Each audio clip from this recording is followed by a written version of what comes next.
Sorry for the wait, complicated business. How's everybody doing today? Oh, lovely. We don't have lip sync. I wonder why. Let me quickly check on that.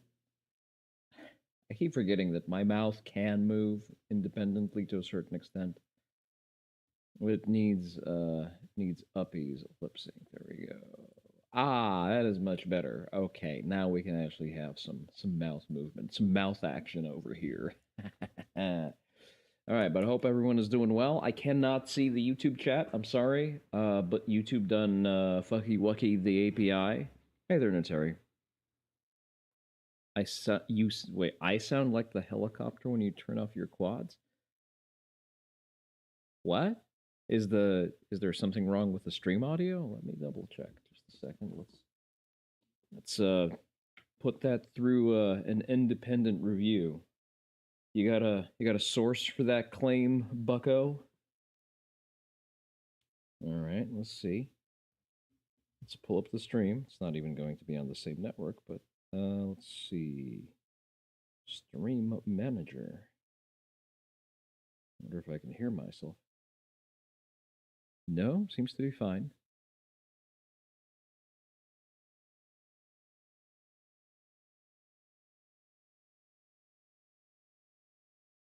Yeah, no, Terry, that's a you problem.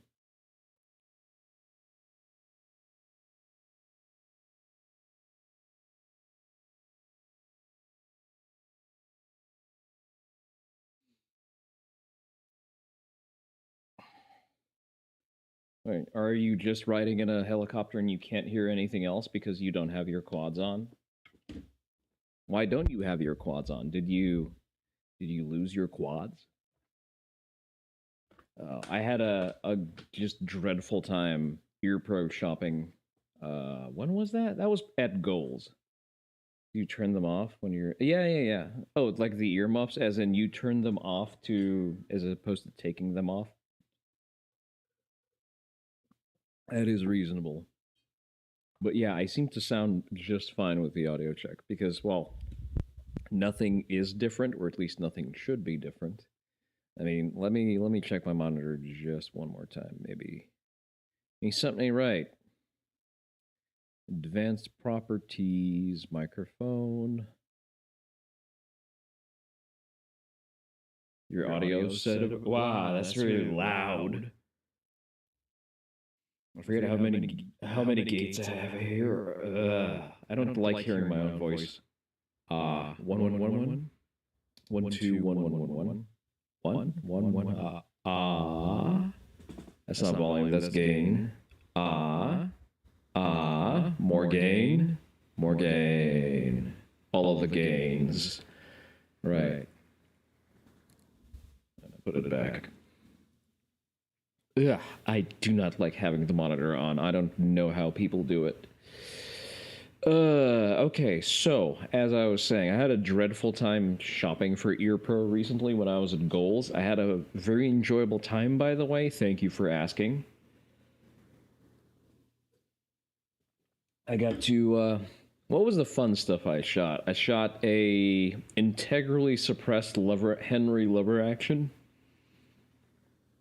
Entirely pointless, just, as a thing in and of itself, but I appreciate the gumption of an over-engineered yet utterly redundant firearm. A suppressed 50 cal because Barrett decided that their 50 cal now needs a can. Some run-of-the-mill handguns. That's probably, I think the most interesting shit I saw there was the sort of the upmarket Mark 18 that Sons of Liberty Gun Works were showing off. It's just basically a very high-end AR.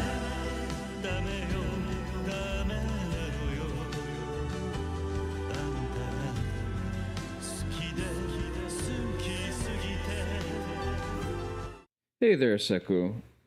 I was under the impression that you were already followed, but welcome to Onii-san's basement. You're welcome to stay, but I discourage you from attempting to leave. They did make a neat 6-max build you saw. Let's check that out. Guns. Sons of Liberty Gunworks, right? Sons of Liberty Gunworks. There we go. I am over 18. Last I checked, I'm significantly over 18. Twitch did you dirty? Twitch do be like that. But yeah, I had a banger of a time at goals. Good people, good guns, like everything you can ask for. What the hell did I just contract? Rather, there you go. Now you can sort of see it from behind the iron halo. All right, let's see what we're going with. Okay, so the Mark 1 is essentially the Mark 18 that they're selling. So 11.5 inches as opposed to 10.5. I guess it does something for the terminal ballistics of it. Sure, why not? Oh boy. Oh boy, I do not see who subscribed. Who subscribed it? Why is it not showing up in my activity feed though? Just a second. I have to read the disclaimer. I'm legally obligated to do that. Stream manager. What? Doesn't show who subbed. What the hell? That's not how that's supposed to work. Okay then. Well, I guess we'll never know. Well, I guess it was an anonymous sub, so thank you for the sub. If you have just purchased a subscription to the Kuromaru Onii-san channel, your penis has now grown by 3 inches and an additional inch for each subsequent tier. Oh, there you go. Oh, you have to share your stuff to do that. Thank you, Notary. Enjoy your extra endowment. Effects do not last after subscriptions expire. All right, where were we? For some reason, usually I will get a notification in chat and I'll see who subbed. Like, it doesn't require you to do that on your own. But thank you, we appreciate that. I've picked up Kirsch's double thank you quirk. I've been watching a little bit too much of her while I was off. But yeah, so here's the thing. It's a cool gun to shoot. It's an even cooler gun to shoot in full auto, which I did quite a bit at the goals range day because I got access to the insider range day. And you know what? For $3,000, like, I can't really say that it's like it's a tight competition with the Daniel Defense Mark 18. Apparently, the lockup is special. $3,000 and the price of a wire hanger? I don't know what you're talking about. I mean, you don't really. It's not the wire hanger alone, though. Realistically, like, you need a little bit more for an auto seer. For one, you need your safety to work correctly. I have actually committed to buying an Atrius Defense Super Selector. So I placed my order while I was out, so a couple of weeks back. So mine should be shipping sometime around early September. And allegedly, it works with the MCX. So we're going to try installing that and the MCX once it arrives, because I have both of the trip bar that you're supposed to have for any force reset triggers. And I'm going to try installing the Super Selector. The reason I prefer the Super Selector is it lets me keep the nice Geisley trigger that I have. What do I need a safety for? Just don't pull the trigger. You are so right. So true, King. Well, I need a safety for my gun to shoot faster, actually. That's why I ordered it. To be super safe.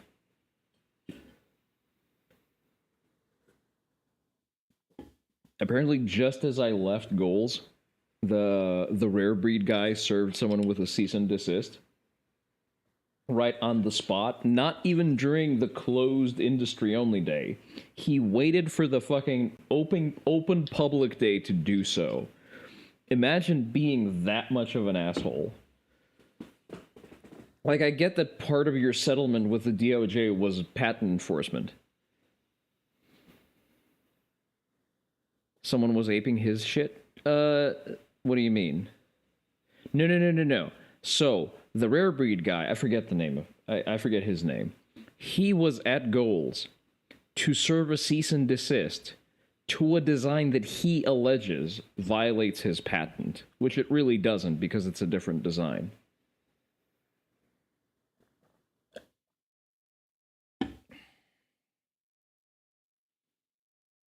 I think it was AS design.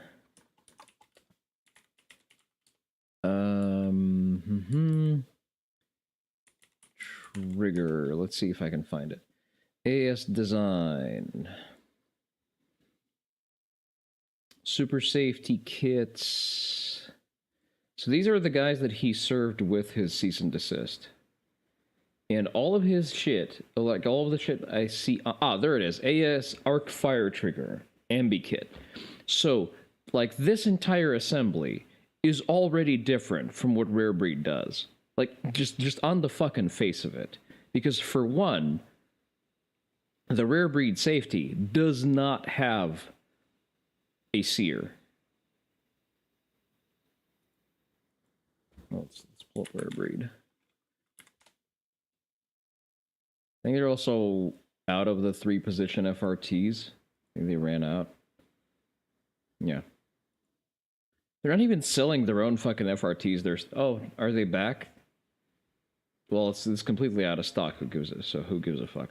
But it does not have a separate, a dedicated sear that would engage the safety. So it's not a 3-position safety. Or is it a 3-position one? Just a second. L3. Oh, so this is the new one. This is the 3-position. It's all legal, whatever. Well, here's the thing. It's a bullshit claim to serve someone with a cease and desist. You think the point is going to be, is going by the description of the patent rather than the geometry? Well, what do you think is listed in the patent? The patent lists the principle. So first of all, you can't patent a mechanical principle. Like, you can't patent the concept of a forced reset. You can patent a means by which you achieve a forced reset. And then it's going to be the minutia of adjudicating how similar the designs are. Because for one, this, like the trigger housing in and of itself, doesn't do shit. As opposed to the forced reset mechanics contained in the drop-in trigger of the Rare Breed. $200, eh? Oh, out of stock. I was about to make some irresponsible financial decisions there. But yeah, entirely different, and not only is it really a nothing burger, the guy decided to make a whole show of it during the open public day of Goals. Like, I shit you not, he was probably at the place for the 2 days prior to it being open to the public, but he only served the fucking cease and desist on the open public day. Hoffman Tactical was also there, but I don't know. I've lost. I don't know. I don't like the super safety. Sorry. Apparently, also Navigo Boom stepped in it recently. Oh, you know what? Let's go into it. This is a good segue. Let's go into the SIG drama, because apparently that's a thing that I not really missed, but I was out of town while it was being covered.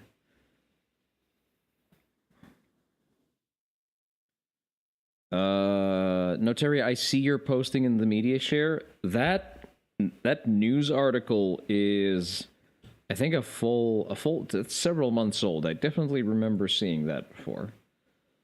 You could also just, give me the New York Post article and not have me go through Twitter. Let me see for a moment. Let's stay on the P320 for a bit.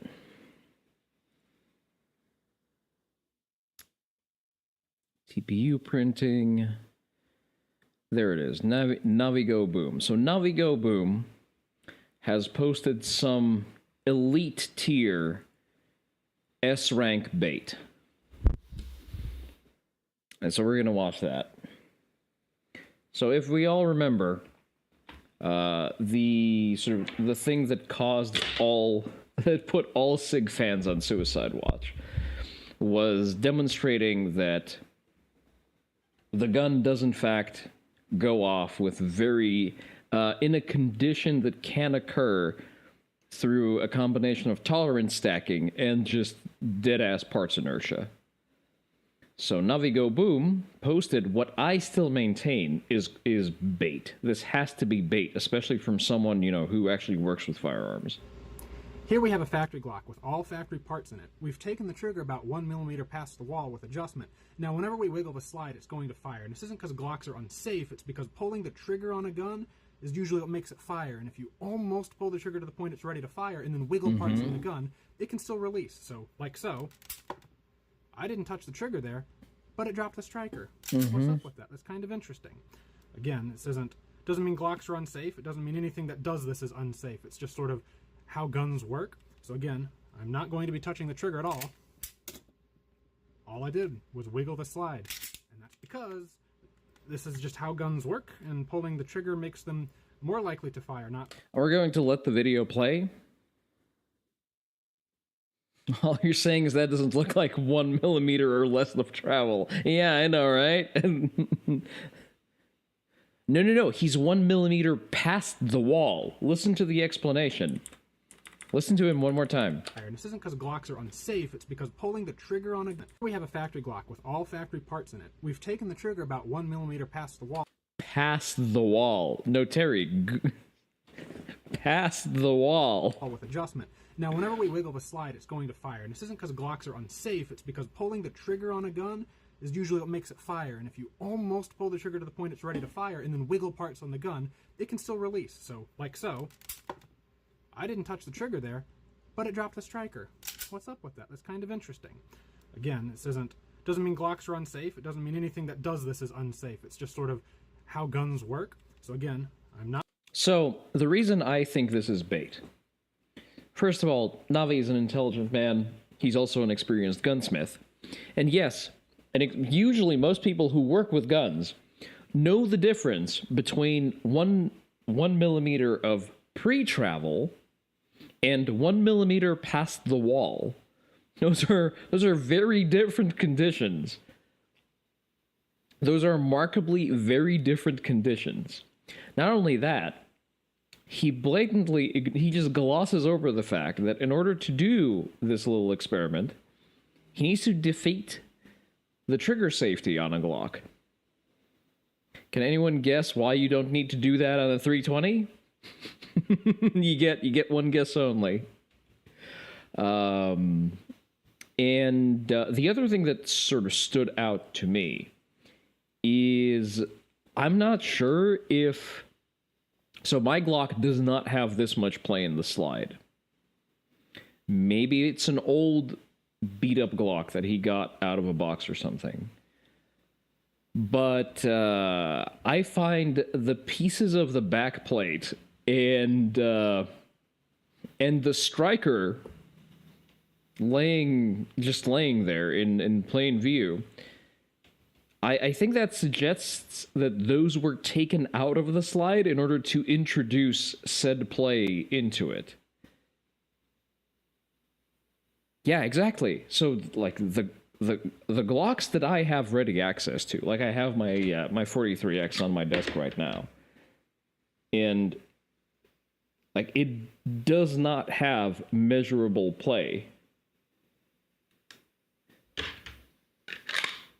At least in directions it's not supposed to have any. And yes, you also can't really move the trigger before you defeat the trigger safety. Which is, again, type it out in chat why defeating a trigger safety is a material difference compared to the P320.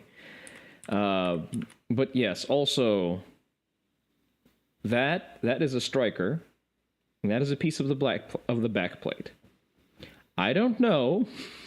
I think maybe this is just, me giving people a little bit too much benefit of the doubt.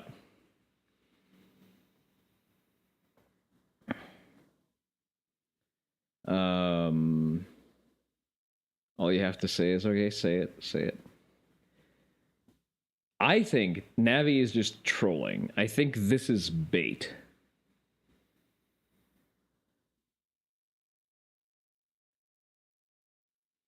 But you know what? This is pretty good bait. My knee-jerk reaction was to call him a retard, but I've caught myself. Oh, we're not gonna show that footage on Twitch. Twitch might not like that. Okay, let's read that news article of yours. A rural Kentucky judge gunned down in his own chambers that was last year. Ran a twisted sex ring in which young women were coaxed into performing sexual favors just to get out of trouble. One of the alleged victims claim. T. Adams alleges she was among those caught up in Judge Kelvin Mullins' apparent sex for favors scheme that saw him and others in the tiny town of Whitesburg demand sex in exchange for cash or to get offenders off the hook. My first question is, why did they offend in the first place? But that's just me. Who was shot execution style in his Letcher County. That's a little bit on the nose, okay. Allegedly by his longtime sheriff, Sheriff pal Sean Steins, last September, had warned her to keep quiet about the so-called depraved ring. I mean, if you have to tell your trafficking victims to not talk about your trafficking ring, you're sort of running it wrong, but okay. He would do sex parties and perform shows and have sex with them for money. Things like that, Adams alleged. It was consensual, but it was the thing that we were so young, and then they used it against us and destroy our lives again. Okay, so it's a blackmail ring. Adams said she felt forced to go along with the judge's scheme because she feared Child Protective Services would somehow get involved and upend her life. Maybe they should have. It's not like, listen, I get how that organizations like that are going to target people who are on the edges of polite society, and that doesn't make it right. But I'm still going to notice.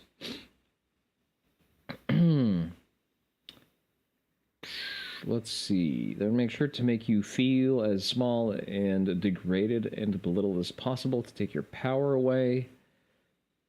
Yeah, the physiognomy check never lies. It wasn't immediately clear if the woman had any prior run-ins with the law. Are you sure it's not clear? Like, can you really not tell?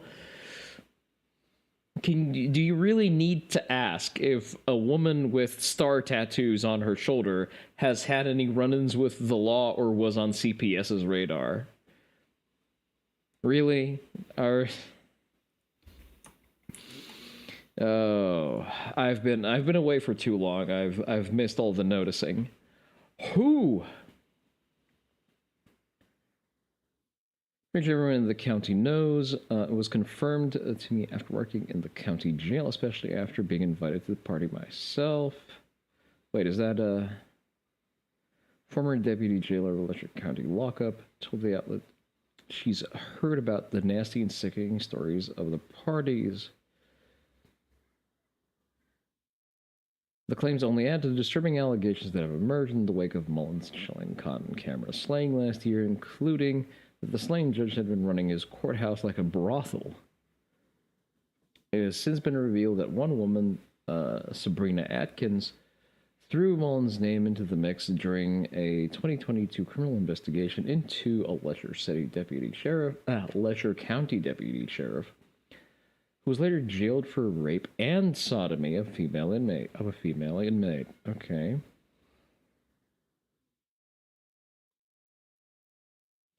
Atkins, who claimed she was coerced by then-Deputy Sheriff Ben Fields to perform sexual favors in exchange for staying under house arrest, alleged the judge was in on the long-standing sextortion racket.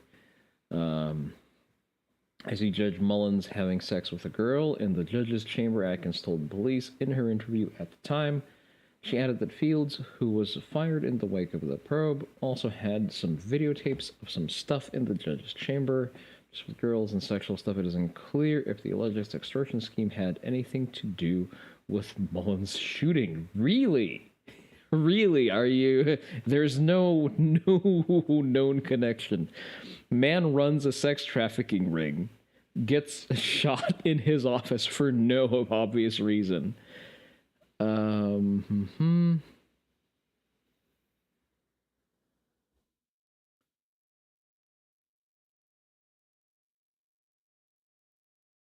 Trying to see if there's any. What's the court hearing? What is that? Has anyone made a defense of, I killed him for running a slave ring? Sheriff's attorney later described the execution-style shooting as a crime of passion due to an extreme emotional disturbance. Steins, who resigned days after the shooting, and is being held in Eastern Kentucky jail without bond, has pleaded not guilty to a charge of murder of a public official. That would be an interesting proceeding to look at. All right. Anything else Guns of Liberty Gunworks working on right now? Do they sell uppers? Visit the shop. San Antonio, Texas. That's actually not that far from me. Fucking wild. I know, right? AR upper parts. You got complete uppers? Hey there, Crespian. How are you doing? Thank you for the hydrate. Complete upper receivers. Yeah, the county name was kind of on the nose. Like that felt like spoilers. In the industry, we call that foreshadowing. 223 Wild. Actually, okay. Can I 18 inch? You know what? 18 inch with a... Oh, it's a wait list. Of course it is. Nothing I ever want is ever in stock. You're happy to see fresher days. Are you one of those complainers about the summer, Crespian?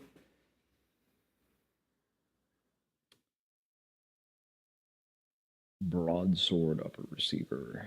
Receiver stripped. I think a stripped receiver for 150 bucks, not bad. Not bad at all. All right, we got a fresh Coleon Noir video that I have not seen yet, so we're going to look at that. Couldn't comment on the Glock bait because you were doing wage cage stuff. Hey, man, that's perfectly understandable. I was doing wage cage stuff roughly up until the stream today, so... We all have to make a living. The wagey cagey, as reviled as it may be by some, it is the most consistent and proven method to stay a functioning member of society. You do enjoy summer, you simply prefer autumn? Well, first of all, it's called the fall. You fucking Anglophone. And second of all, disgusting. I want 100-degree heat every time I look outside. The whole idea of the 6 Max is 10.5 inch, like you mentioned, before it runs 3100 FPS muzzle velocity with a 55 grain bullet. That sounds nice. Sounds pretty much purpose-built for a PDW. Alright, let's see what Coleon Man has for us. What the was that? Your heart's pounding. Your mind's racing. You've heard creaks and knocks before, but this sound? This is different. Brother's getting into someone in here? He's getting into his ASMR game. You know, I crave the 100 degrees plus 100% relative humidity of Nippon. That is exactly what I want. You don't want to be a functioning member of society. You're an autistic psycho. You even have an Aho Works patch to prove it. I know that exact patch. I stopped just short of putting it on my kit. I put user was banned for this post instead.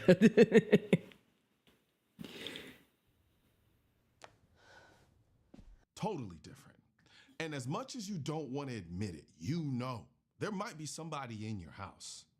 In the back of your mind, you've thought about this before. You've seen the stories, you've watched the videos, but deep down, you never really thought it would happen to you. Yet here we are. Hold that thought. You know what patch I also have? And you can no longer buy that. I assume most people here know the Hokusai's wave, right?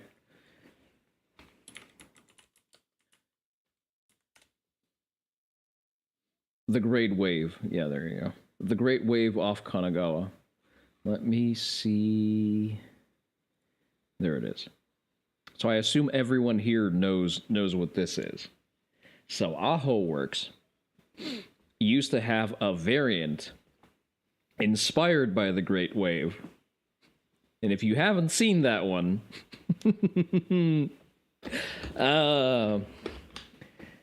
what was it called? It wasn't called the Cum Wave, but it's an impactful patch. And I may have bought a few off of him once he discontinued it permanently. So now I have some unobtainium patches. I think I have 3 of those. Right now. For when I want to be extra disgusting. Living that nightmare. Your brain's going a million miles an hour. What do I do? What do I do? What do I do? And then it hits you, the gun. Just yesterday, you went down to the gun store, you paid the money, you passed the background check, you bought that gun because this is the exact moment for the reason why you got that gun in the first place. And for a split second, you feel relief. You're terrified, but you feel a little better knowing you've got that gun. But then the truth comes crashing down. You don't have it. Not tonight, not in this moment, because in New Mexico, the state says you have to wait 7 days before you can bring it home. So now that fear, that panic comes rushing back with vengeance. The one thing... The fuck is this as ASMR experience? I'm sorry, I cannot relate because I live in a state with no wait times. And even if I had wait times, I made sure that the first thing I did while establishing domicile was having access to a loaded gun, which is now 4 guns. You thought 5 technically, but 4 that I have direct and fast access to. You had to protect yourself. It's locked away, not because of criminals, not because you failed the background check, but because the government decided your right to protect yourself has to wait a week. And that's not fiction. That was real life in New Mexico until just days ago. On August 19, 2025, the 10th U.S. Circuit Court of Appeals blocked the state's new law requiring a 7-day waiting period for gun purchases, ruling it likely violates the Second Amendment. Good evening. A major ruling by a federal appeals court has blocked New Mexico's 7-day waiting period on gun buys. And while some officials are disappointed, others are cheering the decision. The 7-day waiting period narrowly passed in the 2024 legislative session. Judges were split. One side said there's no historical basis for waiting periods, while others called it reasonable qualification on a sale. The governor claimed it's about saving. Waiting period is not a qualification on a sale. Your dad has a 5-day wait period anyway. The feds look at his social security number and say, wow, cool. Let's check every Mexican with the same name anyway. Oh, Christ. Wait, but the Knicks background check, if it doesn't come back with a refusal, in most places it's an automatic approval. But hey, listen, I'm not gonna question your dad's experience. I happen to live in a state where private transfers are also valid, so whenever I have a family member who needs a gun and can own one legally, I can always just buy it and gift it to them. Saving lives. Governor Michelle Lujan Grisham also released a statement on today's ruling, saying she was disappointed and, quote, New Mexico's waiting period law was carefully crafted to minimize gun violence while respecting Second Amendment rights. In a 2-1 ruling, the 10th Circuit Court of Appeals ruled the law likely infringes on the Second Amendment and sent the case back down to a lower court. Now, let's cut through the bullshit. You don't stop crime by forcing the victim to wait. You don't prevent violence by making sure the law-abiding are defenseless for a week. That's not safety. That's state-sponsored helplessness. They'll market this idea that waiting 7 days makes people calmer, more rational. But here's the raw truth. Criminals aren't waiting. Abusers aren't waiting. Stalkers aren't waiting. Only the law-abiding are stuck in the queue. And in that moment, the dead of the night, heart hammering, someone's breaking in, there's no cooling off. There's fear, chaos, and a desperate hope you don't die. This law is arrogant. It assumes violence will pause for courtesy. It won't. Look what happened. You gotta wait up to 30 days here. If you don't get an approval, if you don't get a denial for 30 days, it's counted as an approval. Can you not? I assume you're not in Texas, just based on what you're telling me. Is there not any kind of special cutout for people who have carry licenses? Because I think we have some fuckery with background checks being delayed in Texas, but with a carry license, I don't even really care about the next background check, because it is just assumed that I've passed a more thorough background check getting my carry license. Happened to Carol Bone. Carol was a 39-year-old. Michigan. I mean, you're pretty okay for gun laws, but yeah, the waiting period is kind of gay. Hairdresser living in New Jersey. Her ex-boyfriend, a convicted felon with a history of violence, had already threatened her. She did everything right. She got a restraining Oh, hey there, order, Infrit. How are you doing? cameras. What is that emote? What is that? What is that? I can't tell. It says bite, but it doesn't seem like it's biting some. What are you biting, Infrit? How are you doing today? And because she knew paper doesn't stop a predator, she applied for a handgun permit on April 21st, 2015. Biting an arm? She Valid. could not protect herself. 43 days passed. Is that the new cool thing to have in your emotes? Biting arms? For some reason, ankle biter is the next term that comes to mind, and I'm no longer sure what that term means anymore. On June 3rd, as she waited for her permit to come through, her ex showed up at her home and stabbed her to death. Let that sink in. She followed every law, submitted every form in New Well, listen, it's an easy fix. We just see waiting periods for kitchen knives. Jersey's bureaucracy failed her. This isn't caution. This is cruelty. And this is exactly why I push the message behind I am the militia. Because at the end of the day, no one is coming to save you in that moment. Not the government, not a piece of paper. It's you. Second Amendment isn't about some far-off army. It's about the individual. It's about ordinary people having the right and the responsibility to Wait 43 days to get a gun because you're treated like a criminal. Criminal shows up and stabs you to death. Yeah. defend themselves and their families when it matters most. That's why I created the I'm the Militia collection that I'm wearing right now. So I have them in hats, shirts, hoodies, basically gear that reminds you that the militia We watch the shilling because we're watching someone else's video. the founding fathers wrote about is you. You, me. See, while I appreciate the style points of the tactical wear, this actually screams gun. But guys, guns are God, Seku, you can't even fucking imagine. I'm gonna try to talk about this route without disclosing much in terms of specific information. So I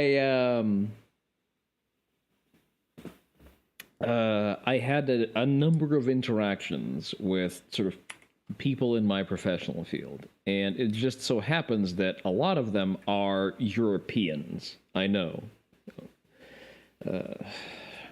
And we had a sort of the topic of the discussion was reputational impact of working with firearm companies. Sort of risk assessments, rather. And I kid you not, the line they were trying to draw was not allowing, was designating knives as being high risk. Knife brands. it's not even just they were European, not just European. They were bloc post Soviet bloc European women. So it's I believe mostly Belarusians or Russians relocated to Europe. So completely just no frame of reference for any kind of civilian firearms ownership. And the sort of peak longhouse mentality of just exercising excessive safety over everything and the something might happen mentality. So in order to feel safe, let's just designate as, everything that even remotely looks like a weapon as ultimately bad. And I had to explain to the people present that no, well, especially in America, knives don't really have that kind of controversial association towards them. Knives are seen as tools or novelty collectibles, depending on sort of how much money you have to throw at them. Like, even in an army setting, even in a military setting, we don't use bayonets anymore. At least not officially. Knives are used to clean your nails, cut your shoelaces, and that's about it. In very rare scenarios, in vanishingly few scenarios, knives are actually used as, melee weapons for hand-to-hand combat.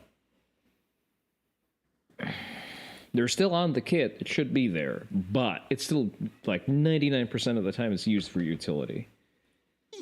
Every law about Because your knife is used to create space for you to get to your gun, to get to your sidearm that you're supposed to use to get to the rifle that you weren't supposed to put down in the first place. fighting American who refuses to outsource their safety to the government that clearly doesn't care if you wait a week while danger kicks in your door.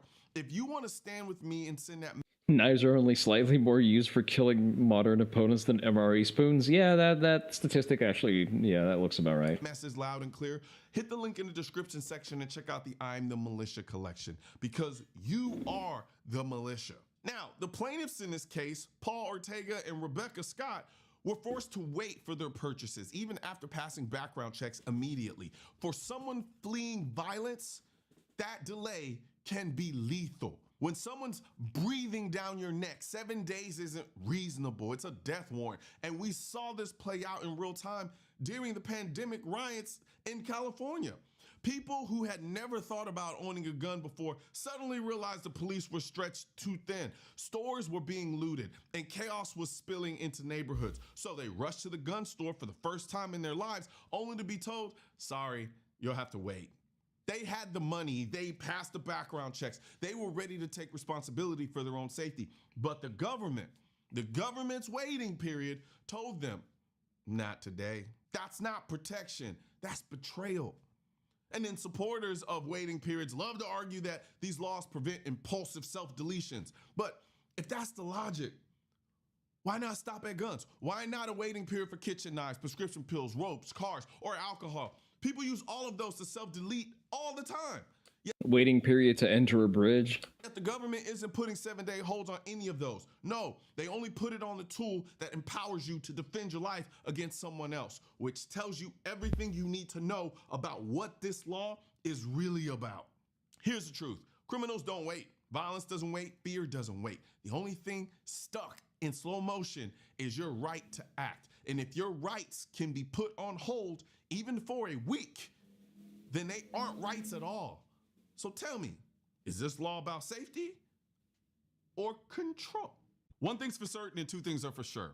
Politicians and tech giants. All right, that's just the filler that he uses to fill out time. But yeah, preach, brother, I guess.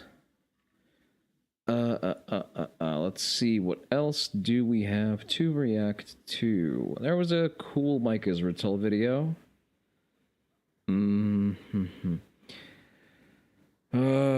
So remember when we watched Fat Electrician coach angry cops for a debate with Michael Malice? That debate, quote unquote, actually happened, and it is the most insufferably cringy thing to watch ever. So I'm kind of two minds about even watching the whole thing. It is fucking torturous.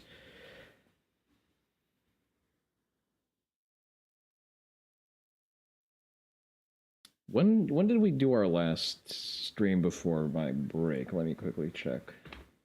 I left for goals on the 6th, so probably just... Did we watch the Slop Wars, or did we not? I think we watched the Slop Wars. Step into... I'm gonna pull up a couple of videos. See? So that's the... you know what, let's poke fun at the P320 So, Guilty Gear players strong. Pitbull moms just a little bit more.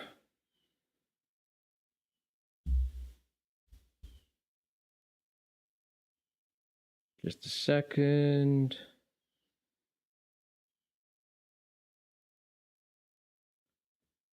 Foreigners being trouble in Japan. Sure, that's always... Oh, right, there was a whole thing with McDonald's and scalpers. I guess we're going to look at that. And then we get to look at the Mike Israel video. There you go. See, we run a tight ship here. Thank you for the shades, Crespian. It's going to shield me from some of the things that we're going to look at later. Thought you saw someone share a video of two cops going over the cliff notes. Those guys were even worse to listen to. About what? Sorry, I'm in streamer brain mode, so my attention span is about 5 seconds.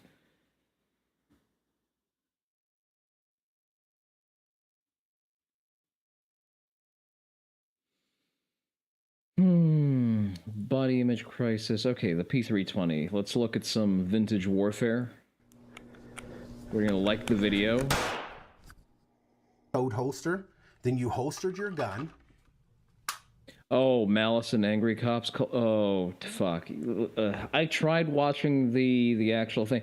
The thing is, Michael Malice understands that he's actually not a great debater.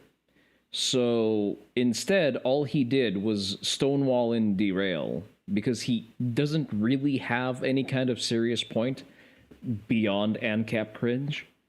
And probably understanding that, he just turned the whole... he just basically just, you know, it was... Angry Cops was trying to play chess with a pigeon, and Malice just shat on the board and pretended he won. That's basically it in a nutshell. So I would prefer not to subject anyone here, but if y'all don't behave and engage with the redeems, I'm gonna fucking make you watch it. And it just went off. That's a very smooth, very fast trigger. So to get that, you give up some safety. You know how we always say freedom isn't free? Well, being able to have that quick, smooth, accurate of a trigger, you give up a little safety because your hand was on the slide. So all of those things make me wonder about that gun that he was using or the filming techniques. It didn't seem to affect the volume all that much either in his video. So like I said, would want to see the gun. I shit you not. I had to explain to someone who is currently deployed how primed casings without propellant or a projectile work. It's rough out there. Maybe not making people take the ASVAB was a mistake. You hate this guy? You've always hated this guy? Who is this guy? Which guy are we talking about? Malice?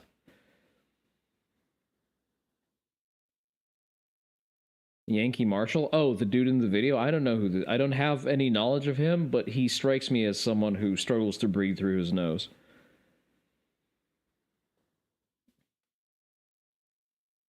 You think his performance... Oh, if I think his performance was bad, Culture War Live after that was even worse? Oh, brother. Culture War is... I generally like the format. I think the live format sort of hurts it. Like, it's not really a show that benefits from having a studio audience. It starts morphing into a very poorly run Saturday Night Live. I'd want to know how he filmed it, all this other stuff, if he edited film any.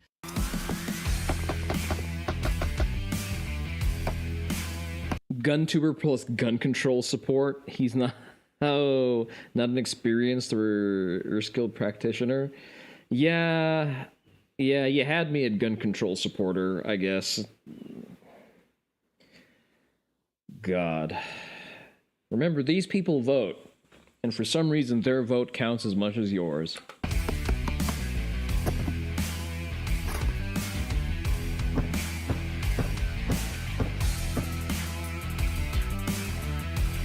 Now, you remember when Benjamin said, those who sacrifice freedom for security or safety deserve neither? Well, that's just like when I holster my P320 and I put one through my femoral. I have the freedom to do that. And if you don't like that, well, then you ain't a patriot. If you don't like the video, you're gay. Greetings and salutations, Reddit. It is Gun control means using two hands to operate your gun where you come from.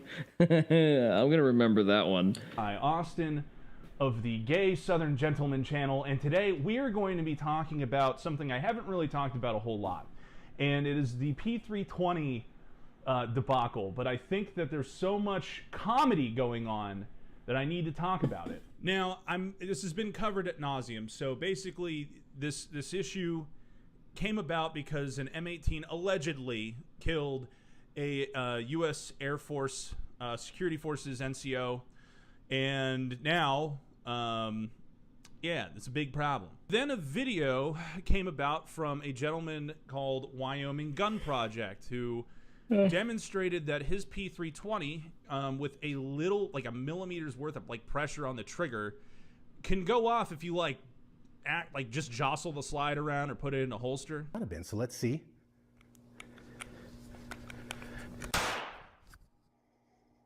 And if you touch the slide, let's see if we can touch the slide and get it to go off. We have it staged at 1 millimeter or less as measured on the table, so this is just a guesstimate. And if we put some input into the slide somewhere, will it go off again? Will it release? Let's see. Now, this situation has been so funny. It's still extremely unsettling to look at that thing go off. And I don't mean that, I'm not talking about the airmen, but the copium on all platforms in regards to this video has been so funny that even Beretta is posting suspiciously timed ads about the M9A4. And you have the big guys on YouTube talking about this now too. You got Penguin Zero talking about it, which the secondary tragedy of this whole thing is now XD owners are doing victory laps. Other guns do this, and for control, let me just show you another. The M9 is really an underrated platform. Listen, all I know about the M9 is when a friend of mine had to draw it because his mag ran dry in Afghanistan, it didn't fucking fire, and he was only saved by the fact that his buddies pulled up and killed the fucking tally head with their primaries. So I'm not gonna hold my breath on the M9. I'm sticking to Glocks. Handgun that does not do this. This is a Taurus G3. Look how much play is in this slide. Literally none. Imagine having bigger tolerances than a Taurus. I found that to be pretty weird with how much the slide moves when you slightly manipulate it, like fucking doing sock puppets on the slide. This is just a Springfield XD. And if you go to move the slide, there's not even the slightest give in it at all. Here's the thing. Let me fondle your 1911. See, 1911s, I think if you're going to go with a steel framed gun, at the very least make it a proper FUD gun. Yeah, slide ain't moving, who would have thought? It's almost as if 1911s are precision machined with all of the parts. Rather have a CZ75, a CZ Deviant in chat. But I think the video that truly exemplifies the arguments from the SIG crowd in regards to this, SIG's goodest boys, is Yankee Marshall.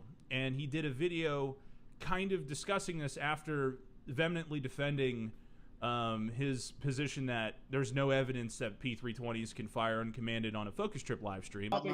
Why is that? You haven't seen your dick in years. Is that something we should talk about? That's got nothing to do with what we're talking about. Should we go about that, or should we just talk about anything? I have a kid that was naturally born. Should Did we you? stick to the Thank you, topic, or Marshall? should we just talk about how you're No. so fat you can't walk up a flight of stairs? And the argument. I mean, first of all, he's not wrong. But second of all, has nothing to do with the P320 going off on its own. It kind of stems into, well, I mean, it could. It's like maybe one of a kind. It's, well, I want to see. I mean, that test, who knows? That test. Maybe it's CGI. Low quality federal range ammo. It's nothing hot. So let's see what the gun itself does. When I'm holding on to it and fire it. Two things you're going to notice there. Not just a little beep, muzzle flap. There's smoke. There's recoil. You saw the gun recoil. You just didn't see me go. You had a jam there because your hand was on the slide. Local gun tuber discovers that there's a different... that fucking recoil is usually produced by the gas of the propellant expanding inside of the barrel, as opposed to there not being any propellant to produce gas to cycle the slide.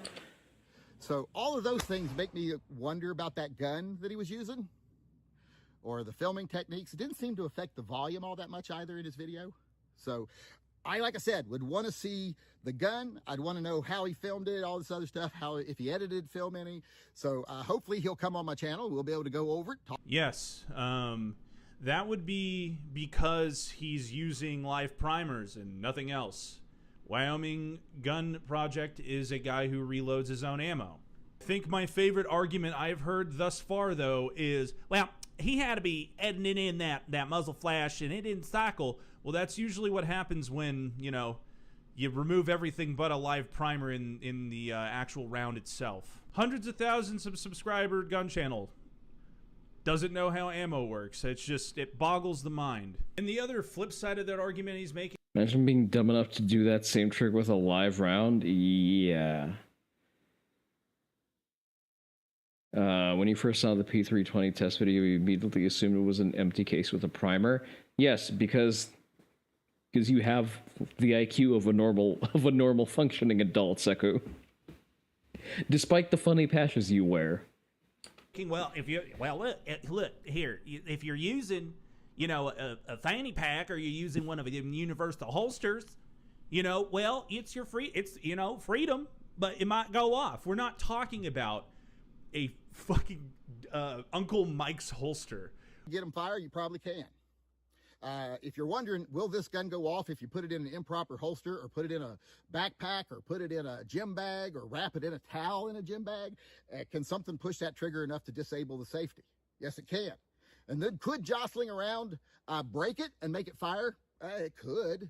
Not like. Isn't that the entire point that people are trying to make? That very little travel or tolerance stacking can disengage both striker safeties? Isn't that sort of the point everyone is making? Likely.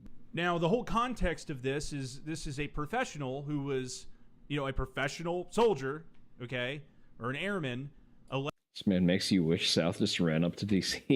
It's never too late. Allegedly shot by an M18 that was allegedly on a table, and I mean, unless you're just saying the Air Force is lying, but I mean, like, I was an MP. You're given like a Safariland holster for your M9 or your M17. You're not given some bargain bin piece of shit. At least you shouldn't be. Another common theme that I've seen in this argument as well in regards to this video is, he put a screw up inside of the area of the trigger on the sear, whatever. That's like throwing a brick on the accelerator of a car. If you want a cheap Safariland level 3, find a surplus store. I mean, yeah, that's probably the best way to do that. I like my stuff to be fitted to the exact light that I'm running. I'm gonna go probably this weekend. I'm finally gonna make it out to one of our bigger ranges that have more rentals. I want to touch all over an HK VP9 to sort of settle on whether or not it's worth the extra $200 in MSRP. And once I'm sort of settled on what I want to use as my full-size sidearm, whether I'm going to build out a Glock 19 or I'm going to go with an HK then I'm gonna start shopping around for Safariland. And being surprised that it drove. Well, okay, I can use that analogy. So we'll use the brick on the accelerator argument, right? So let's just say that there's a vehicle that is accused. The only semi-autos you own are pocket carries. You want more revolvers before you bother buying a full-size semi-auto. I mean, to each their own. I'm not particularly fascinated by revolvers. Like, they're a cool range toy, but like, I just don't have an adult-sized gun. I have my... I almost said I have a SIG. No, I don't have a SIG handgun. I have my Glock 43X, and it's good for concealment. There's realistically not a handgun I would rather concealed carry, but it's an uncomfortable shooting experience. It is a handgun that is objectively not fun to shoot, because no subcompact handgun is fun to shoot. And I've tried a lot of them. They all suck. Just the 43X sucks the least for me, especially after I've applied a healthy amount of goon tape to the grip to sort of fill it out a little bit so that I can get a proper handshake on it. But like, it doesn't fill the sidearm role properly, so that's why I want to have not even necessarily a full-sized. Ruger Max 9 has treated you very well. Well, I mean, it's good that you have something you like. I'm not gonna shit on it. I just want, a sizable handgun, and I'm looking to. I'm torn between the three primary options, being a Walther PDP, an HK VP9, or a Glock 19.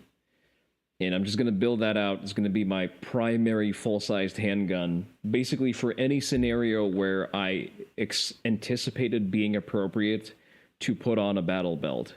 Whenever the belt goes on, like, I have the infrastructure to have a full-sized gun there, because I'm definitely not concealing shit with a full battle belt. Which, by the way, I am building up to do a hand cam stream. Two things that I'll probably need for that. I may buy... So, I'm not sure if I'm going to wait for my new desk to come in to do that one, or we're just going to do that on the regular desk that we use. However, the other thing that I'm waiting on, I need to accumulate some parts. Your Super Blackhawk. I don't...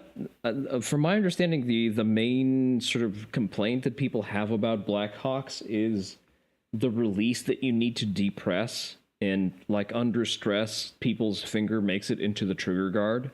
But that's the training deficit. Had a chance to buy a Tankfoglio Witness Hunter. That's a banger name. Steel frame 10mm semi-auto, 16 round capacity, 6-inch barrel, precision cut slides with an optic cut. How much were they asking for that?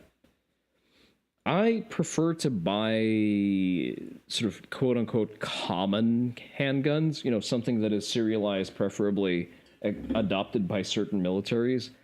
Not because I want to military LARP, but because I want to make use of the parts availability for it.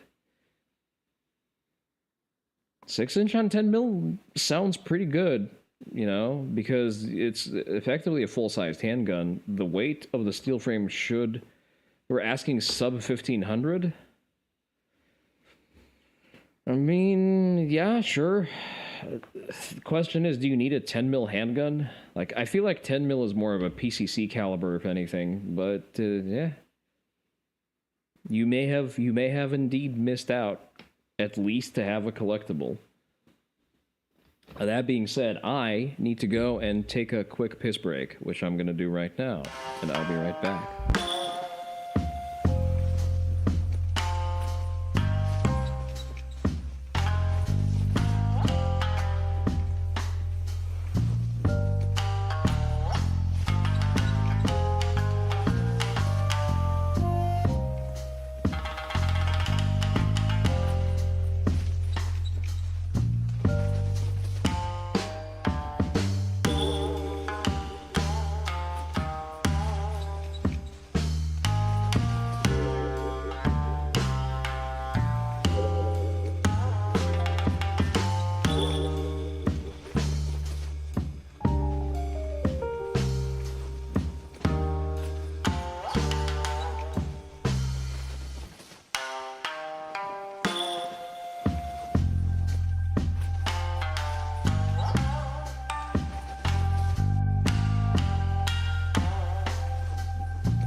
feel like PCCs are highly underrated. Well, the problem with PCCs is that if you're going to have something that's rifle-sized, or even PDW-sized, other than being more cost-effective than intermediate cartridges, you're not really winning anything by running a pistol caliber in something that's rifle-sized.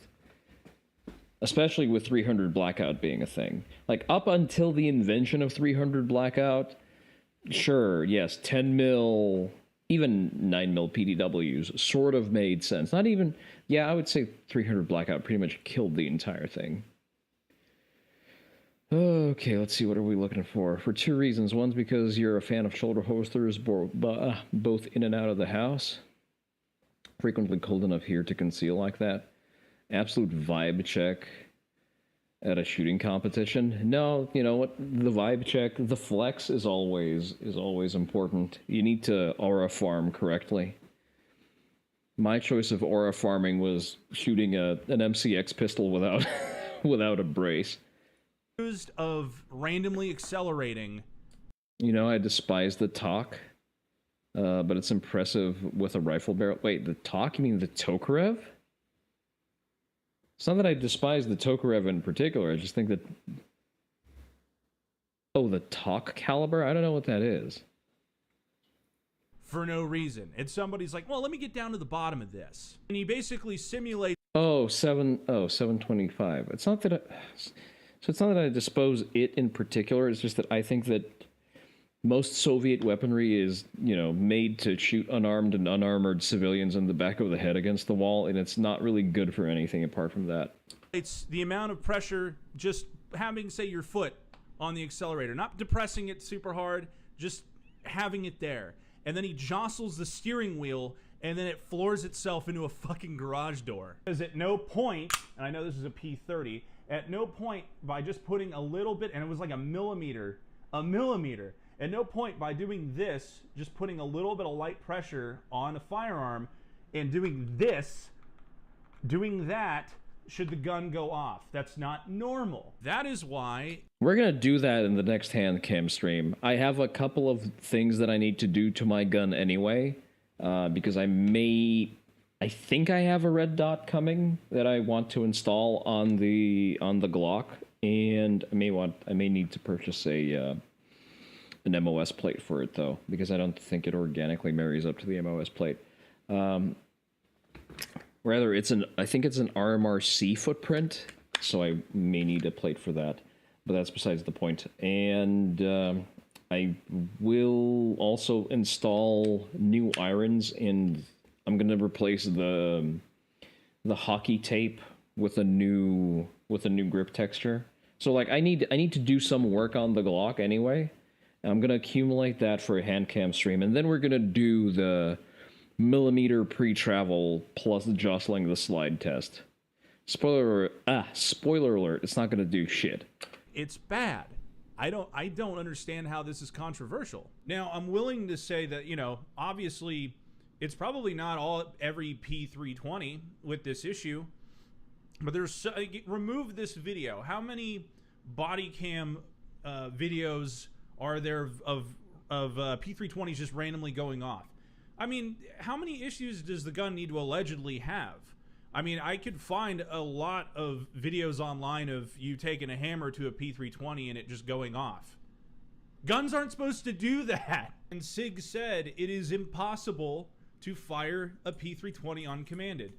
This guy not only demonstrated it once, but was able to replicate it. Like, if this was a child's car seat, it would be recalled immediately. And it's not because every single one has the problem, is that there's a product liability potentially there. Yeah, it's because enough of them do that. I'm just saying, allegedly, but that's kind of an issue. I guess what I'm trying to say in this video is let the facts come out and stop, like, defending $1 million company. Like, let things play out.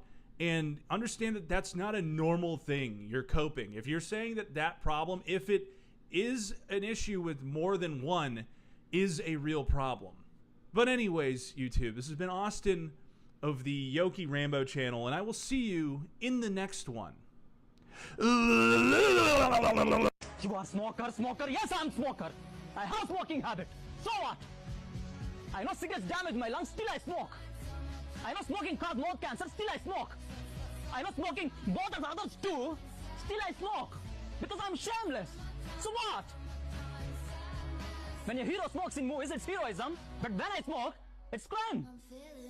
When the government gives permission to sell the cigarettes, it's not a crime. But when I smoke, it's big crime.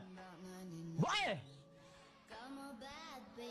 But one thing is Is this supposed to be an audition tape is what I really don't get. Hell yeah, it Trio, or however the fuck I'm supposed to read that, released another banger for a whole $6.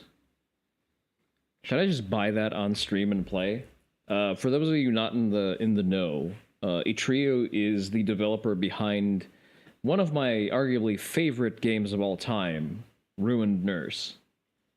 So maybe I want to spend $7 on a new game. Yeah, I think I'll think about that one. The Pinto had a similar liability, except the car exploded into flames.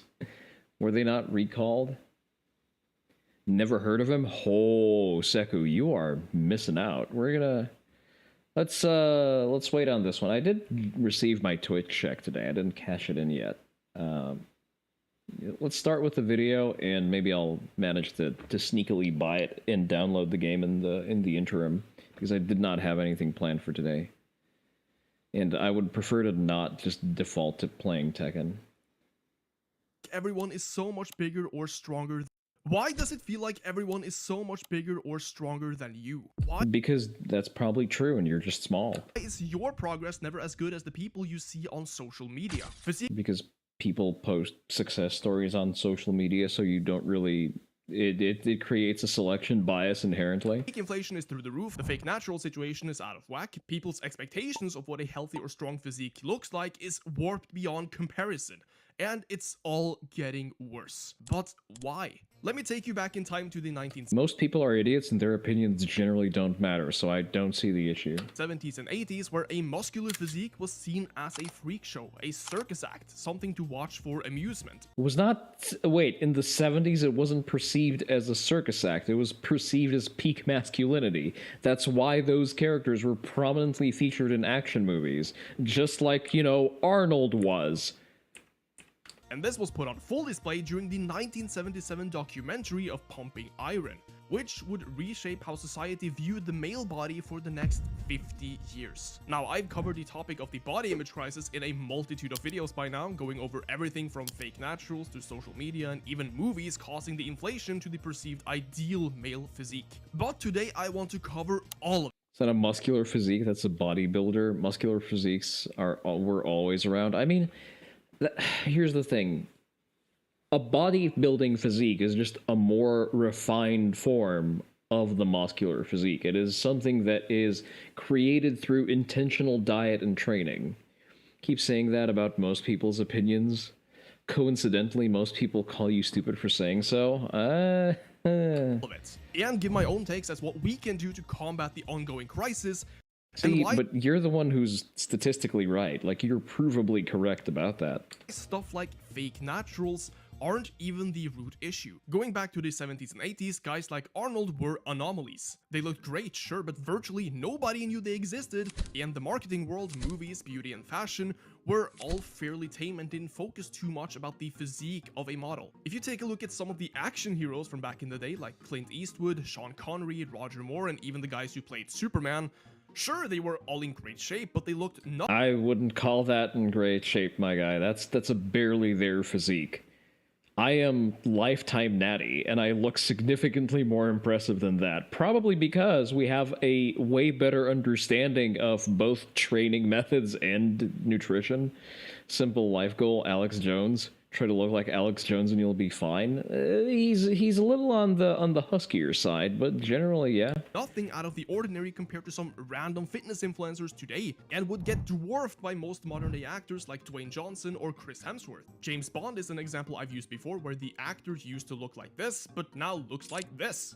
Okay, and, like, Daniel Craig looks... Well, see, Daniel Craig looks in shape. That is someone who has a body built by activity. So big emphasis on the delts and the traps and the forearms. Those are all indicators of participating in something that is an upper body dominant sport. The legs are barely there. Like, brother has not seen a leg day in his entire life. Clint Eastwood wasn't a professional athlete.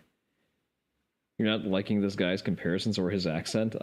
Even in women's beauty and fashion, there were no booty shorts or clothes designed to accentuate. Yeah, because you'd be fucking laughed out of society for showing off, like, very accentuated curves of your body. That has to do more with the sexual revolution and pretty much nothing else. Well, and also with the creation of social media that allows women to, you know, farm attention from men by implied nudity. Their figures beyond their natural bodies. If you fast forward through the 1980s though, we did see a burst of action heroes looking more jacked than ever. Gyms started becoming more trendy. Guys like Sylvester Stallone, Chuck Norris, Jean-Claude Van Damme, amongst others, were starring in roles across the big screen, and training, being in shape and looking fit was becoming an ideal that many would actually strive for. That's okay, and that's a reasonable target to strive for. Bodybuilding and physicality became kind of like a hip thing. It's okay to be proud of your body.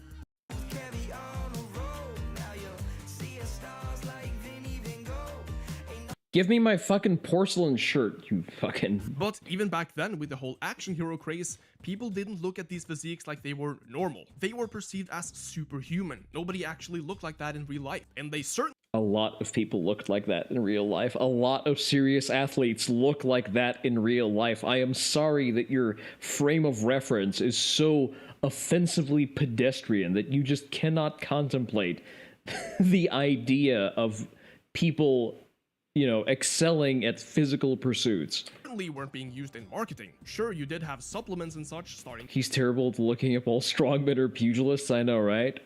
To creep, and even those good old VHS tapes your mom probably bought. Well, let's go in. All right, let's do it. Let's go, move.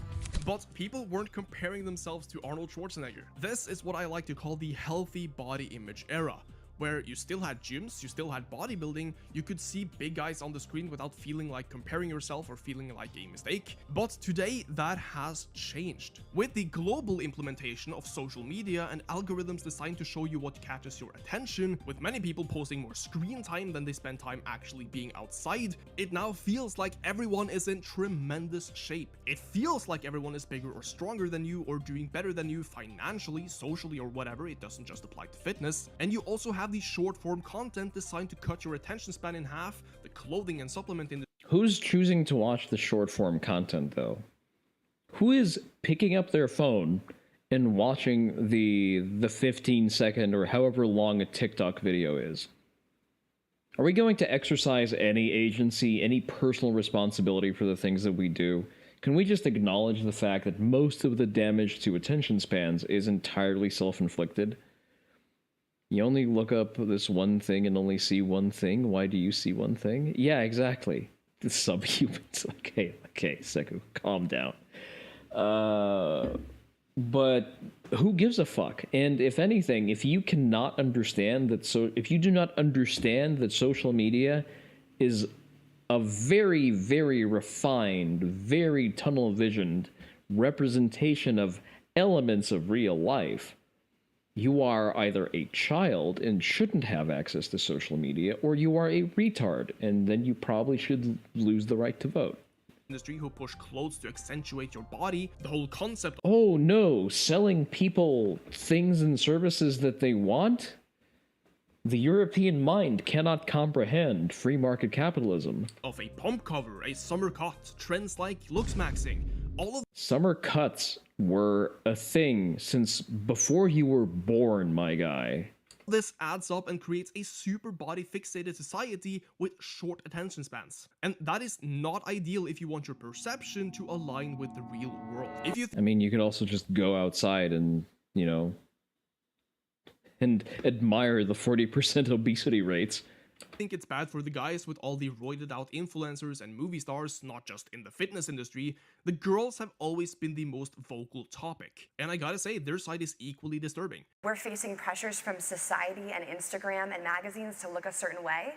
And then we have pressure from everyone else to look a certain way for our sport. First, you have You know who's imposing most of those pressures? Other women. Women are the harshest arbiters of what other women do with their physical appearance. Like, all of the shit that women do with touching up photos, specific makeup styles, fucking plastic surgery, dressing a certain way. I'm sorry, girls.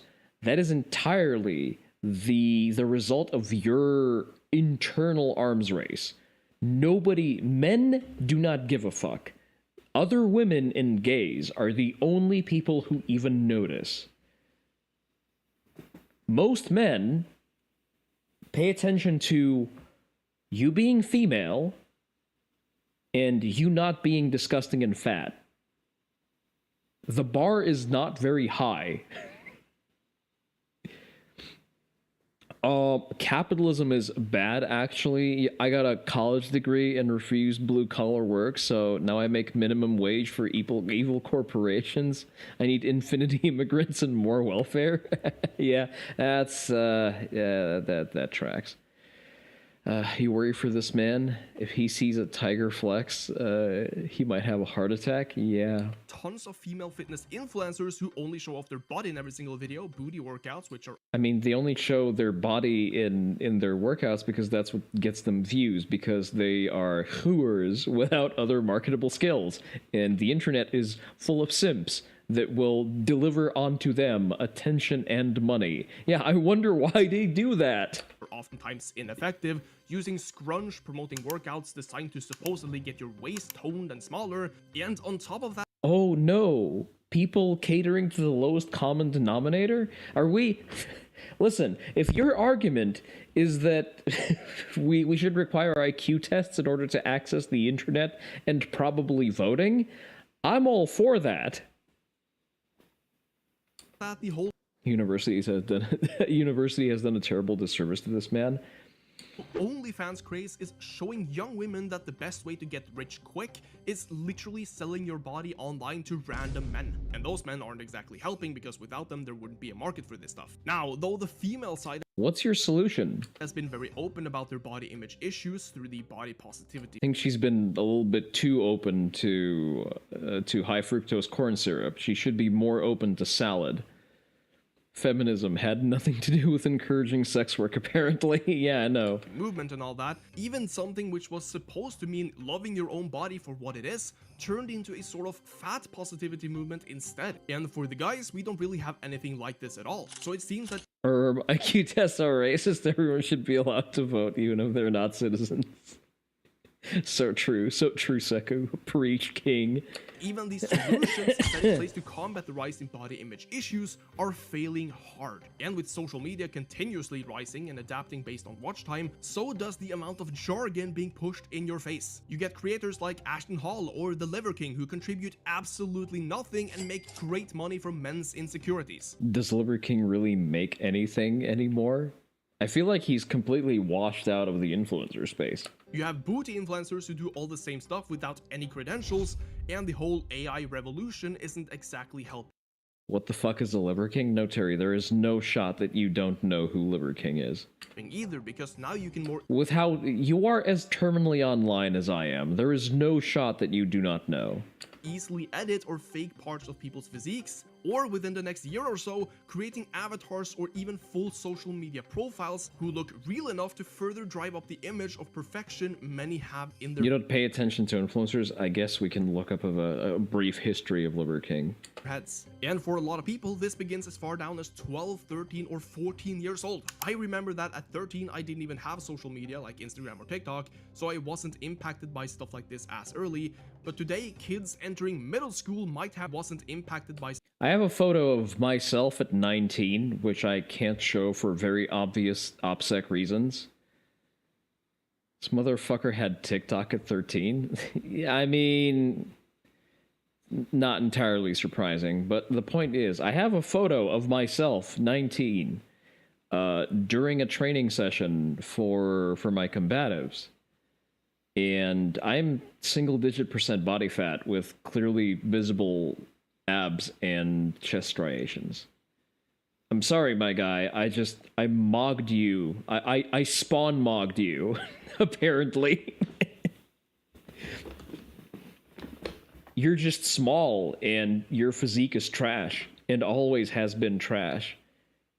Oh, he said he didn't have it, TikTok. That's fine then. Stuff like this as early, but today kids entering middle school might have their feeds chocked up with superhuman physiques, attention-grabbing content, and let's put it simply, some kids and teens might— Oh, you mean like superhero fiction, like aspirational things to look at and want to, you know, try to emulate? post their own progress to social media only to get shit on by grown men who have been chronically online for the last 5 years, who think that if you don't look like David Lade within 3 years of training, then you're below average, and if you look better than David Lade in 3 years, then you're on steroids. And now we even have entire subreddits dedicated to looking at other men's physique and gym progress and spending hours discussing what steroids they take while double— Anyone who uses Reddit on a consistent basis should be sterilized at the very least, probably euthanized. Just going to say it, any male who has the fucking haircut as a teenager is an indicator of parental failing. What haircut?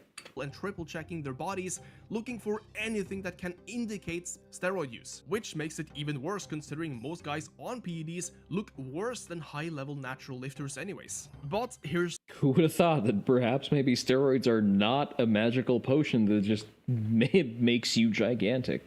Shaved sides, curly over— oh, the zoomer broccoli hair? Yeah, that's fair. the thing.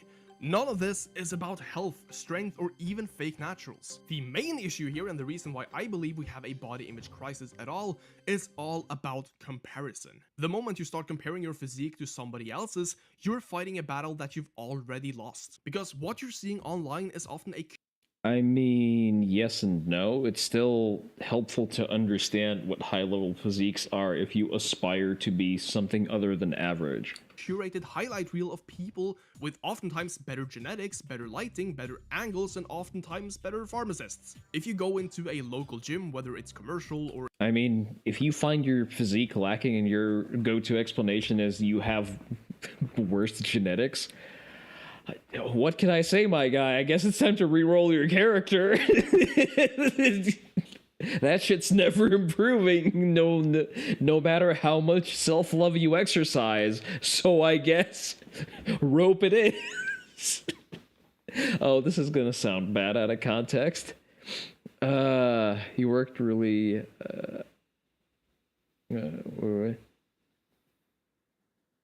Keep your fighting physique in your 20s.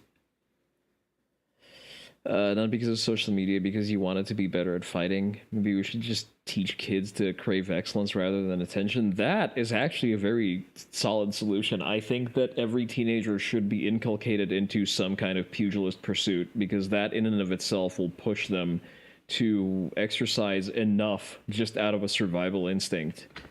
Like, I worked out because, you know, having mass on your frame makes your low kick that much more unpleasant to receive.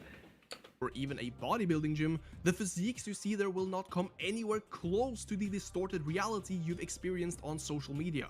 I mean, I think that's a European thing, actually. For some reason, in America, whenever you go to just, like, normal commercial gyms, like I go to a Gold's, I got some impressive fucking people in my gym.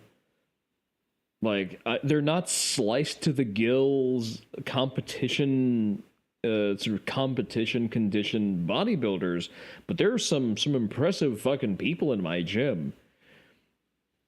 And it's not a prominent gym. It's not like when I went to the Venice Beach Golds, where that place is just full to the brim with just peak athletes. Just people in fucking peak condition everywhere. Or like Muscle Beach before Venice Beach turned into a favela. Yeah, there were people there. There were professional fitness influencers who looked the part, who were filming content. And yes, there were 1% body fat. They were moving daddy weight around, but that's because that's a place where people like that would congregate and concentrate. And I guess just because, you know, European physiques are on average less impressive once we make the cutout for extreme strength athletes who trained in specialized facilities as opposed to commercial gyms, you're just left with a less impressive population overall. And outside of the gym, this becomes... How can you hate on the Ronnie Coleman pre-lift hype? You are not a man if you just do not feel compelled to scream, lightweight! Walk into gym, Brian Shaw, Eddie Hall shoving 500 pounds and laughing while they do so. I mean, it's pretty much that. Like, I don't count the weight on other people's training implements, but I distinctly remember being in Venice Beach and someone was just casually incline barbell pressing what I think it was like 3 plates, I think, for reps. Are most people there on juice? Yeah, that's their job. The Europeans are envious of the American master race. Let's for one, I don't think it's because Americans are a master race. I think that we're just a very successful experiment in eugenics. Even clearer. Many would walk around at a public beach and probably feel disgusted looking at other people's bodies simply because of the skewed perception they... No, it's actually normal and baseline to make fun of people who have eaten themselves into being fat and disgusting. It used to be. I wouldn't know. I'd still say you're an American supremacist. Hell yeah, brother. Whatever you do, don't tell him about maximum security prisons. Now have of their own physique and their instinct to instantly compare themselves with those people, and if they see somebody with a better physique, they... Whenever you feel stupid, whenever you feel like you've really fucked up and you're probably retarded, remember there are people who unironically use synthol. I know there's like 10 of them globally, but there are people who do that.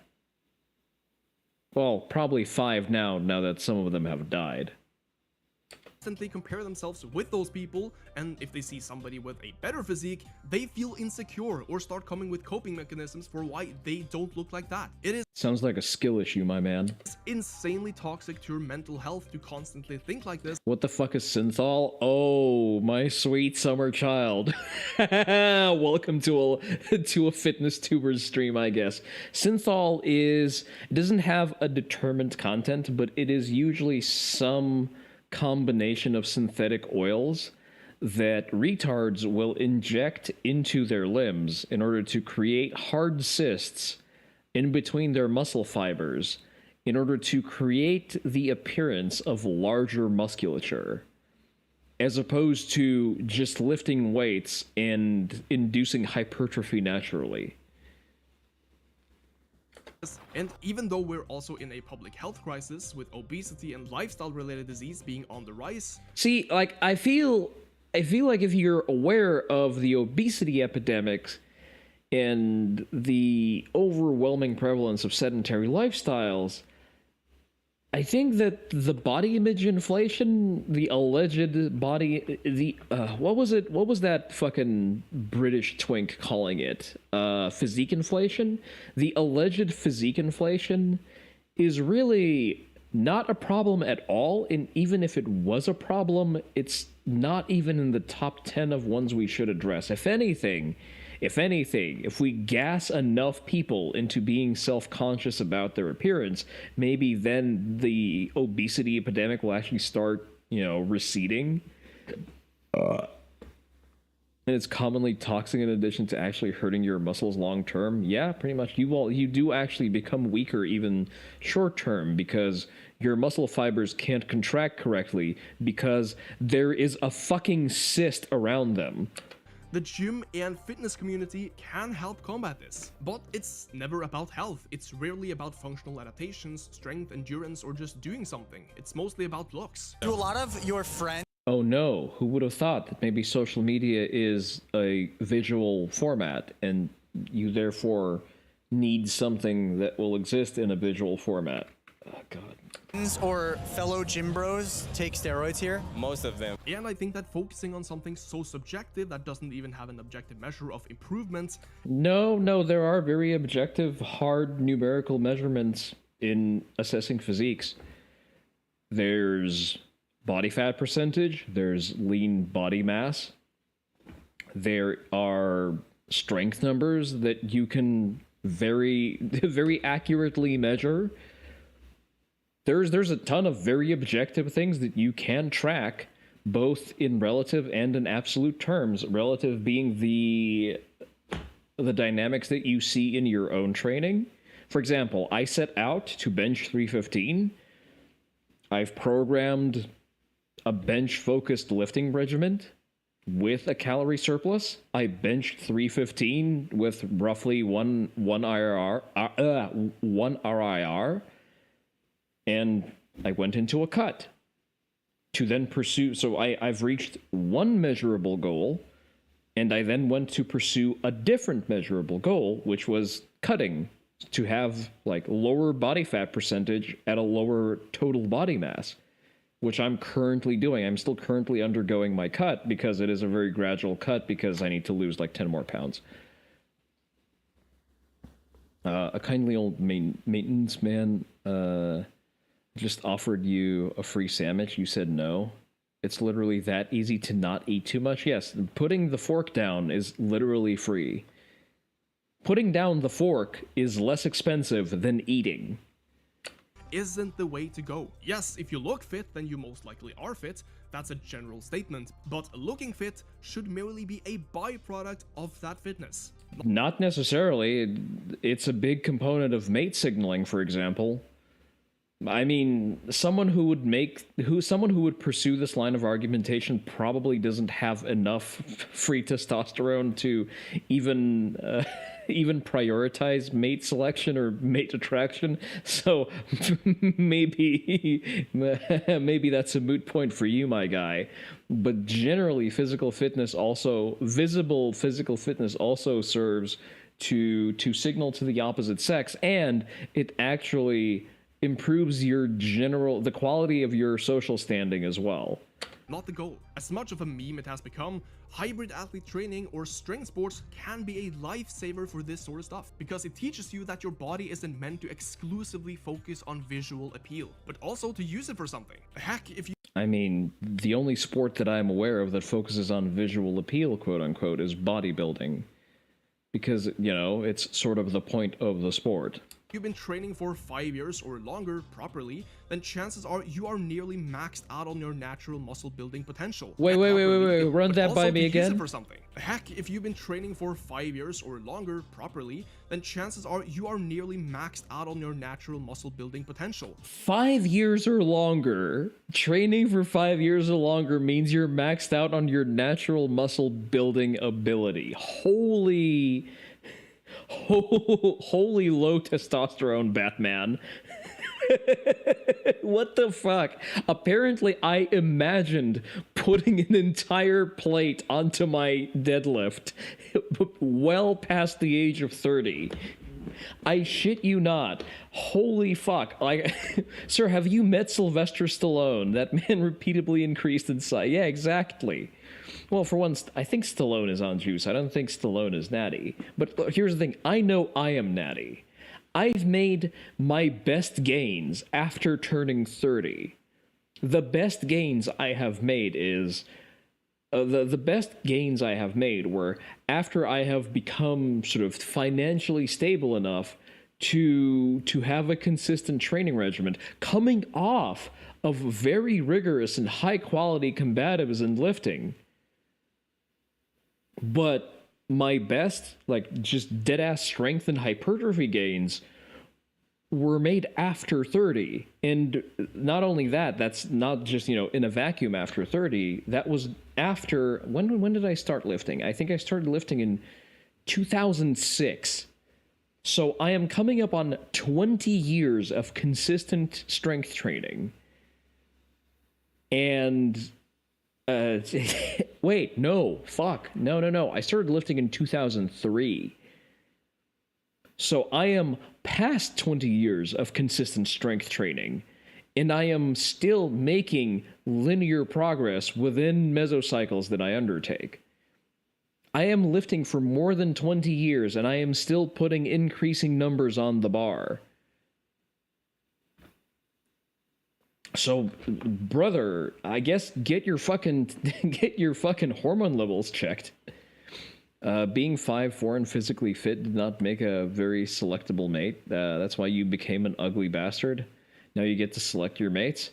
I mean, it's funny as far as Dojin tropes go, but ugly bastards are also known for having superhuman strength and sexual stamina, which is actually a byproduct of being an athlete. So every ugly bastard is actually secretly an Olympic level athlete. That, and actually being 5'4" is a secret buff, because if you go extremely hard on bodybuilding and you become as wide as you are tall, that will look impressive in and of itself. The guy who runs the GOA YouTube channel, I forget his name. I think it's Ben. I think, like he's 5'0", but the dude looks like he curls my bench press for reps. Like, he's an absolute fucking unit. You can't see it because they film him like from the chest up, and you just think that he's fat. No, he just has like an enormous he has an enormous upper body that sits on a legitimate fucking V-taper. The dude is a power lifter. He's just a pocket-sized power lifter. And even if you manage to put on a kilo of muscle every year afterwards, that's not something you can visually assess at all. So at that point, you feel like you're stagnating, and without any progress, most people will start to feel even worse. And this is just a part of human psychology to never be content with 1 kilo per year is... So the video that he's referencing here, the Jeff Nippard video, that is an experiment that he had going on called a clean bulk. So he was barely staying in any kind of surplus. He maintained a very narrow caloric surplus, steadily gaining throughout the year to minimize fat gain. You can gain way more than 1 kilo of muscle in a year. Because I know that I gained significantly more than 1 kilo of lean body mass last year when I was trying to max out my bench. I also gained a significant amount of subcutaneous fat, but that's what you do for massing. I massed, I gained weight, I was almost touching 225, and I dieted down to 200. But I maintained my strength numbers. Like, I tested that just a few weeks ago, because I posted that. I don't remember if I posted that on the Discord, but I definitely posted that on Twitter. Like, there is video of me at, like, in the middle of my cut, deadlifting 405. So my lean mass is still there. My strength numbers have not gone down, but I have cut down on 25 pounds of fat, essentially. At all. So at that point, you feel like you're stagnating, and without any progress, most people will start to feel even worse. Skill issue, you're supposed to maintain linear progression throughout your mesocycle. And this is just a part of human psychology to never be content but always wanting more. That's why I think it's so important to be versatile as well, and focus on performance instead of how you just look in the mirror. Because 1, it takes the attention away from just the visual aspect and places it somewhere functional, like strength, endurance, or even specific tasks. And 2, it makes you feel a lot better to actually see progress and getting better at something, which is why most of us fell in love with the gym in the first place. The first year or 2 that you spend in the gym are usually the best, because you can almost see your physique changing every month. You feel a lot better physically, and you get addicted to that feeling of progress. However, I mean, there's also a hormonal response to physical effort that you gradually teach yourself to experience. Oh god, I know the Russian term for that, but I don't remember the American analog, the English language analog for that. I have to say, focusing on how you look is still fine to do. A lot of people can do that and end up feeling a lot better. If you want to lose 10 kilos to make your abs pop more, then there's no downside to that. The downside may come from the reason behind it. Like if you want to get shredded because you saw a video of some lean guy on YouTube, then that means that you didn't really make that choice for yourself, and you're more likely to feel discouraged if you fail. Now, that's stupid. Like, if you see that people are lean and it helps you get motivated to lean out, there's nothing wrong with that. Fuck, listen, my phone is full of pictures of scantily clad anime women with abs, and what keeps me sane on my cut. It keeps me consistent. So don't you fucking throw shade on my motivation methods. You do not operate at the frequencies where I exist. body image issues and physique inflation isn't something exclusive to new gym goers or even casual lifters. There are bodybuilders with Olympia-level physiques who still think that they're small, like Chris Bumstead, or even Arnold himself, who stated that he felt disgusted by looking at his own body at times. I never really was satisfied with my body. I looked in the mirror and I said to myself, I don't know how this shit body can ever win. When the Brother has never experienced a harsh pep talk. He does not understand the concept of internal banter to whip yourself into training. I got about myself, that's all bullshit. Even lifters with high-level education like Mike Israetel, who mind you has one of the biggest informational channels in the industry, has talked openly about how badly he perceives his own physique, even going to the point of getting liposuction to combat unwanted fat storage. And for what? To potentially win a trophy while being compared to other guys on stage, a super subjective opinion, only to take more PEDs down the line to improve. So Mike Israetel had his surgery because he just has fat that he can't diet off. Well, first of all, it's a health burden to have that extra fat tissue, and he has inflicted that fat tissue on himself by overbulking when he was doing powerlifting. This is how normies see great people who talk about their methods. Essentially, it's the dude bro is failing to understand the entire point of the sport, yet proceeds to comment on it for some reason. So what can we do to combat the ongoing epidemic of unrealistic expectations? Just stop being small. Even social media and the body image crisis as a whole. Oh, let me correct myself. Have you considered not being small and retarded? You always like to remind people that it's good to be honest with yourself and not baby yourself when you notice your own shortcomings and flaws. That is one aspect of it, but you also, like, negative pep talks are a means of psyching yourself up through like an anger stimulus, and that just works for some people. The aforementioned Mike Israetel calls it sort of going to the well of your childhood demons. Sometimes you just have to look into the darkness to clear that 1 rep max, you know? You can drop the screen time, or at least change it to something more productive for you. You mean like lifting weights? Something you can learn from. Don't just scroll through a bunch of ripped men and women on Instagram or TikToks with edgy edits, because that...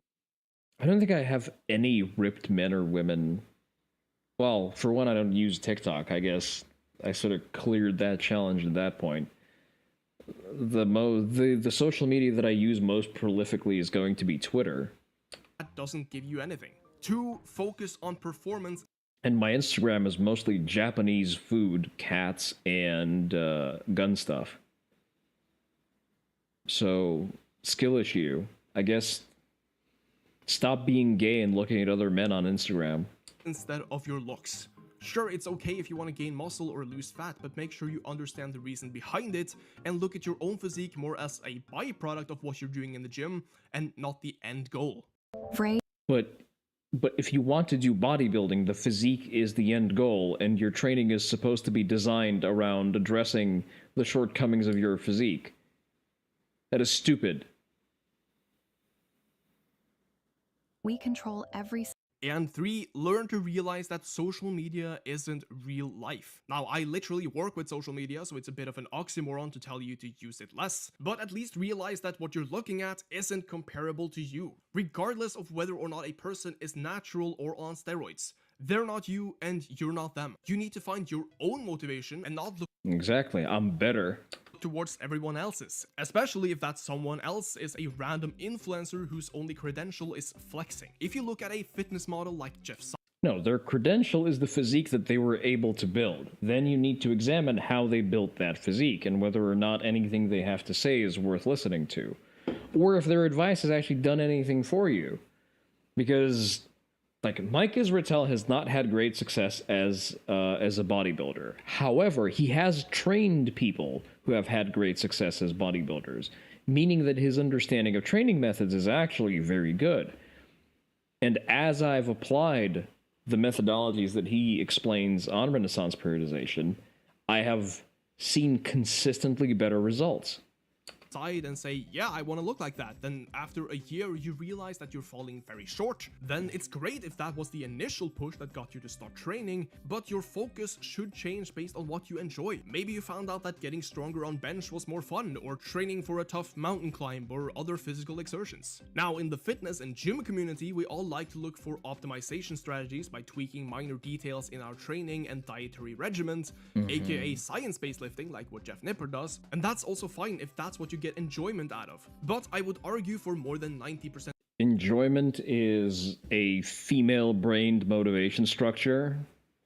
Yes, it's good to enjoy the things you do, but the ultimate driver of your motivation should be results, however incremental they may be. And science-based lifting isn't something worth pursuing because it is quote-unquote fun or enjoyable. The point of science-based lifting is to eke out those little marginal results, to have them compound, basically stack, on top of the high-quality training that you already do, to produce significantly better results in the long term compared to people who just send it. Of gym goers, the biggest issue is actually showing up and training hard for a long time. And that's also the biggest issue with getting people from the general public interested in health and fitness. What I'm saying has a simple message behind it though. The physique inflation. So there is no problem, and the general population is not affected by this, and this is a gigantic nothing burger. Thank you for confirming that. And body image crisis are the result of many events and factors which have accumulated over the last 50 years. But many people always lay the blame on one thing without realizing that comparison is the biggest thief of them all. Fake naturals wouldn't even be a problem if people didn't knowingly or You need to do better. You didn't make a video last week because you were tired and had social obligations on your only day off. It's not a legitimate excuse. You were just being lazy. You just need to stop being lazy and actually work on your mountain of not done shit. Yeah, that's generally how you make progress. You do shit and it just works. Just a second. Let me quickly. I don't have that set up. Just a second.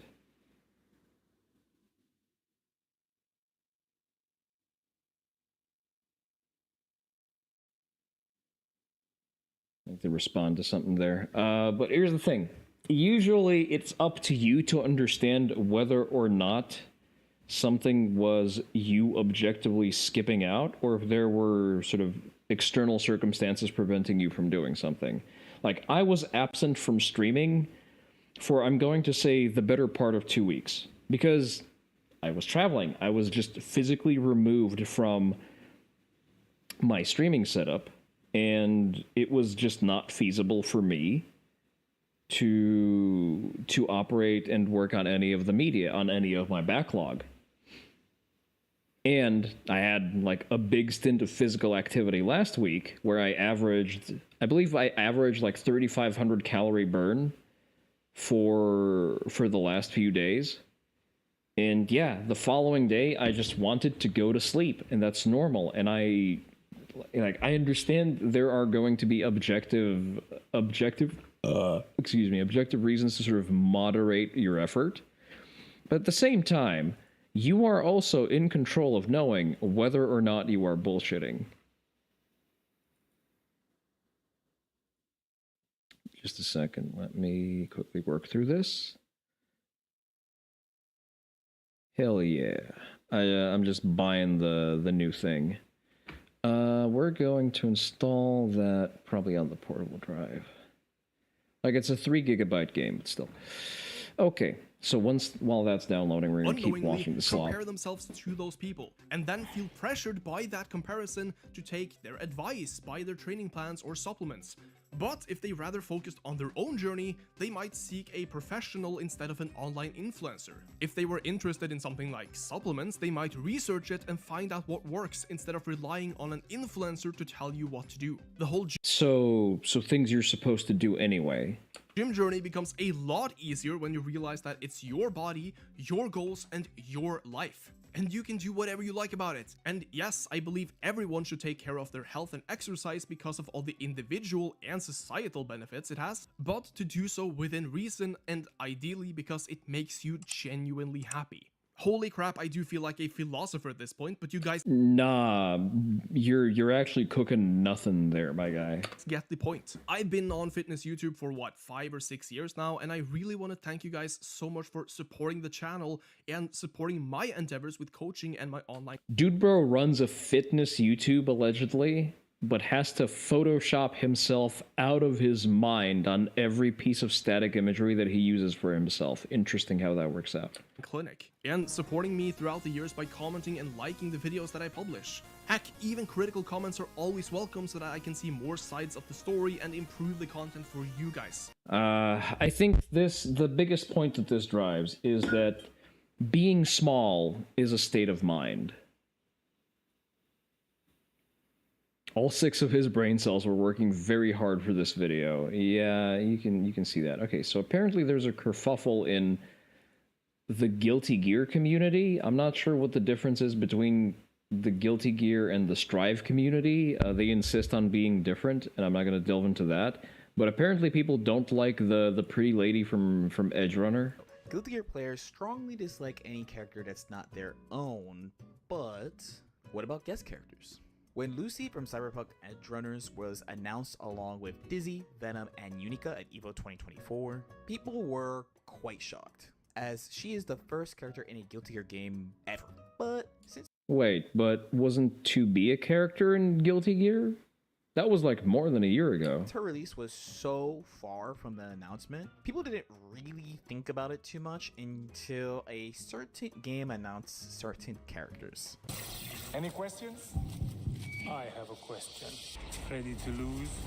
Yes, the announcement of Cristiano Ronaldo and Salvatore Ganacci in Fatal Fury really got the fighting game community feeling some type of way. Real-life celebrities, as guest... You're a Guilty Gear old fan, so you dropped the series when 3rd came out and genuinely can't enjoy the new fighting games?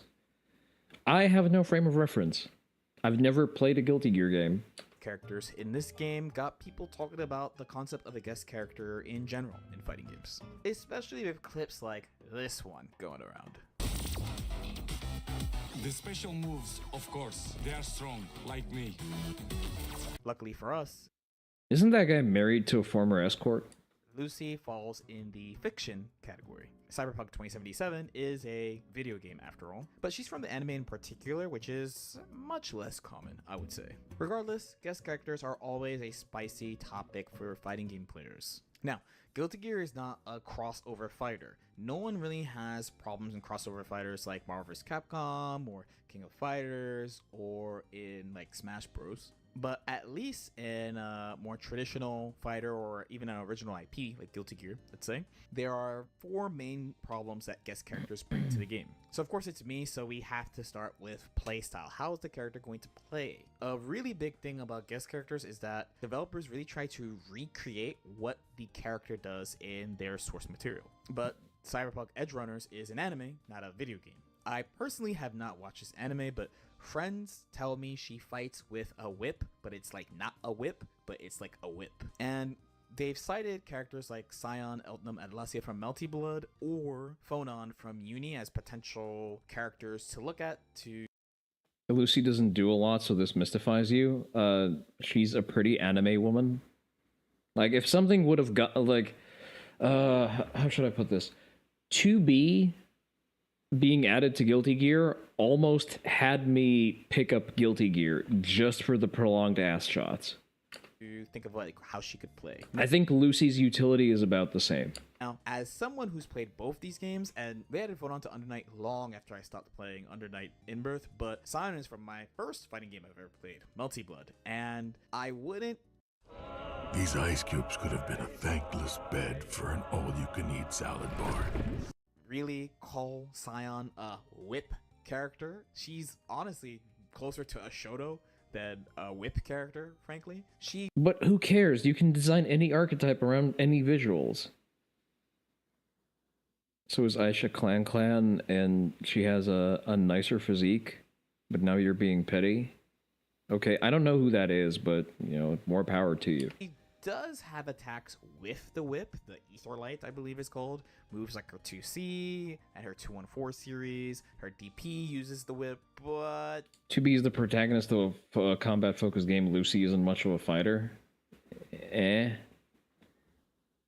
She's not really one. Maybe Full Moon. I don't know.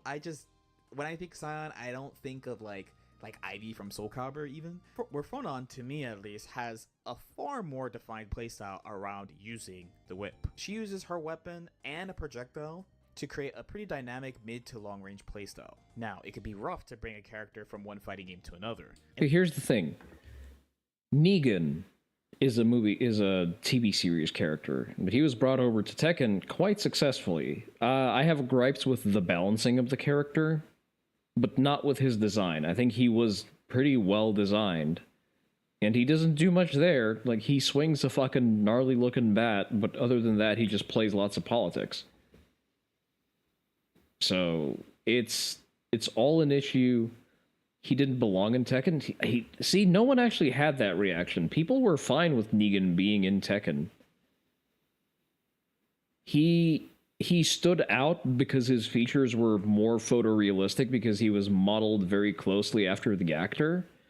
But outside of the fact that him being external to the setting, he didn't really stick out like a sore thumb.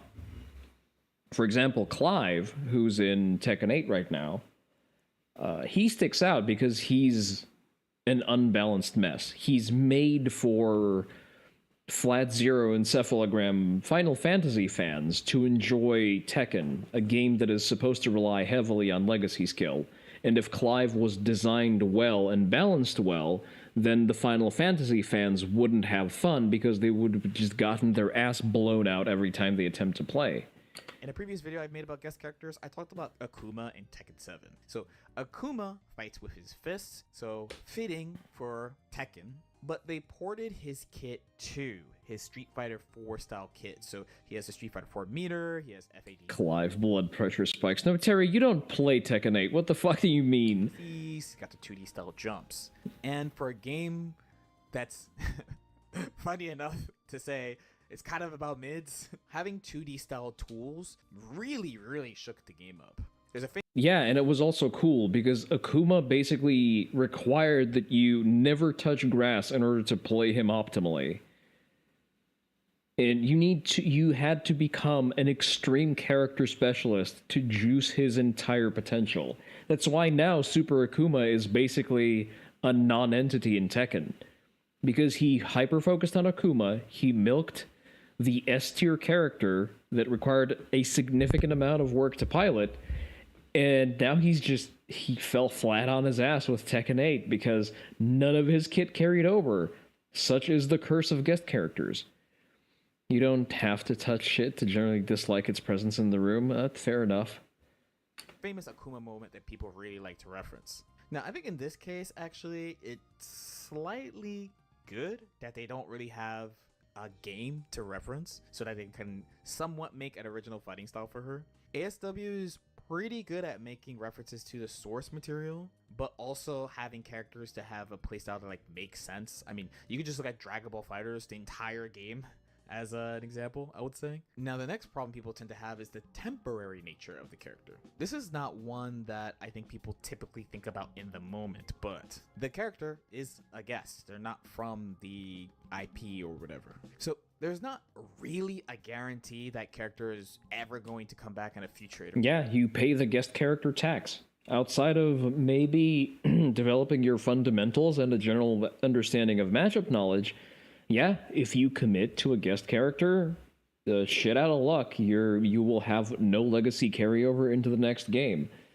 It's less of an issue for things like Moron Combat that just have no long-term legacy carryover because the system of the game is just so vastly different between installments. But in Tekken, there are people who sunk hours into Geese Howard and have nothing to show for it because Geese Howard was a guest character, and that was just the price that you paid for Geese being a very powerful character. You just don't like it when guest characters don't properly fit into the game. You will say Darth Vader won you over in Soul Calibur 4. It was surprising how well he fit in. Yeah, or Heihachi in Soul Calibur 2. I wouldn't say that you're entirely throwing away time, but you're definitely operating at a disadvantage if there's any kind of legacy carryover. Iteration of the game. And of course, yeah, it'd be easy to be like, okay, well, there's Smash, and everyone came back in Smash Ultimate, but I just mentioned Akuma, and so far he hasn't shown his face in Tekken 8. And it's times like this where people really feel like sometimes the guest character slot is a wasted slot. I would really like Elisa back in Tekken 8. On a character that could return from the past. In Guilty Gear, there's still quite a few options remaining. For starters, there's Jam. So she is a Guilty Gear veteran, she's been in XX and Exerd, and people have been begging for this character to come back since Strife came out. Outside of her from XX, there's not too many options left. Cliff and Justice are both dead, and okay, we can meme about Zato being dead, but regardless, I think it's pretty unlikely they bring these two characters back, which leaves Robokai, who is with Venom in this game, and then Zappa. So really only one character is left. Exerd at a glance has a bunch of options, but out of the Exerd newcomers, the only characters they haven't added yet are Hyun, Answer, and Raven. At least between these two games, they've got room for one more season, at least. Third problem people might have with a guest character is potentially wanting someone else from that IP. So here's the thing. Licensing and guest characters are usually a business decision. Typically, it is some kind of cross-branding deal. Usually, money also changes hands depending on the particulars of it. Now, GG get it, but you were so happy they brought back Johnny. Again, I don't really have big opinions about Guilty Gear. Eno looks pretty, and that's... Eno and Jack O are the only characters I know. Ask me why. But guest characters are usually a business decision, so either money changed hands or it's an audience exposure thing. So that will frequently call roughshod over organic meta. And you can gnash your teeth and complain about capitalism again, but capitalism is what made the product possible in the first place. So I guess cope and seethe. Going back to Akuma, he's a really, really popular character. So I'm sure there's people who would have wanted Chun-Li and Ryu, who, by the way, they're guest characters in a ton of games. But I think conceptually, no one is really mad that Akuma's in Tekken 7. Balance aside and playstyle aside, like, again, I don't think anyone's feeling some type of way about that. Or if you take like a 2B in Grand Blue versus Rising and Soul Calibur. Did I confuse that with Grand Blue? Because Grand Blue and Guilty Gear are they're barely different games. I'm sorry. So she's unique in that there's not a lot of characters to pick from, and she's by far the most popular one. But in Lucy's case, and this is definitely kind of anecdotal, but I've had a lot of friends be like, yo, justice for David, bro. What about my boy David, bro? I haven't seen anime. If you want to talk about it, if you want to use a hashtag, if you want to talk about it in the comments, that's all you. And then finally, the last problem people tend to... I will assume it's a problem of pretty girls selling more copies, and simple as. Johnny is king of GG physique goals. You have a thing for characters whose shtick is difficult low number combos where your health bar mysteriously disappears in massive chunks. I see. To have is that there's somewhat of an expectation that the character should be strong. And this is because they're bringing a new audience into the game with this character. I mentioned this when I talked about Unica in the last video in this series. And side note, I mostly credit this feeling to Arxis giving very, very, very little time with the character. If you didn't hear at Evo Japan, you could try Unica, but it is a 5-minute session where you are only allowed to play as her. So I did 4 of these. So I played her for 20 minutes or 4 or 5 minute sessions. Not a lot of time. Couldn't test her against other characters. You know the deal. That being said, I had an immediate perception that Unica was strong compared to, let's say, my first 10 to 15 minutes playing Dizzy, or even talking about older versions of the game. The first time I played Sin, I didn't feel like he was super strong. Curious that these two characters are from anime, by the way, and the guest characters I've discussed until now have all been considered strong characters in the titles that they've joined. A new strong character added to the mix will definitely make people feel some type of way, especially because a lot of returning fan favorites. I'm sorry, the more I listen to this, the less I'm inclined to ever care about the opinions of the FGC about, well, pretty much anything. All right, let's I guess get angrier at foreigners ruining Japan, which, you know, it's what we do on this channel. Anh em một kèo củi đâu rồi? Đấy. Ah, shit, I need subtitles for this shit. Okay. Carnage of the streets of Japan today's McDonald's Pokemon collab goes horribly wrong. Kids across Japan were left in tears. Thousands of uneaten Happy Meals were littered across the streets. Đây thì cũng làm được tầm 200-300 cái rồi. Đấy thì tiện thể nhá, anh em nào mà ở quanh Tokyo. So basically a Chinese scalper just bought a shit ton of Happy Meals because Japan is designed as a monocultural society for people who fit in and people who observe the social contract, for lack of a better explanation. And I think it should do a better job of keeping people who come from other low-trust societies, or who either... Japan needs to do a significantly better job of gatekeeping people from low-trust societies and people who are willing to break the social contract, likely because they don't have a lot of consequences for doing so, the fuck out of the country. And that's all I have to say about this. I really don't want to listen to spoken Chinese. I already seethed badly enough about it when I was in Japan, and I had to suffer the unwashed Chinese hordes at Nanzenji. But speaking of Mike Israetel, he did an interesting video with GBRS Group, and I have thoughts about this, so we're gonna watch. Folks, I'm Dr. Mike, and I don't know anything about warfare, but these guys do. This is Vernon, this is DJ, and they get people ready for their best shape ever in special operations, tactics, equipment, and physical fitness. And I'm gonna take the physical fitness test today to see how. You like that Japanese hobby shops started quitting people on Gunpla to duck on scalpers? I don't understand what that sentence meant. Like, I know the words. Oh, quizzing people on Gunpla. I see. Nice move. Gatekeep at every turn. The casuals have to be filtered. How dog shit I am at this.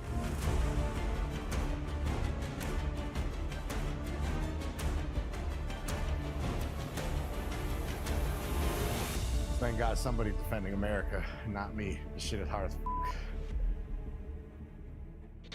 Every event here is based off of 3 tiers. What we're trying to do is develop a well-rounded tactical professional. We will have the first one, which is our minimum standards, what we think if you are on the SWAT team, military, things that you should absolutely be able to check the box on and hopefully be able to maintain those for as long as possible. And then we also want to constantly be pushing that needle a little bit further. So we're pushing that to our elite, which is our second level, and then what we would call our Be a Pro, which is what we are seeking here at the GBRS Performance Program. And what we're pushing for is constantly maintaining that Be a Pro status and being able to maintain that for as long as possible. When it comes to operators and guys that I've worked with, it's not just getting them into the game, it's keeping them in the game as long as possible and being able to maintain that level of physical fitness.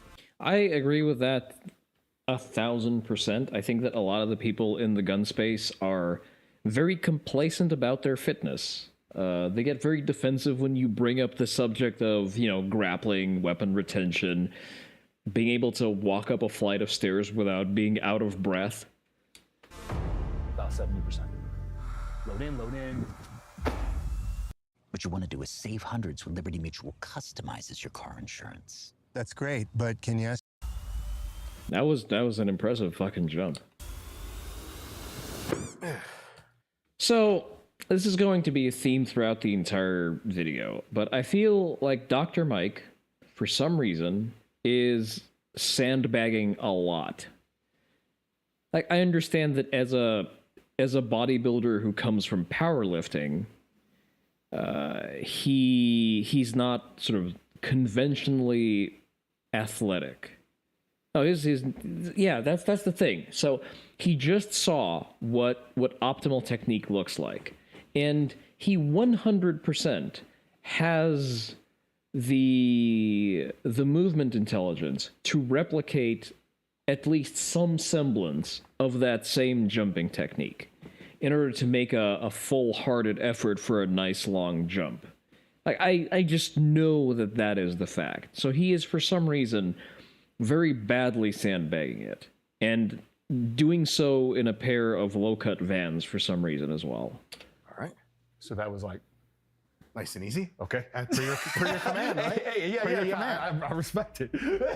So the first test in our performance standards is a broad jump. The standard here is going for height, and they were going +12 and +12 for Be a Pro. The whole point of this is covering ground horizontally, accelerating with a good shin angle, sprinting, moving around a room, CQB, being dynamic, and also the mobility effect of landing in the hips, being able to land into our feet, maintain the arch of our There's a bit of metagaming here. Like, whenever you're measured on an exercise, at some point you're going to start doing exercise-specific training that is going to make you better at the exercise, as opposed to the core metric that you're trying to measure with the exercise. But still, I think that it's good benchmarks to use regardless, and that's where the optimized technique sort of starts playing in. Foot, just a good expression of power, and it's something that anyone can do. You don't need a vertex to check or something, just a horizontal expression of power. Can I take a couple more? Absolutely, yeah, absolutely. Find some rhythm, use your arms. We gotta stick our landing so I can measure it off your me. Throw your arms, place your feet. We do have to stick that landing so we can measure it though. There's an athleticism requirement for that. All right, big guy. Aggressive, big launch, violent arms. Toes down, find your shins, hip! Put your feet there. Better. You've got to stick it, my guy. To be fair, there's a lot of reciprocating mass that he just needs to stop.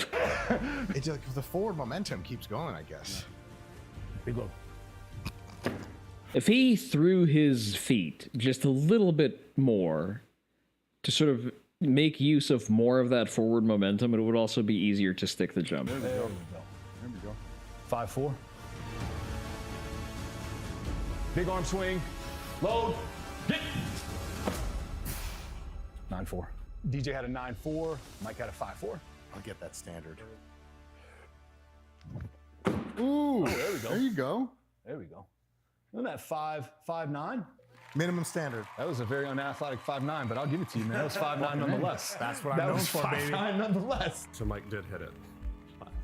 Barely.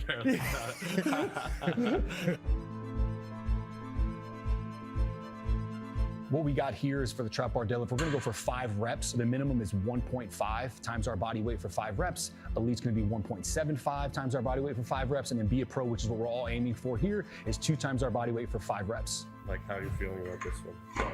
About this one? Not good, bro. You know what I'm saying? My attitude, like I'm still here, you feel me? But you know what I'm saying? Are you gonna let DJ show you off? This pussy? 2 different things, dude. 2 different things. Set in. I think there's also a component of, at some point, your body mass, like Dr. Mike's, just becomes so ridiculous that double your body weight also is no longer, a consistently feasible weight to deadlift. Pull under, wedge yourself in, push. 440 with the trap bar is, by the way, very respectable numbers. Push hits. Push hits. I am not sure that I would be able to deadlift that. Push hits. 2 more. Up hits. You know what? No, I take that back. I would probably be able to deadlift that with the trap bar. I'm not sure I would be able to hold onto that without straps. Hits. Beautiful. Great set, big guy. Mike looks pretty strong. How do you think he's going to fare on this one? I'm not too unconfident here. I think he might do well. This is enough traditional strength. We should be okay, but who knows? What's your body weight at, Mike? About 240 on the scales. Okay. Damn. It's all real too, you know what I'm saying? You said 240, so we're at 480? 360. Minimum. Minimum, okay. See, that's the thing. Dr. Mike deadlifts something like 600 pounds with a conventional bar. And for those of you not aware, deadlifting with a conventional bar is physiologically and neurologically more difficult than doing that with a trap bar. The trap bar sort of inherently simplifies the deadlift because you don't have to have as cued in a technique in order to lift the weight off the ground. Basically, as long as you're able to get good leg drive and you don't collapse your back, you're going to get that lift. It's very similar to sumo deadlifting in that sense. That's why I maintain that sumo deadlifts don't count. So Dr. Mike deadlifts conventionally, without straps, 600 pounds. So he's for some reason just intentionally sandbagging and staying on the minimal requirement. I don't really understand why. Stop and start, touch and go. Yeah, touch and go. Try not to bounce just for safety reasons, but control it and back right back up. Yeesh. It's not rocket science.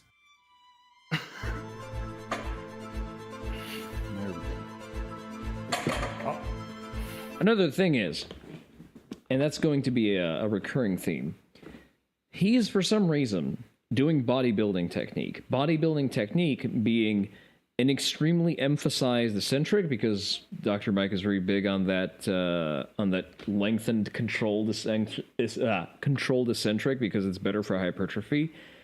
But it's not the optimal way for knocking out more reps. And the way that CJ does it is like he just knocks out the reps. Like he does the test as stated, as intended, and he just knocks out his reps. And I think Dr. Mike would be more than capable of just doing 5 reps with 480 pounds with a trap bar if he didn't do the slow eccentric bullshit. If he just, touch and go, lock out, touch and go, lock out. Hips. There we go, Mike. There we go. Swing in front of us. Hit the brakes right when we get to a tall position right there. Brakes. Yeah. Good reps. So on the trap bar deadlift, DJ hit it for 2 times his body weight for 5 reps, executed him well. Could have went a little bit more, but we're going to save some for the rest of the test. Mike, I think he hit 1.5 his body weight. I think he was around 360 with his current body weight with where he's at now. Honestly, a little bit better than I thought. So hopefully we can keep this going throughout the rest of the test. Yeah, I'm an AI, but I'm here to talk apps. Real apps you can build in minutes with Base 44. This I look pretty easy. It's weird. I haven't deadlifted in like maybe 8 years or something. Pretty sure that Dr. Mike could out deadlift everyone in this room combined, unironically. That was a trip. Really? Oh yeah. Huh. No, I purposefully don't deadlift anymore. Huh. Yeah. Lower back injuries? No, it's just for find better bodybuilding. movements? It's the fatigue isn't worth it. Yeah. But if I could deadlift, I would do more. That's what I'm trying to say. Performance plus excuses plus what I could have done on my best day. I'm a fucking athlete, baby. Brother.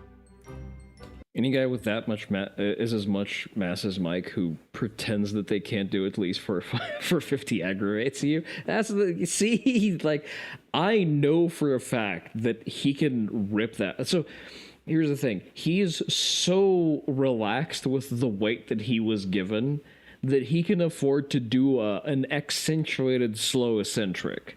Like, he is doing bodybuilding technique on an exercise that's supposed to measure explosive effort.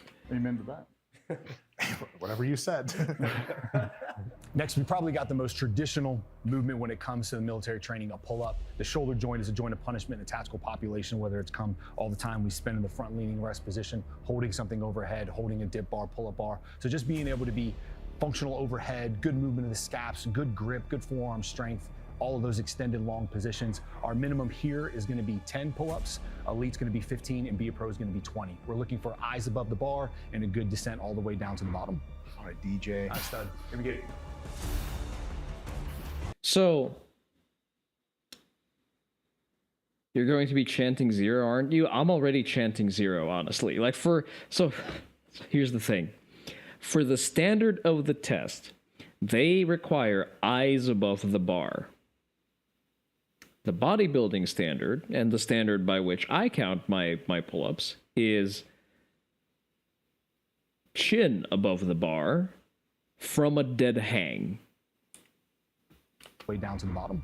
All right, DJ. Nice stud. Let me get it.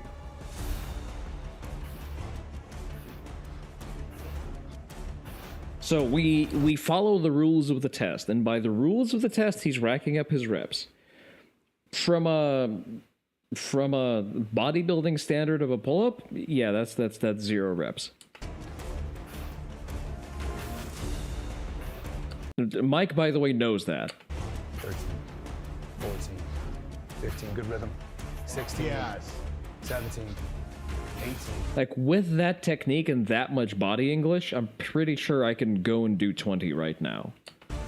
19. Oh boy. One more, why not? Call there. 22. Get off me, 22. coach. Is it okay if I go on the short person Yeah, area? my friend. Do you think? Whatever you need. I used to be upset that I was not tall, but then I realized my dick is concomitantly short. So no big deal. It's all proportional. Yeah. Okay. Lats on this creature. So, let's watch the cues here. Dr. Mike starts out with a dead hang, hyperextended elbows, hook grip on the bar. Lats on this creature. I'd say he's definitely going chin over bar. I would say that he's definitely chin over bar for his reps. Dead hang, chin over bar. So, like, compared to DJ's reps, like, each one of those is supposed to count as 2 reps, just on the pure muscular effort that's being exerted here. And Mike is also doing slow eccentrics. He is doing textbook, chemically pure bodybuilding pull-ups. And I'm sorry, I'm not sold on the idea that the DJ can do 22 strict technique pull-ups. Maybe he can, but he didn't for the test, because that's not the point of the test. So it's no shade on DJ, it's all shade on Dr. Mike, who for some reason is just sandbagging the entire fucking test and sort of, violating the premise of the video. Here we go, Mike. 5. There we go.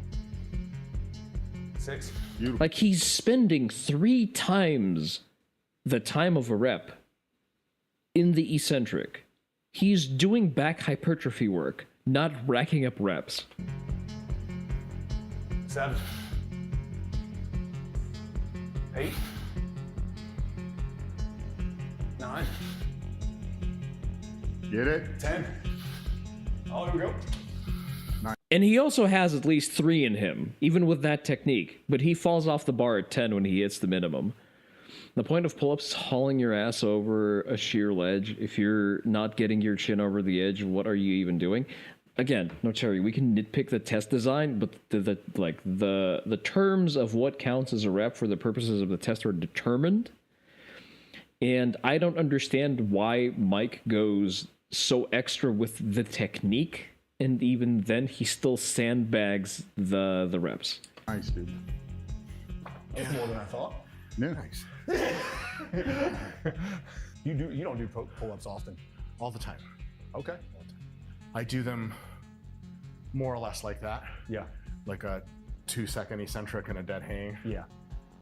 It's all for aesthetics. Which is important. Huge.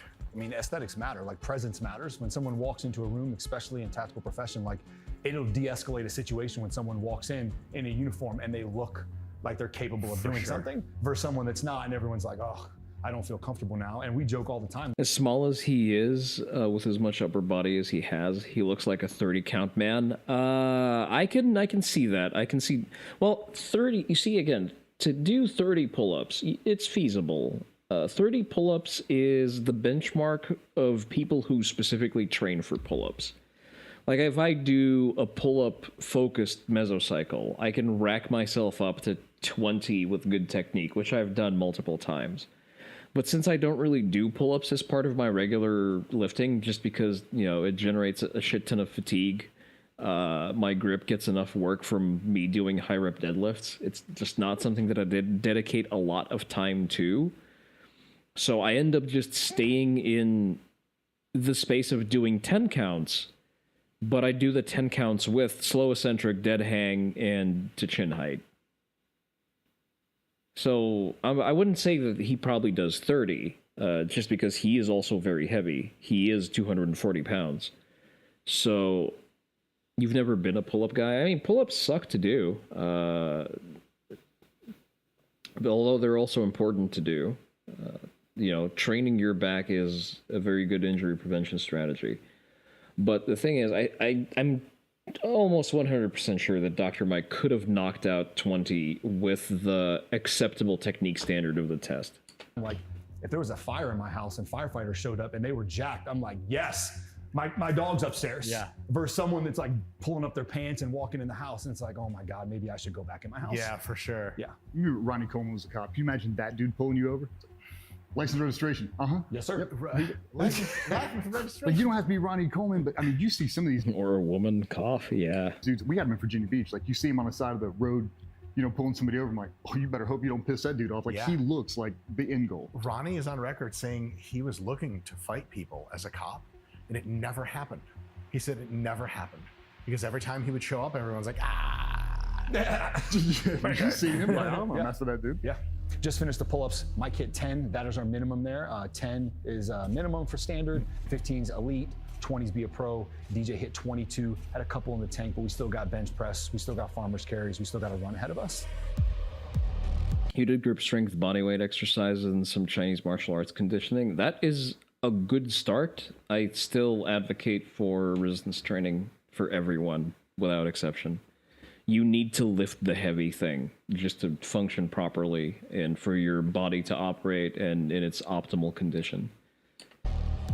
Next, we're going with a farmer's weight carry for body weight. We're going for distance here. Not only is this loading our posture, our position, our grip, our stance, all the things we build on here at GBRS when it comes to building a good tactical profession, but also being able to carry that weight for a sustained distance. Often with operators or people that are in the tactical profession, you're not doing something fresh. We're doing something under fatigue. So being able to support that position for long durations of time. If we're carrying a gurney, carrying a body, carrying someone a long period of distance. For our minimum here, we're going 175 feet in body weight, or elite is going to be 225, and then be a pro. Holy shit, so Dr. Mike is going to be carrying a 120-pound dumbbell in each hand. Going to be 250 for distance. There is no technique. It's not a time base. Just pick that motherfucker up and walk as far as you can. You drop it. Nope.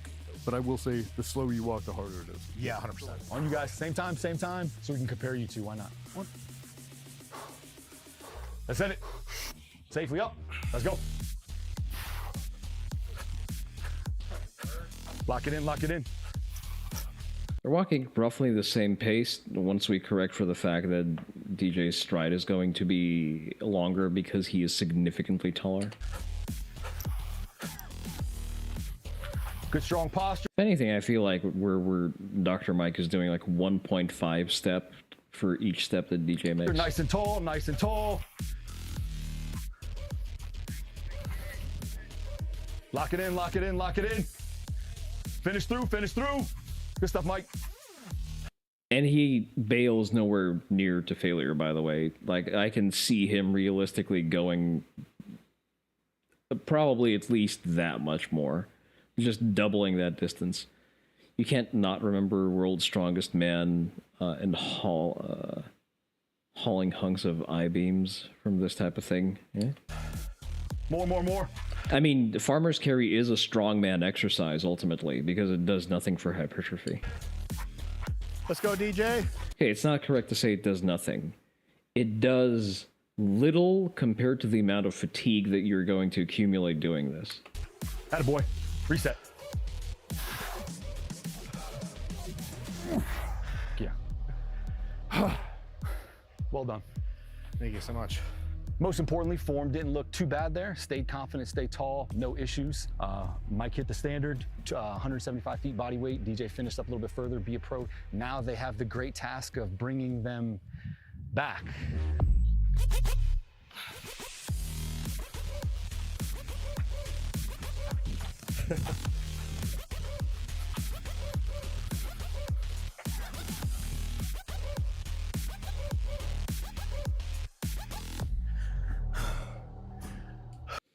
You're confident that part of Brian Shaw's dominance was his home training at Fort Collins to get that altitude handicap?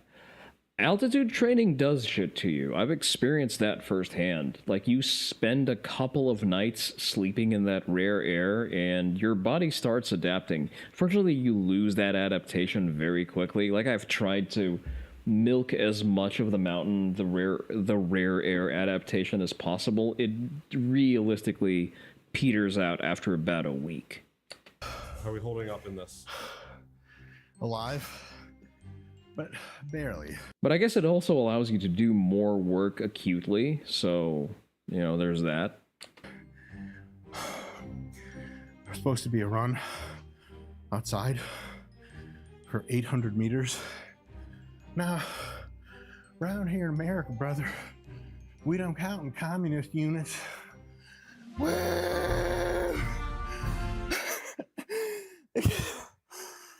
What makes someone's work a work of art? Art takes count. Pretty standard in selection is having a horizontal press. I think very common in military selections. Push-ups, very endurance focused, obviously horizontal pressing. We also want to be able to meet something, and we want to program a training standard that we can replicate in the gym. So we're not just training for a test, we're also doing something that we're doing 52 times a year. So we chose the bench press. Proximal stability, really being able to match stability of the bench, press something away from us. That is combatives, being able to create tension, drive something away from us, that anterior power. We're gonna go with body weight here. Our minimum's gonna be 10 reps, elite's gonna be 15, and be a pros, we're reaching for 20 reps in body weight. I think the most I've ever done with 225 is 15 reps.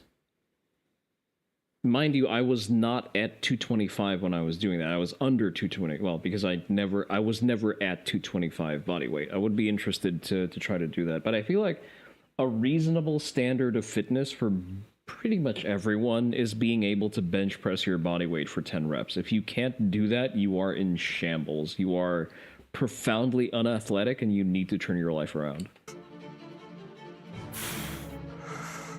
Good call there. Again, Dr. Mike doing the 2-second eccentric. He's back on the bodybuilder technique, as opposed to just knocking out reps. Your chest should be super warmed up. You got a chest workout. Oh, that is actually the other thing that I forgot, because I watched this video.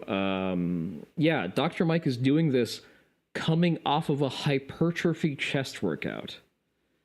And for those of you who don't know what that means, it means that it's a shit ton of volume with really not a lot left in the tank. So he gassed himself out with a morning workout, with a full bodybuilding workout, just because, you know, it's what he does for his prep. It's a part of the regimen that he must maintain. But then he films attempting a physical test in, like, for an operator physical standard. Like, I don't understand the logic of doing that. Oh, you want Probably can't bench your own body weight for 10 reps anymore. You definitely let yourself go. Well, Seku, if you need advice on building yourself back up, if you need sort of some kind of positive input on the lifting aspect, first of all, there's always this chat. But you can also join the Discord, and we have what's referred to as the Church of Iron, which is a dedicated channel for discussing lifting and asking questions. Short of that, there's also the Marshmallow, where you can just ask anonymously, or you can DM me if you don't want this, you know, if you don't want your questions on a public forum. excuses? You can't just do an excuse afterwards. You don't need advice, you just need to do it again. Well, then you can hop in the Discord and look at other people doing stuff if that toots your horn. How does he have time to do this video? He should be eating at least once during this runtime. I'm pretty sure he's eaten directly before. I'm sure he's fine. Some officers think you were lying. So you do this shit before, and during, and after. So let's see, before, I just worked out. I just had like a really, really hard life, you know? And no one walks around with this much fucking emotional pain like I do. I mean, I take that to every fucking lift. Let's get one more going. My elbow's fucked up. So we'll see you later for more excuses.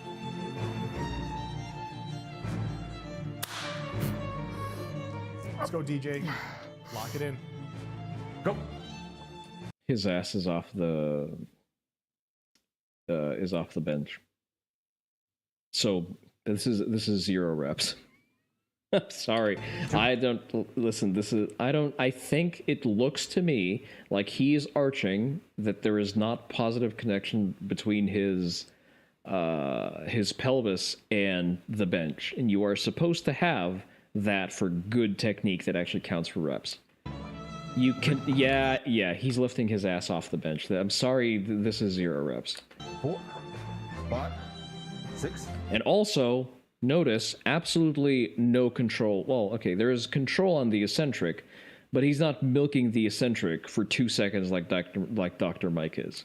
7, stay in that rhythm. 8, 9, 10, meet the bar. Drive. 11, 12, 13, 14, 15, 16, 17, 18, more. Let's go, DJ. 19. Yep, finish up. 20. Yeah, one more. 21. Oh, my man. He's basically bridging up on the damn bench. Get another. Yep, good. Just showing off now. 20. Yeah. What's that, big guy? God damn. What's that, sir? Excuses, man. Excuses are like a currency, except I'm like Zimbabwe. I'm printing this shit all day, baby. Scott, what fraction of the... What's odd to me is that Dr. Mike really doesn't need to do that. Like, if I am athletic enough to hit the pro mark, because I am 200 pounds now. I'm pretty sure that I can bench press 200 pounds for at least 15 reps, if not the full 20, while being on a cut. I am more than sure that Dr. Mike can do 240 for significantly more than 10 reps. Your coach would crawl up your ass if he saw you doing that. The day are we... It's a good thing that Mike is his own coach. Out here. 25.8. 10 reps minimum, 15 elite? No 20 way. standard. So, yeah, 3 or 4. Like, if I was really trying and shit, your boy just pulled the cork off, I bench like... Oh, you mean bridging the bench? Yeah, that's, again, I maintain that if you bridge on the bench, that's 0 reps. I don't want to come... If you have to bridge to move the weight, you're not strong enough for the weight that you have on the bar. Myself too much side, like 9,000. For how many reps? You can't count that high, can you, pimp?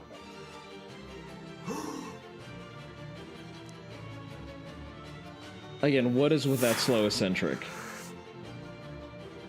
2. Here we go. Again, for scale, Dr. Mike has a 4-plate bench press. So I don't know what the fuck he's doing.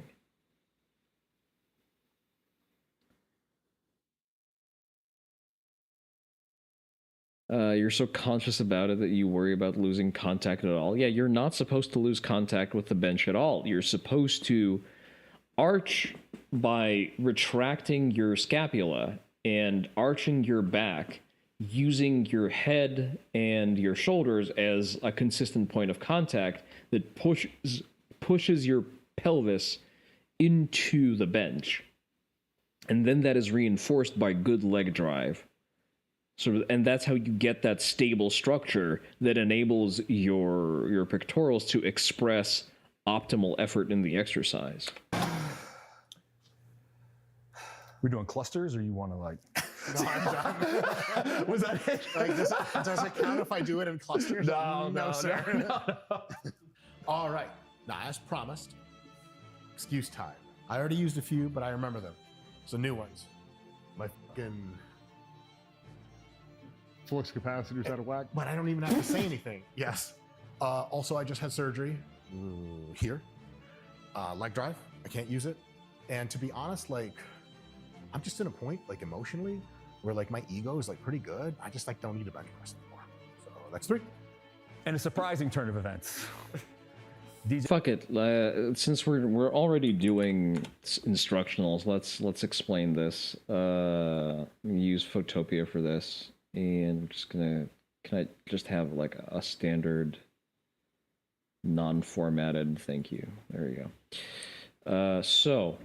The drawings are going to be very bad. I apologize for nothing. Since I don't have access to a tablet, which one of you is the pen? I guess you are the pen. You will be the pen. Yes, this is a pen. So, let's imagine that this is the bench. I don't know why we're drawing it with perspective. This is the bench. It has a little depth to it, and you're going to have several points of contact. You're going to have your head, which is of a slightly sort of oblong shape. You're going to have your chest nice and barreled up. If I can draw anything, nice and barreled up. And your scapula are going to be in consistent contact in line with your neck. That's a bit of an exaggerated arch, but you know what I mean. I guess the intention is to create this arch just below your scapula, and so sort of your pelvic bowl, your pelvic region is going to sit around here with your legs ideally having good positive contact with the ground. So, and as you push in with your leg, sort of you're going to have a downward intent in your stance, which is going to create an equal and reciprocal force that is going to stiffen your body and drive it into the shoulders as you sort of arch in and press into the board. And because this is a stiff structure, the residual force is going to go into driving your pelvis, thus locking you in nice and stable, resulting in a stable structure that basically immobilizes everything but your chest, allowing you that good positive upward drive for the bench press. How long have people confused me with their local guy co-agent? Well, I'm a local guy named Guy Co-agent, so... Didn't expect that. Expected a little bit more, hands on a bar. But you know, we're here to be surprised. You know, we're here. This is a moment. We're enjoying it. We're experiencing this together. And we're all having fun. So we started with like, these are serious life and death standards for fucking operators. Be a pro. And we're down to like, hey man, everyone has their own fucking spirit journey. You know what I'm saying? Hit that shit. You're good. And mental health's a big thing now, man. Mental health awareness, I'm bro. not trying to have you leave here with mental scar tissue that lasts forever. You know what I'm saying? I already have that. That lasts a lot longer than physical scar tissue. We want to leave you good pat on the butt, man. Have a good day. You know, send you home with some balloons. The last time I had a pat on the butt and balloons were involved, there was a clown also, and my psychiatrist says I just keep bringing that up. That's a weird prostate exam, but it was highly effective. For the next test, we wanted to go with a body weight standard for core. We tossed around a lot of ideas of sit-ups, hanging from a bar, heel clicks above. The Army did that quite a bit. So just trying to find an exercise that's familiar with the tactical population, that's something they can program on their own, that they can provide a progressive stimulus to with time or weight. So it just made sense. So we're not wrecking on the lower back with our hip flexors with the traditional tests of like sit-ups and flutter kicks. For here, the minimum is going to be 2 minutes. Elite's going to be 2 minutes 30 seconds. Be a Pro is going to be 3 minutes is what we're aiming for. Did you guys watch Happy Gilmore too? I haven't yet. I saw a guy watching. So, not to be that guy, but that is keeping the pelvis a little bit too high. Dr. Mike is also doing that, but to a lesser extent, I feel. So he is staying flatter, but that's not sort of the plank standard, and I don't know why they're not policing that. Like a proper plank is fucking painful to do. To me, he was giggling his ass off. Yeah, dude. So not as funny as it used to be because they've definitely cleaned up the language. It's more family movie now. Oh, what? Yeah, I mean, like they still have some, but it's not. What you're going to say is Calliope Moore talked about planking with her mom, and her mom's planking standards are crazy. Please do elaborate. Because I think I've seen Mori Calliope's flesh form, because I believe it's now common knowledge, basically, because she also has a very public, forward-facing media career. So she doesn't strike me as a very high fitness standard. I'm sorry. Such as the burden of VTubers. Mori's problems are not her mom's. I don't know what that means, Notaria. I don't watch HoloLive EN. Please stop vague posting on main. Billy Madison. It's not Happy Gilmore. What movie was Just get to the fucking point. it that I just saw that had like a warning before it? And a what? They had like a warning now for movies that from the 90s, like some of these jokes may be highly offensive. You're like, what? 2 minutes.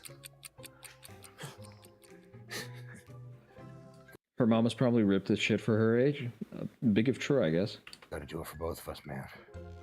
Don't end up. Again, Dr. Mike just bailed on the minimal standard. He easily could have just gone the full distance. Like me.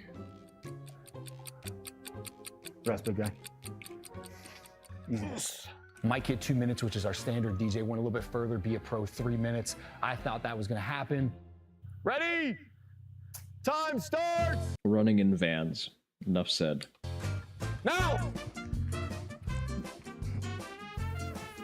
Heel striking and hyperextending. Okay, he's not a cardio athlete. He is a bodybuilder, so I guess that's to be expected. Your mom is much the same. She's never stopped being an athlete, even if she doesn't compete anymore. Nice. Next, we got the 800-meter run. I maintain that frailty is actually the leading cause of death globally, and people staying active is the key to longevity. I am very happy that my dad stays consistently physically active. If anything, his consistency and his adherence to physical pursuits is better than mine. We do sort of spec into different things. He's always been more of an endurance athlete, although he does a lot of functional and a lot of strength training stuff. I default more to the monkey brain state of big number, more good. So I just lift ridiculous numbers for low reps and I fight. That's what I do. He has an actual training regimen. He has an actual training program. I just go and do my judo twice a week and lift whenever I have time. We wanted to have an aerobic event, more capacity focused. We spend a lot of time sprinting, whether it's short durations, those 40, 50, 60 intermediate sprints, opening up to those 400. Your dad doesn't work out. He's just an old Mexican who never stopped working with his hands. You know what? Having done manual labor for 4 days in a row, I kind of fucking appreciate that. That'll get you to places. He looks like a shaved kid. Jesus fuck, man. See, if I hadn't seen that photo that you're bringing up, I would have thought that that's like a backhanded insult. But I know the exact photo that you're referencing. Meters. We also want to have a capacity moment, so that's why we went an 800-meter run. It's also pretty standard with SWAT testing. Minimum standard here is going to be 3 minutes and 15 seconds for 800 meters. Elite. What is 800 meters in miles? 800 meters in miles. There we go. Oh, wait. What the... Wait. No shot. That's less than half a mile. Oh. Yeah, fuck. I accidentally closed the video.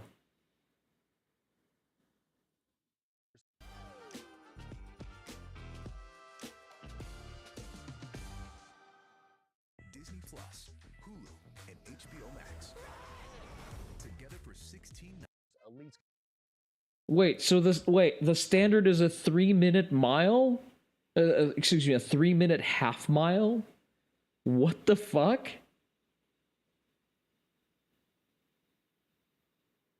Am I smoking crack here? What are you... Wait, no, that's I got my numbers wrong. Okay, no, that's actually reasonable. I am just bad at math.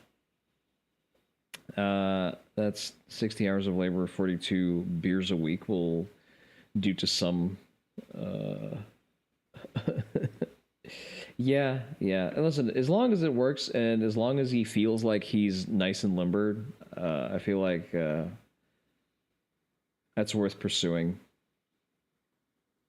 Okay, wait. Let me adjust that quick math. So that's effectively half a mile. Okay, no, never mind. It's actually a pretty high standard because, well, 3 minutes and 15 seconds for half a mile. I don't really run half miles. I time my full mile, and usually I will sprint at the end to sort of squeeze out that extra juice. And the best I've had is, like, my best ever mile time is just under 8 minutes. So we cut that in half. That's 4 minutes. I guess if I commit to a sprint, since it's a half mile, I could do at least 3 minutes. I need to test that. It's going to be 3, and then Be a Pro is going to be anything under 2 minutes and 45 seconds. Yeah, but that's not sprinting pace. Really taking the slow and steady thing serious, huh? This is fast for me.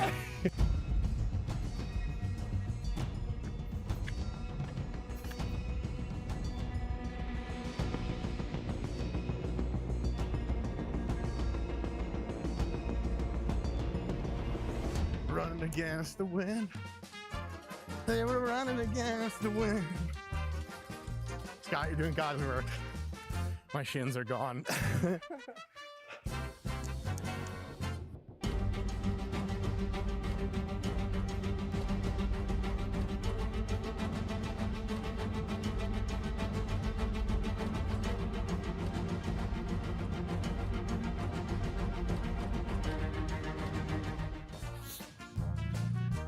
His hat makes him look like a fucking pioneer. That sort of hat, you'd think he'd be running a lot faster with as much wind he's getting on that thing. 5:30. Pull the left calf. The other one? Yep. No fucking way. 30 feet, you see it? Yeah, I saw it. 30 feet. I feel like my Achilles popped. Shit. It's trippy. I'm Yeah, barely yeah. out of breath, but my calves are done. My shins are done. I mean, just repetitive motion, repetitive force. I just don't ever run. Yeah. I mean, running at 240, or rather, when you don't run regularly and running while being 240, yeah, I can't imagine that's a very pleasant experience. This is the one where I feel that Dr. Mike didn't entirely sandbag this, although he did sort of predisposition himself to not perform optimally here. But okay, I can believe that someone of his body proportion and of his training focus would not do well in any kind of conventional sprinting. Workdays like these drive you fucking crazy. You want to do stuff, just sitting here observing is fucking maddening. You store that good energy and funnel that into productivity when you have the opportunity to be productive and do something with that. It's very important. It's very similar to physics, to storing potential energy in the form of frustration and then channeling that into actually doing shit. It's an excellent engine for productivity. Luckily, the grappling and shit has my cardio okay. Yeah. But my fucking legs are like, eh. Sorry, let me do the racially appropriate thing my legs are feeling. Hi. Just wrapped up the 800-meter run.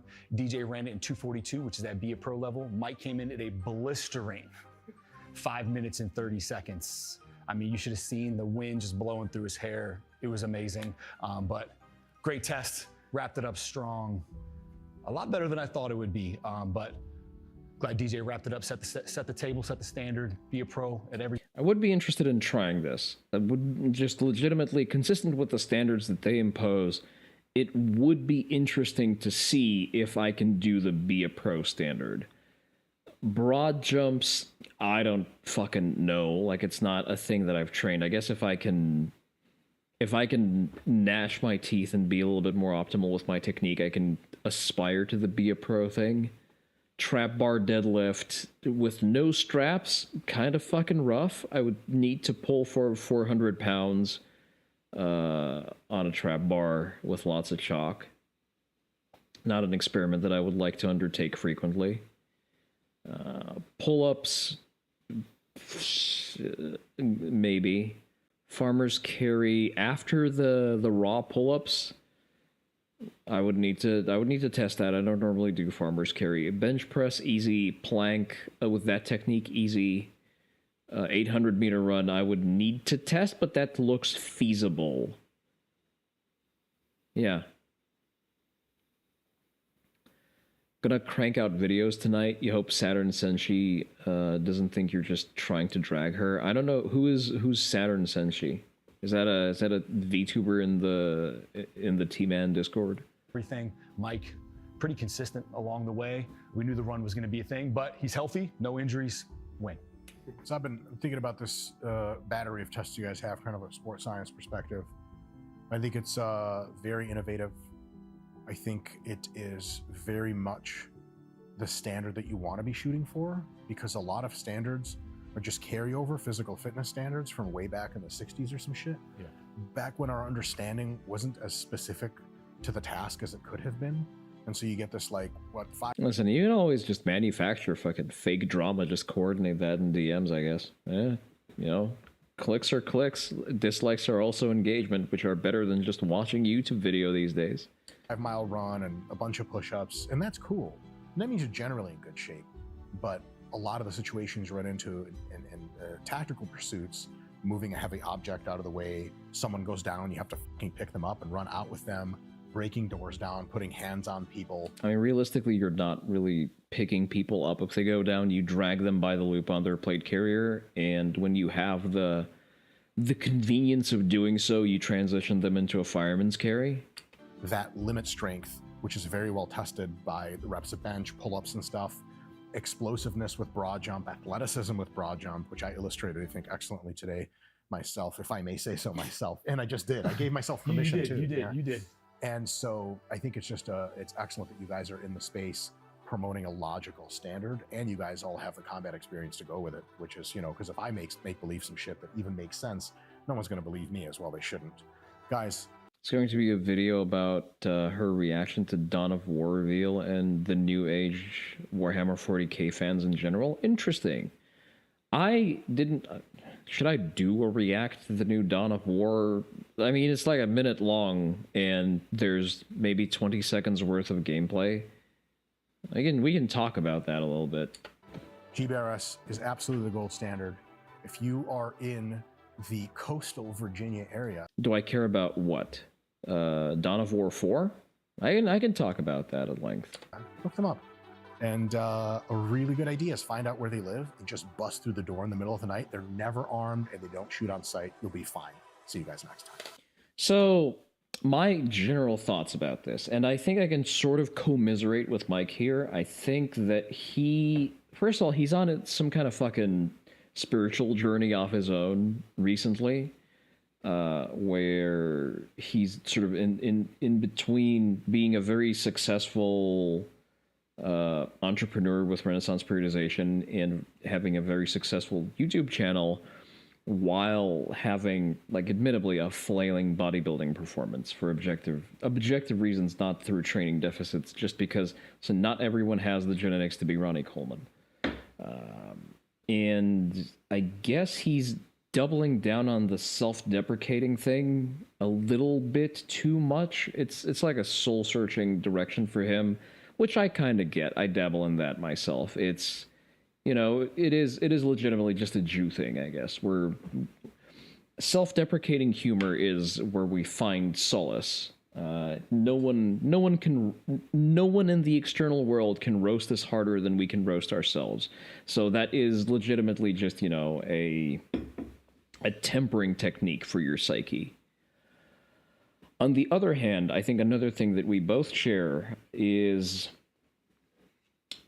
a sort of intuited inadequacy compared to people who have gone through service in the U.S. military. Because both Mike Israel and myself, we either come from or grew up in countries where you had mandatory military service, and that was seen as something negative to participate in because of the mandatory nature. And generally, like, if you got drafted into the regular service, you were just very likely an idiot. So, and then when you sort of come to function in American society, where you have high-functioning people who come from a military background, from a voluntary military background, you can't help but feel that you were less productive with your time because you just didn't participate in that culture. And showing these people up in physical pursuits feels bad. It has a very bad feel in your mouth to do so. Like, for example, I am a significantly better grappler than probably most people with military backgrounds. I would feel weird trying to flex that on them just because, well, it's a weird thing to try to compete in with, for example, former service members, Green Berets, infantry guys. Because, like, damn, I didn't opt in to do the difficult thing that they did. The thing that I did was comfortable, and realistically, yes, there was some grit required to persevere that. I did get my black belts very deservedly, and I had to do a lot of schooling and a lot of work to earn them. I still didn't get into the fucking military. I also didn't get injured in the course of service, nor did I deploy. So, like, I don't have that cred, and that puts me in a place of just not wanting to compete in physical pursuits with retired or active military guys. That being said, from like a purely mathematical perspective, I think that Dr. Mike realistically did the correct thing. It's both the correct thing because it's prescribed by sort of the culture that we both grew up in, because we come from very similar backgrounds. We're both sort of, you know, we come from Ashkenazi Jewish families of predominantly academic persuasion. So he pursued a PhD, I pursued a business degree. He currently probably out-earns everyone in this room by an order of magnitude, while also at no point exposing himself to the risk of being killed or injured in a combat zone. So just from a purely selfish, sort of individualistic interest perspective, his bet was more correct because he has better lifetime outcomes sans the steroid abuse, where he's just knowingly shortening his lifespan by a good 10 years. Other than that, he's realistically doing better than everyone else in that room. That's not to discount from the important work that the military does and so the service members do, but if we're gonna count just, you know, strictly by the numbers, his bet was not incorrect.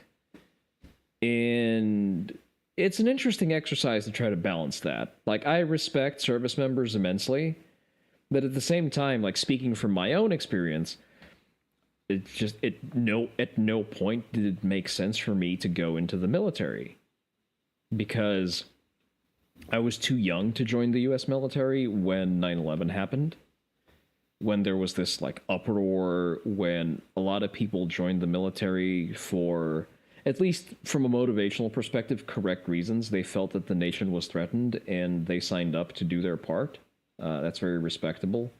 How the Iraq campaign fit into the larger picture of actually doing that remains to be seen. But at the very least, both Iraq and Afghanistan, the global war on terror definitely did a lot to actually modernize and improve American military doctrines.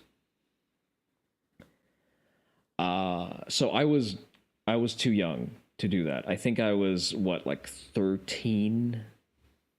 What year was it? That was 2001. How old was I in 2001? I would have been 11 years. I think so. Maybe I'm blanking on my... So I would have been just over 10. So I can't join the military. When I was of age to join the military, not only did I live overseas, it was also the commander-in-chief was Obama. So not really, encouraging a lot of confidence. And at that point, I was basically in a place where I needed to build a career, because I already went through my entry-level corpo work, and going to join the military would just basically be throwing away several years of my life, stagnating my career, while having aging parents to take care of.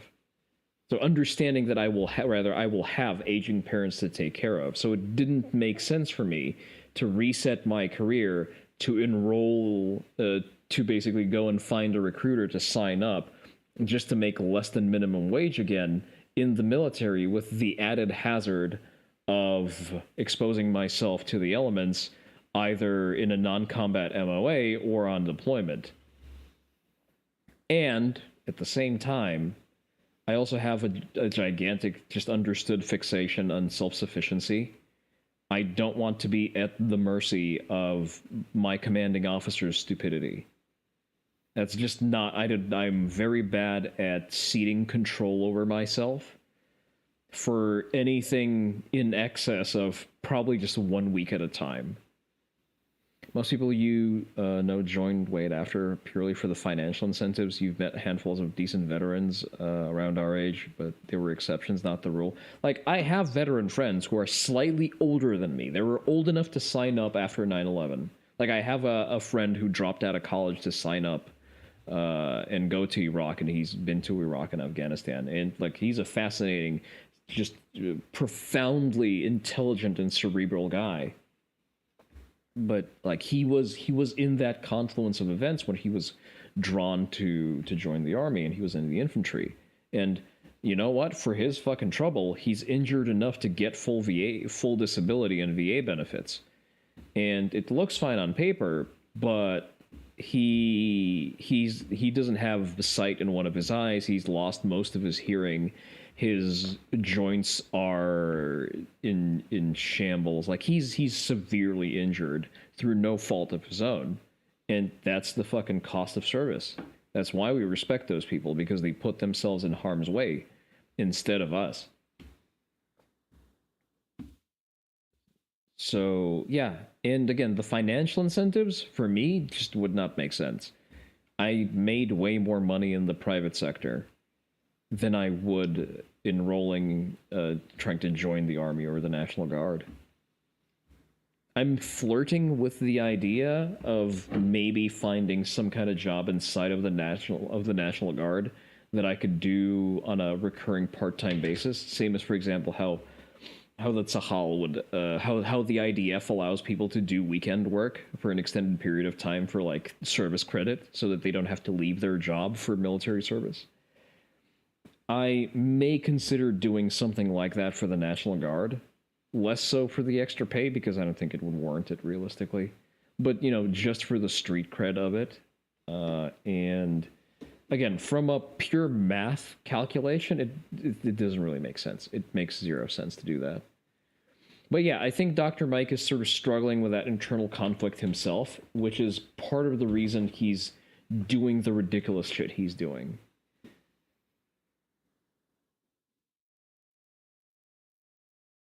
Okay, Dawn of War was brought up.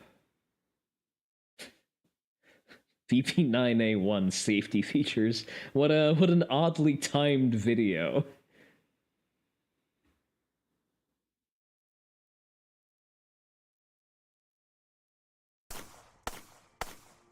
What did HK mean by this? The quality of the VP9A1 series is undeniable. You can see it in the pistol. The performance, unquestionable. I can see that fucking green screen behind you. You've considered joining ICE recently. Not quite the same as the military, but nowadays it seems like something worth doing. You just can't change jobs till you get more emergency response training certification. Do what makes sense for you. ICE is hiring. I wouldn't say that it's the same, but it is a very good way of affecting change in your immediate surroundings and, like, having a tangible result on making the country better. Your current employer pays for those. Yeah. Always, if you can get certs paid by someone else, always do that. Always get the bag. You can appreciate it when you shoot it, but what most people overlook are all of the numerous safety features that are built right into every VP9 that we make.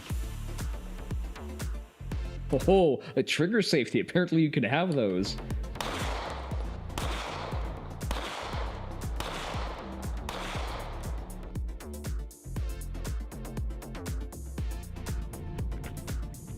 is a better question if Vans aren't good for running. What shoes are? Shoes that don't cost $50. I have posted those in the Discord multiple times. Let me... I want to go to Amazon and just make sure it doesn't show my... I don't like it showing that location. Just a second. I need to spoof my postal code real quick. Let's see.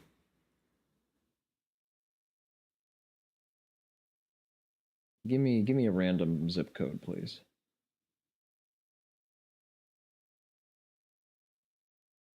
Come on, it's not that difficult. 78229. 78229.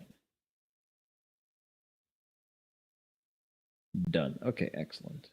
Now I can pull up Amazon. So, zero drop running shoes, men. I wonder if mine exactly. Yeah, there you go. Withins. So these are the shoes that I run in, and for running, these are great. No, that doesn't. This is fucking shitty Chinesium, as shitty as it gets. I have yet to completely... It's like, I have a pair that I bought like 4 years ago, and I have yet to kill it. It's dirty, it's dusty, it's generally a disgusting pair of shoes. I can't do anything with it. I can't kill it.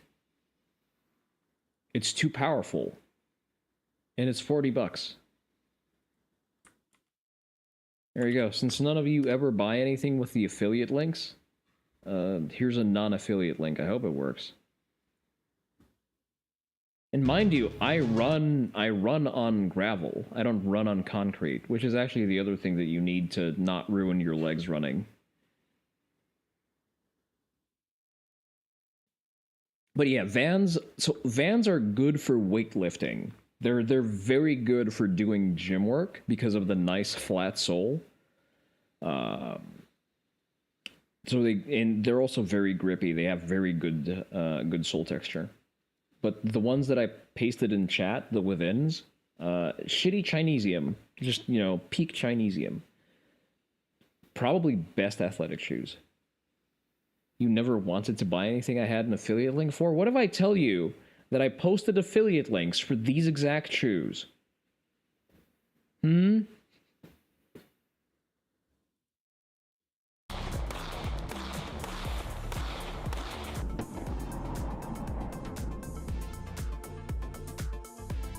Multi-axis safety. What did HK mean by this?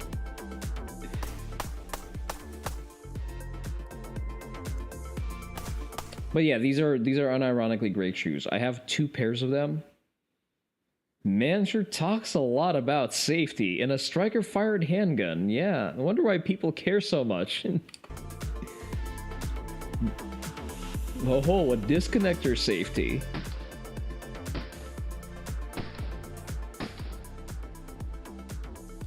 Interesting use of a Dutch angle there, but okay. So let's go through these safety features for your VP9. They consist of your trigger safety, your disassembly safety, your multi-axis safety system, and your disconnector safety. First and foremost, and most visible externally on the VP9 series, is your trigger safety. Here at the center of the trigger. This prevents the trigger's accidental discharge because you can't just simply pull the trigger back to the rear by grabbing the side of either side of the trigger. You have to disengage. Or, by moving with your gun in the holster. Or by having bad tolerances because you make your parts in India. The center of the trigger with the pad of your finger in order to unlock the trigger's rearward movement. As you can see here, as we look up closely, the trigger safety actually blocks the rearward movement until it is fully depressed, and then it allows the trigger. Do enjoy the VP9. Don't plan to own one yourself, but you always excited to teach people with them. See, I think I want a VP9 eventually. Partially because the Japanese self-defense force now has them as their standard sidearm, but also I want an HK. I want an HK something. The Mark 23 is unreasonably expensive. Even for the swag factor, I just don't think it's worth the money. I don't like the MP5. Y'all can scream at me all you want. I don't think the MP5 makes sense as a platform. If I'm paying $40,000 for a transferable machine gun, I may as well just pay for an M16 lower and build a proper Mark 18. So the MP5 just does not make sense. It's like in that form, there are better cartridges in comparable form factors. So the USP 45 also, like, I'm not a FUD. I don't like 45 ACP. Like, I want a 9mm handgun. So the HK VP9 is kind of like the only thing that's reasonably left for me out of the HK catalog to want. The 416, we don't have the 416. So, that's all I'm left with. To move all the way to the rear. The next safety feature we'll cover is the disassembly safety. This is located here on the left side of the receiver here with the disassembly lever. This ensures that the weapon is unloaded prior to being able to disassemble the weapon. So first and foremost, you have to lock the slide back to the rear before you can unlock the disassembly lever. This encourages you to check the condition of the chamber. Next, you have to remove the source of ammunition before you can rotate the disassembly safety lever down. And then lastly, all you have to do is miss working in a big box gun store. simply pull to the rear of the slide and then slide it forward. On many of our competitor striker-fired products, you have to pull the trigger to disengage the sear to then release the slide. Not so on the VP9A1 series. Interesting. The next safety feature in the VP9 series is our multi-axis safety system, otherwise known as a firing pin safety or a drop safety. Shown here, mounted horizontally in the slide, you can see that this system is placed just forward of the firing pin. And in its at-rest position, it blocks the firing pin's forward movement, preventing it from being able to strike the primer on a chambered cartridge and detonate. This means that the weapon can simply not go off if I drop it on the ground or if I shake it really hard. I must first defeat the multi-axis safety system by sweeping it off to the side in order to clear the firing pin channel and allow the firing pin to move forward once the trigger has been... Oh, it also seems to be built with tolerances that are not sensitive to normal wear in order to defeat itself by accumulating burrs from regular use. Pulled and the firing pin is released from the sear. The sweeping action of the multi-axis safety system is completed by the action of the trigger bar moving to the rear. This detent that moves inward on the trigger bar engages with that multi-axis safety system sweeping out of the way only when the trigger is pulled to the rear. So, in short... Also requires significantly more movement of the trigger than 1mm. You hope carbon can't get into that well, not because of malfunctions, but because it wouldn't be easy to clean. I mean, that's what the ultrasonic cleaner is for. You know, you just put all of your shit into a Ziploc bag, you pour some abrasive, and you put it inside of the ultrasound. The weapon cannot fire until the trigger is pulled. The trigger bar actuates the multi-axis safety system, sweeping it out of position, allowing the firing pin tunnel. It's also in the firing pin assembly, so it's in the striker assembly, rather, so I don't think that a lot of debris makes it in there anyway. To be cleared, and then the full movement of the trigger dropping the sear to the rear releases the firing pin forward. And the last safety feature on our VP9A1 series is our disconnector safety. The disconnector safety prevents out-of-battery fire by ensuring that the slide must be fully in battery in order for the weapon to fire. This works in combination with your trigger bar. In normal operation, when the weapon is fully assembled and fully in battery, pulling the trigger causes the trigger bar to move to the rear and, as you can see, engage the sear actuator latch, pushing it back to the rear and in turn dropping the sear down. When the sear is dropped down, it releases the firing pin forward. But if the weapon was out of battery, The disconnector safety, which you can see located right here, just forward of the trigger bar, is depressed. When it is depressed, it causes the trigger bar to drop down, and when you pull the trigger bar still moves, but now it falls underneath the sear actuator latch. It does not engage and release the sear. And this is a corresponding contact point with an interface on the slide. In its at-rest position, the disconnector sits up in this cavity right here on the side of the slide and allows the trigger bar to move back. About now you start noticing how very German this design is. What would differentiate a German design from an Austrian design? Because from where I'm looking, basically the Glock has all of these things. I'm not sure if it has a disconnector safety, but other than that, it seems to be pretty identical in the principle of operation. Back and engage the sear actuator latch and drop the sear. But if the slide was out of battery, this cavity would no longer be presented. The higher portion of the slide would then cause the disconnector to drop down, correspondingly causing the trigger bar to drop down and fall underneath the sear actuator latch, not releasing the sear. An Austrian design has Allah Akbar printed on the slide, although you thought you might be 5 years too early for that statement. Yeah, you're jumping the gun a little bit. Multiple levels of safety in your VP9A1, inspiring confidence in your carry. What did HK USA mean by this? Surely it has nothing to do with anything in the recent news cycle. You know what, since we're on the topic of the VP9, let's watch a TFB TV video. But before we do so, I want to get refreshments. We've downloaded the new game, so we're going to look at the new game, which likely has a lot of beautiful women in it, because Ichiro always delivers on that front, even at the cost of a little bit of jank, because it is a solo dev. But I need some water, and I also need to take a piss, so I encourage y'all to do the same.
Stuck in the fucking patrol vehicle? Damn.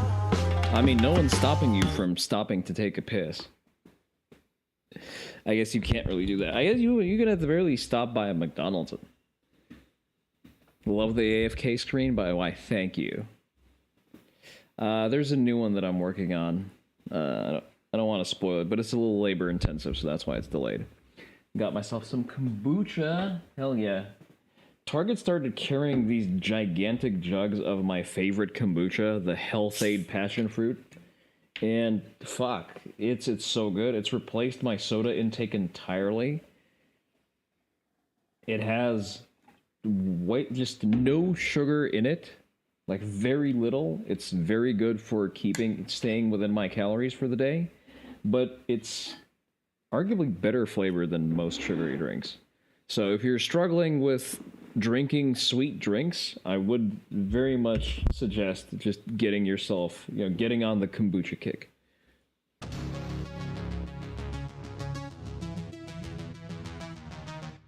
Hey everyone, James Reeves, TFB TV. We are looking at the new VP9, the VP9A1. In particular, this is the... When I give up the AFK screen, you would like it? I'll keep that in mind, provided that you credit me. VP9K, that over there, which I'll show you later. I mean, I can just give you the video file now. It's not that difficult. Just make sure to slap some kind of, some kind of link back to me. Can't move from this spot. There's been an increase in activity amongst the little gentlemen in the area. They've been on high alert for a week. Wait, excuse me, are you currently experiencing a gnome invasion? Is the VP9F, VP9K. Thought it was a high grade. No, it's literally just a looped video with, do you want the music as well? The music, like the copyright for the music actually belongs to me. But I can give you express permission to use it. As in maybe Kurz? And then I'll pull a fucking Ethan Klein on you. Sue the fucking pants off of you. I'm kidding. For short, maybe K, compact. You get it. In any event, this is the first true compact VP9 from HK, and it has a bunch of new features that make it, in my opinion, a far better gun. Yeah. I didn't make it myself. I commissioned it from a producer, but I just had specific instructions and some feedback on what I wanted the track to be. And you know what? The man delivered. Than the original VP9, which was already a great pistol. We've also got the full size, which has a different size frame and a different size slide. The VP9K, which I'm super stoked about, the new A1 version. I've got the original version to compare it to. We're actually going to shoot them side by side and see if it shoots better. Oh, listen, man, it's not about aping my music. I can just give you express permission to use the music with the BRB screen. Like, I'm not too fussed about that. Again, as long as you provide credit back to me, like, it's no skin off my back. And we've got the full size. We're going to talk about what's new. Then we're going to take it out on the range right now here at Neutral Ground Gun Company on TFB TV. Customize and save with Liberty Mutual. Very funny, Limu. Hey, if you're a gun owner who wants to shoot better, then you're going to need to see this. It's the new Vanish Laser Strike training system, and it is awesome. Not only does using this make you know what? The laser strike system is probably the least shit thing that Vanish makes. you a better shot, it's going to save you time and money. And it's super easy to use and fun.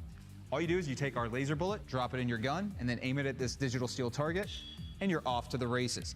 Best part about these targets is you can put them anywhere. Although I would just rather run a Mantis system because Mantis is better than whatever Chinesium he's drop shipping. Just random videos from 4chan and X with text. Should do something unique eventually. You don't know who this man is. Yeah, you want to guarantee this isn't better than the Mantis. This is, no, it's absolutely not better than Coldfire or Mantis. Like I absolutely guarantee this is not better than either of those. I say that as someone who's spoken to people both at Coldfire and Mantis. Mantis and Coldfire are actually complementary systems to some extent, at least for handguns, because you can run the Mantis setup with the Coldfire trainer. It's actually going to be very good. That's how it's going to cost you a lot to set this up. This guy is a Chinesium merchant. He shills the he owns the Vanish holster, and the Vanish holster is just a bad design, hands down. There are no redeeming qualities about it.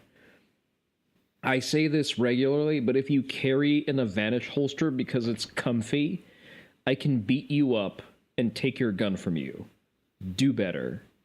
And then you can train to your heart's delight. So, the Advantage holster is shit. And like everyone who tells you otherwise is a fucking paid shill.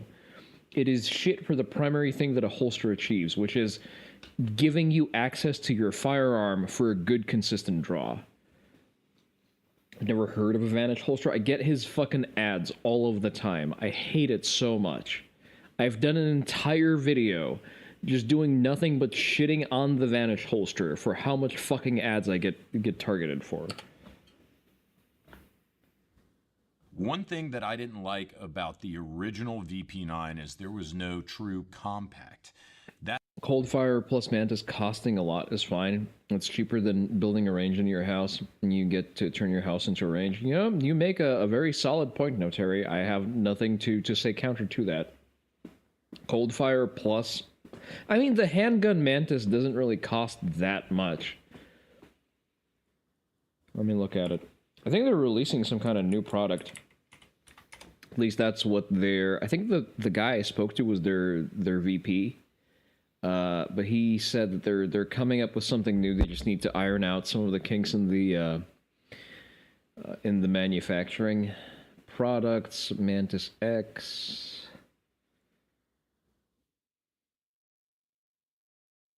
Is there a price tag for any of these? X2, X Elite. Their fucking handgun products are very confusing. Agent practice mode combines Mantis X models. Pistol shotgun. So this is just the... Okay, so it's like dedicated holster draw analysis. Okay, so this is the full pack.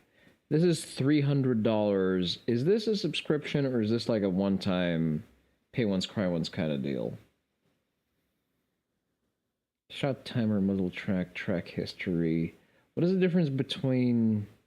Oh, this one does live fire. So I guess this one is the sort of the median option for 170, 250 if you want to go balls out. Reasonable. Cold fire...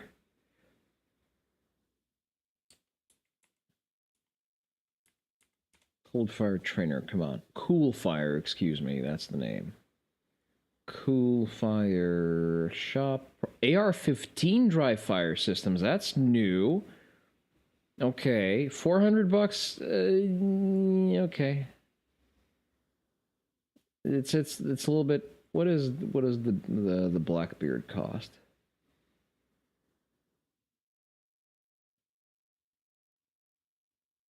Yeah, listen, enough with the sales pitch. I just want to buy one. $300. I feel like the Blackbeard is a better value for money than this. Because it also recoils and stuff. Glock. 17, 23, 26, 43X. There we go. $300. Okay. So it's $600 total to set up. You know what? It's actually a pretty good value for money. You're gonna get your money's worth very quickly with just the ammo cost.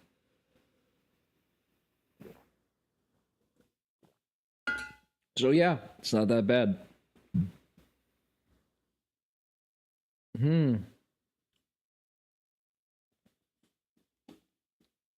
With a fill device? Okay, well... Add a CO2 tank. I guess that's just the extras that you can get on top of that. It is a very cool thing that they made, like to just simulate recoil in a gun. That is very cool. What else do they have? Do they have Walthers? They do not. Oh, they do have HKs. HK USP VP9. Ooh, okay. I'm just making sure that I can cross-train with my shit. And it's very good that it just goes into your gun. You're kind of an autistic cretin like you. You could do this for hours a day, rapid value generation. Yeah, I can see myself. Yeah, I can. I had this conversation with someone today, and I was talking about goat guns, and the conversation was like, who the fuck would buy this? And I'm like, I would buy this. I have the exact type of tism that would expose you to being very weak to that kind of marketing and buying the thing. Guess we're on a consumerist kick today, aren't we? Goat guns. There you go. Like, I'm sorry, but this is just cool as a concept. Say what you want, but like an itty-bitty gun that does itty-bitty gun things. It's like a fidget spinner for gun touching. I don't like fidget spinners, but I like this. I think this is more akin to male pattern train autism than it is to fidget spinners.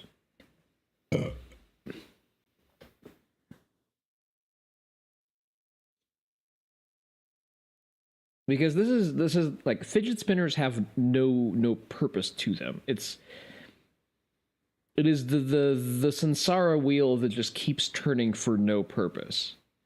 But this is a mechanical thing that does a thing that is designed to do. Like, it is built to cycle ammo from its itty-bitty magazine. It's more an extension of gun things because they are themselves sort of a traintism. Yeah, exactly. As those of you who have seen the whole Late Tatami episode with J-Maz, we actually go very deep into the very strong correlation between the male pattern train autism and being into guns.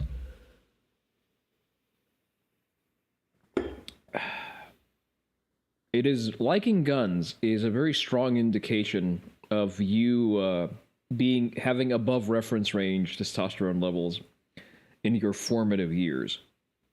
That's all changed because now they've got the VP9K, really the VP9A1K, and we're looking at it right here, VP9K. This is a 15-round pistol with a 4-inch long barrel, and there are a couple of changes between that and the original VP9 that we're going to go over. As you can see here, the slide, barrel length, everything else, pretty much the same. There are some differences with the grip and the frame, and we'll talk about those in just a second. But first, let's talk about the magazines. It's hard to describe the dopamine hit of a solid reload. No, I get you. This is a 15-round magazine from the original VP9. Flush fit, right? Now put this into the new VP9K, and it actually sticks out a little bit. So you're thinking right now the VP9K must be a 13-round magazine. Actually, no. New zipper back 15-round magazine that fits flush in the VP9K. Interestingly, well, yeah, because shorter magazine. It's too short to work in the old VP9. To me, this is the single biggest takeaway as a guy who never carried the VP9 for that exact reason. I am super, super thrilled about the VP9K. But you also have some other differences. They're calling this a more like universalized grip, but you can change the side and back straps on the VP9K, and you'll notice they omitted the finger grooves. Finger grooves just have never really been popular with shooters because they work for some people and not for other people. And some other differences, you can see that there's a little bit more both on the front and rear. You've got more slide serrations, which of course is a big bonus. Optics readiness. This is something that was kind of holding the VP9 back. The fact that I feel like in 2025, I'm definitely not buying a gun that doesn't have an optics plate. It wasn't optic compatible. You had a very expensive handgun that was being left behind because you weren't able to install a red dot. Now that's changed. The new You're not saying it's bad. But it always struck you as weird when ejected casing hit your hand, finger, gun. What are you talking about? On the VP9? A1 series also has an enhanced trigger. It was immediately noticeable to me out of the box. This is a phenomenal trigger. It now has a nickel Teflon coated trigger bar, which gives you a smoother pull and a cleaner break. The VP9A1 also includes 5 replaceable back straps. Another thing you'll notice, you've got now a flared magazine well on the A1 versus the straight-in mag well of the original VP9.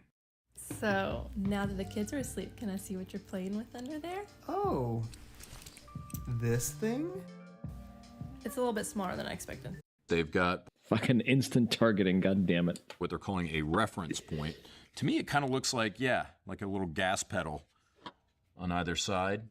That is, of course, missing on the original VP9. One other difference with the original VP9 magazine, you have this flat base plate, and now they've got it with this recess to make removing the magazine easier if you got to yank it out of there. Pulling out has never been easier. Ambidextrous.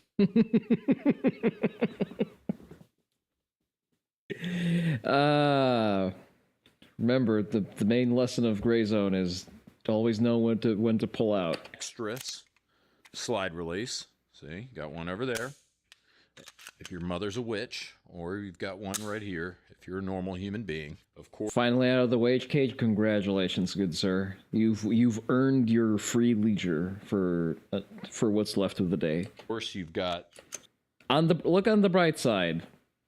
You know, it's already the end of Wednesday, so Saturday is basically within spitting distance. The cocking wings, the old cock wings that everyone's used to with the VP9, and you've got the striker indicator, so you know when you're. It irks me that my gun would even have a Massachusetts compliant feature on it. Your gun is cocked and ready to rock.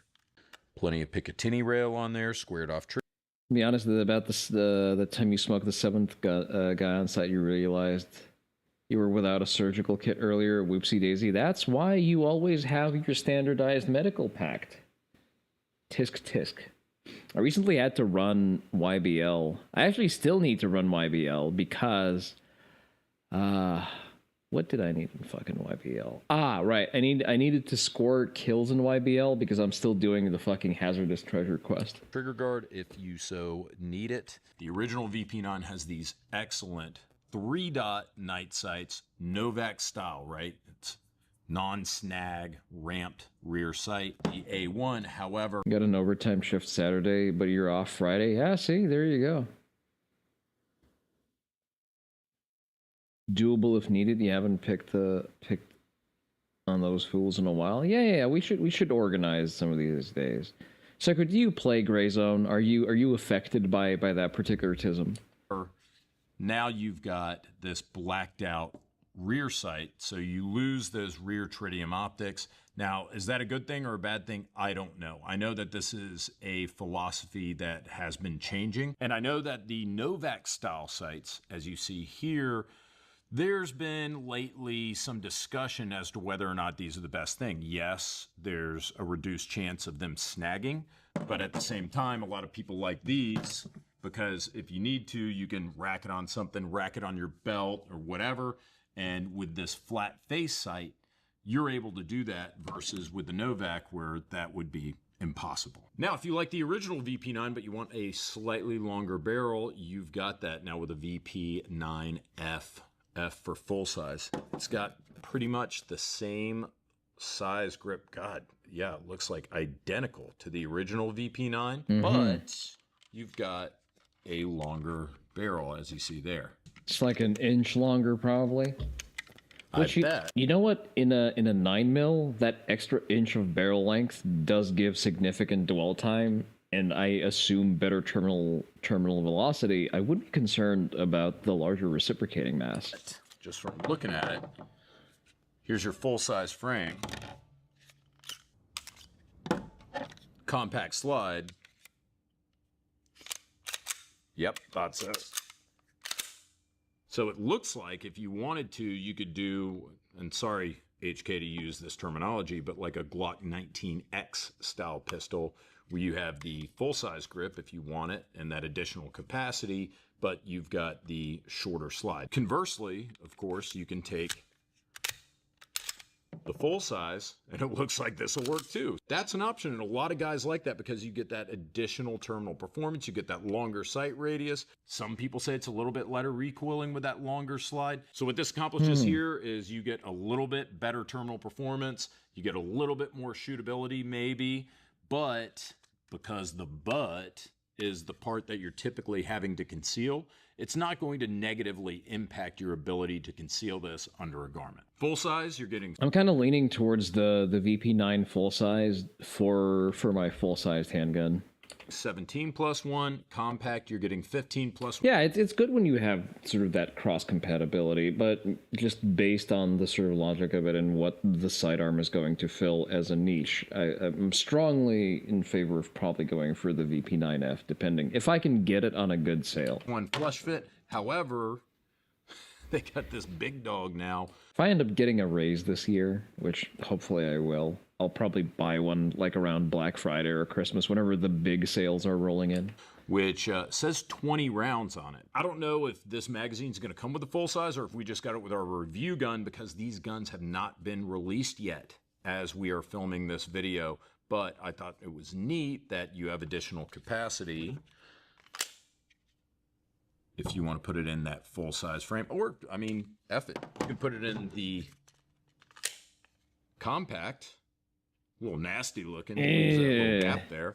But I bet, looks like, yep, it works with the original VP9 too. The VP9K, while compact, is a little bit chunkier than the Glock 19. Looks a little bit longer.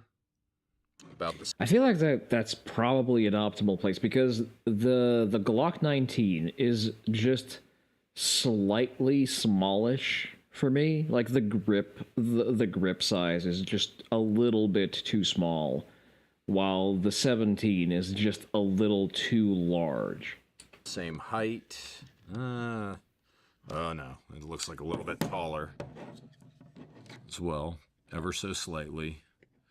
Maybe a little bit thicker. I don't know if you can tell, Ryan, from that perspective. You know what? Yeah, I'm kind of leaning the VP9 now that I see that size comparison after having shot the 19 recently. I'd probably lean for the VP9 full size because it seems to fill the exact niche I need it to fill. But it looks just generally like a larger gun.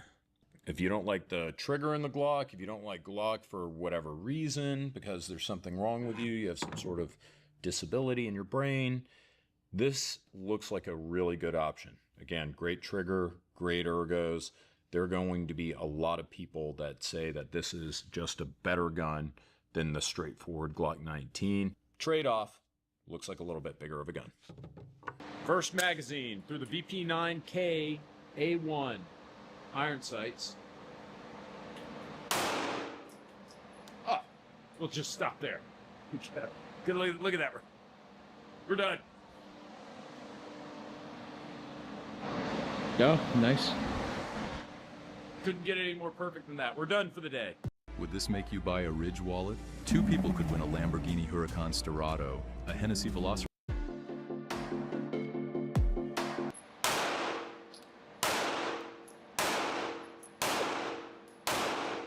So first magazine with iron sights. It shoots really well. This trigger's great. That was only my first 20 rounds. So that's what we're basically looking at.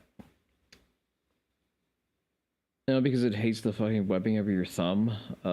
Next gun you probably buy is an M&P. Listen, whatever works. I don't know. I never got slide bite from Glocks. Although, to be fair, I shoot with gloves most of the time. With a 17 and a 20 rounder. Optics ready. Not suppressor height sights, so I would need to pay out of pocket to switch those out. But you know what? Not the worst thing in the world. $800. Let's see if there's a tactical variant. Doesn't seem to be. See, that's not optics ready. It's not. I'm not paying $800 for a gun that does not have an optics plate. I would rather just upgrade whatever you are.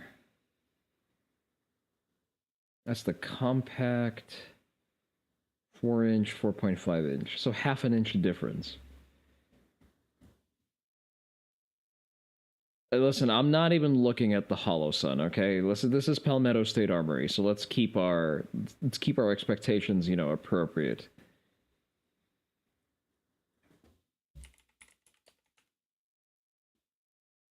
Compared to a Glock 19 real quick.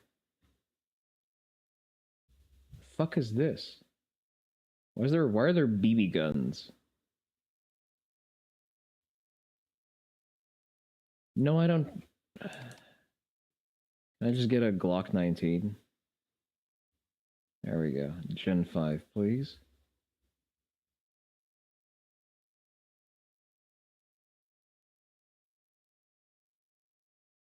Yeah, exactly. Just my pure hatred of Onii-san as a company would just prevent it from working. I'm kind of salty that I missed out on this, on the COA cut 19s. I had the extra cash to just go and buy these before apparently the DoD just bought up the entire run. So I kind of missed that train. So $300.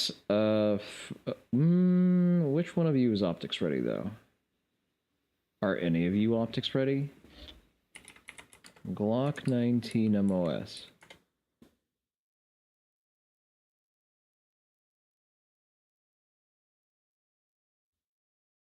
Really? Oh, there it is. Optics ready Gen 5 front serrations magazine. Ooh, hold the phone, hold the phone. Hear me out. Listen, it is ugly as sin, but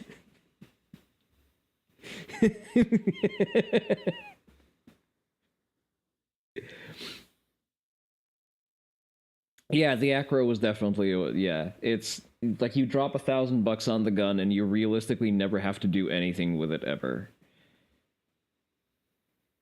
I could conceal carry that over my shirt. Yeah, you're not wrong. I the slide I could probably have repainted, but yeah, like you see, like you start. It's not printing. What would that be?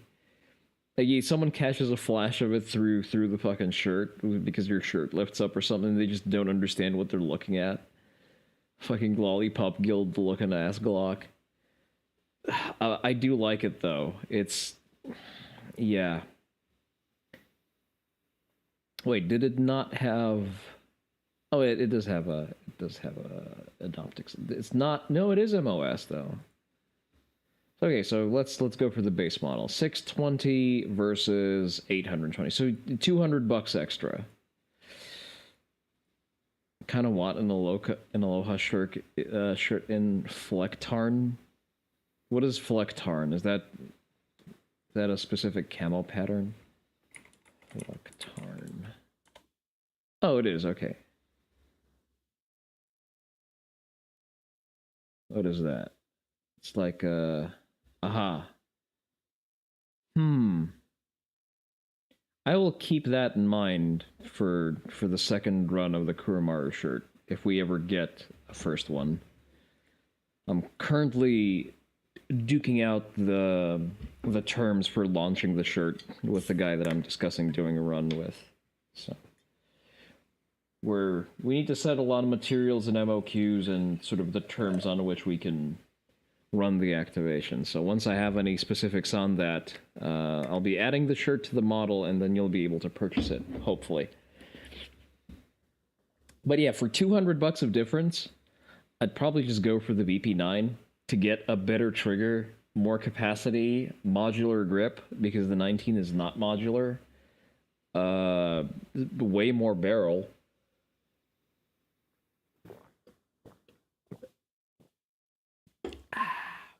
Yeah, I'm kind of settled. Like, even without going and having the like, even if the tactile feel of shooting the VP9F is not that much different from a Glock 19, I feel like I'm just getting more for my money with the $800 price tag. And if I go shopping around for one around Black Friday, I am pretty sure I can snag a better deal on one. And if not, I can hit up my boys in Optics Planet, and I'm sure they'll hook me up. Through this gun. So let's keep shooting it, see how it does. It's a lot harder, especially my old ass, with these iron sights. Like, I know I would be all in that 10 ring if I had an optic on this bitch, but it looks like, I don't know for sure, it looks like this uses a... But you know what? You slap an RMR on that thing, and that's going to be bitching. Plate system, and we don't have any f***ing plates to use with said plate system. So what are you going to do?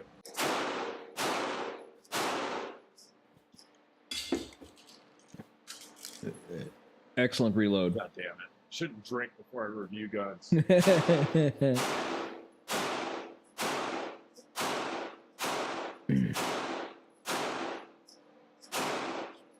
God damn. It's one of those, once you figure it out.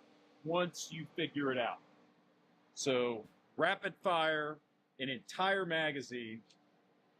That's the first mag. Show me the target. Second mag, even faster. Only had one little flyer right there, which I That's actually pretty good. think was the first round. And then everything, look at this, Ryan, look at it. Instant karma for bag flicking when not needed. Look at it with the camera, Ryan. All in one hole. This thing shoots really, God, it would be nasty with an optic. Ryan is going to shoot 7 rounds through the VP9 and the A1. I'm going to shoot 7 rounds through the VP9 and the A1. All right, I think we get the point. I'm leaning towards the VP9 AF, which is like the full-sized thing.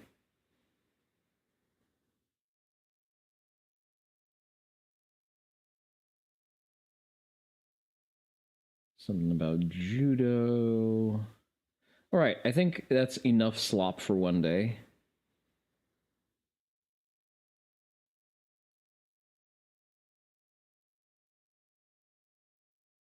Universal Service Pistol. BNT is doing so. Let's watch this real quick. The Universal Service Weapon category of firearms was designed to bridge the gap between a handgun and a PDW. Is that a fucking CZ base?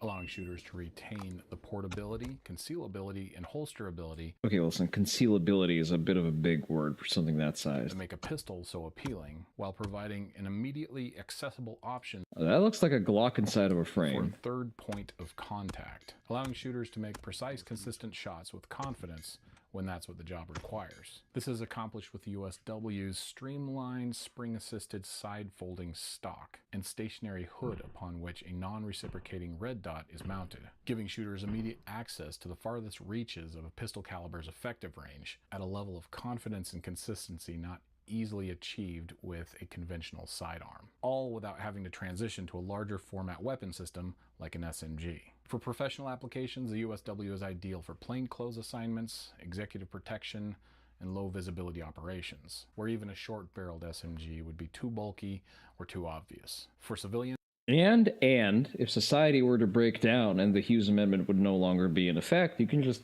slap a switch onto that Glock, put it inside of the PDW frame, and there you go. You have an SMG. You did not hear that from me.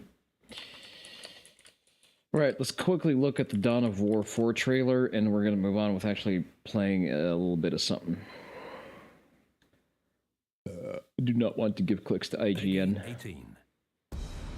We have fought the enemies of humanity across 1,000 worlds. Okay, Blood Ravens. No respite, no remorse, Necrons are getting their shit stolen. no mercy. Admech. Hold up.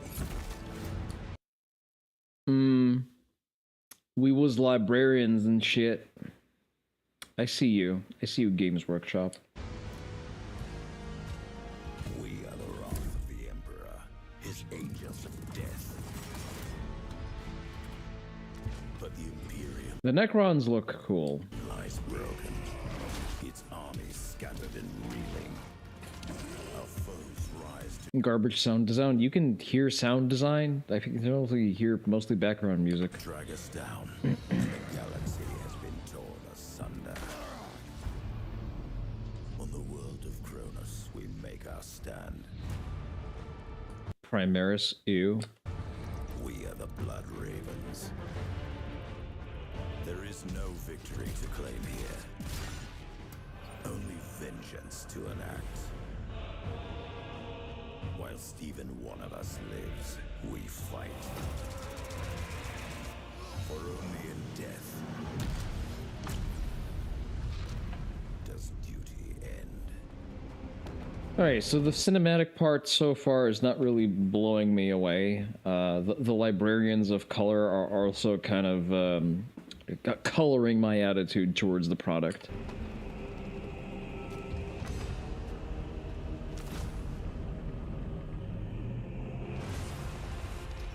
See, this I like, because this is a good fucking mainline RTS. Good micro. Well, there's micro at all, which we hadn't seen ever since Dawn of War 1. Like, this just looks like, you know, Dawn of War 1 made for modern hardware.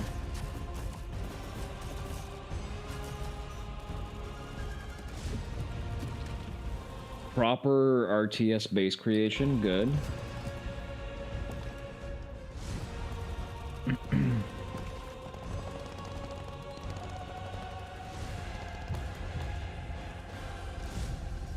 Okay, so we apparently have confirmed Orcs, Necrons, Blood Ravens as the primary chapter, Admech, and I assume there's going to be more added eventually. Your ears aren't happy, you're not happy? Well, see, fortunately, if you decide to... I'm kind of on the fence about this game. Like, I'm definitely not pre-ordering shit. I'm just not. As an item of principle, because I no longer trust companies to deliver on their promises. There is too much shit in the water, and I'm just gonna, you know, let it sit there for a little bit. Have they listed the game yet? No, I guess we're going to games and demos. There we go. Can't really expound effectively in Twitch chat on the nature of what made the sound design of Dawn of War 1 and 2 so good. I mean, no one is stopping you, but then again, yes, I sort of know what you're referring to. Like, I can intuit it to a certain extent, because I do have a very big appreciation for Dawn of War 1. Less so Dawn of War 2, because Dawn of War 2 was not a conventional... It was not a conventional RTS, which irked me to no end. Let me quickly check in if there's anyone in the YouTube chat. Yes, which irked... Yeah, let's not blast me with my own audio. There's no one in the YouTube chat. I shouldn't worry about that. Although I do now have a claimable link here, so I'm gonna pull that down. Oh, wait, this is no longer a branded stream. I am no longer Factor's bitch.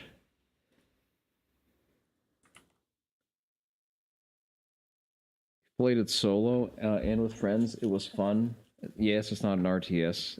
Yeah, it was absolutely not an RTS, just on the base mechanics. And I don't like it when my things change. Change makes me very anxious and unhappy. So whenever I see a game and it has the name of the game that I've previously enjoyed, I would like it to be consistent with the game that I've played. So let's appreciate the assets in front of us real quick. I'm gonna hide my model here. So the game is called Wolfmate. Hopefully it's going to be not at all furry. We're still in the Kimono Mimi territory. I'm sure that Itrui would never do us dirty. Let's let's see. I do not want upscaling. No upscaling, thank you. Anti-aliasing. Frame rate, VSync off. Frame rate limit. Well, there's a lot of stuff here. A lot of stuff here. Color correction, none. I really enjoy the unification mod. The unification mod fucks very, very hard. It makes the game so much more enjoyable, although I need to play more with people, and I probably need to also sort of study up. I hear no music, so I'm just going to bring that all the way down. I don't think there are any voices, because voice acting is expensive, and our boy is a solo dev. Low stress mode. Unification mode for Dawn of War 1. There is a unification mod that basically turns it into what it's supposed to be. What do you mean? Who is he? Oh, Itri? Yeah, it's the same guy who made Ruined Nurse.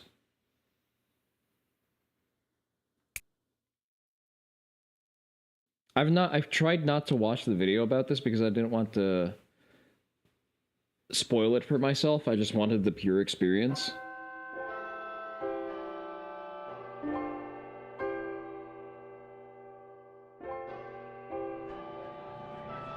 You know, the problem with the premise of the game is you're supposed to run. No, that's understandable. A promising dog trainer that won a local competition. Foreshadowing. I like his war scars from training all of those dogs.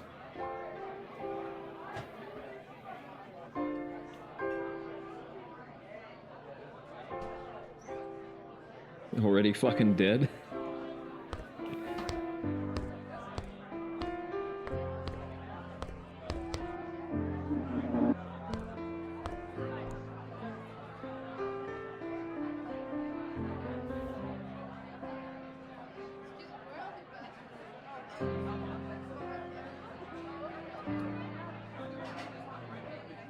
The shaggy hair is definitely a look. Oh, we are, the game's running okay, but the model is shitting itself.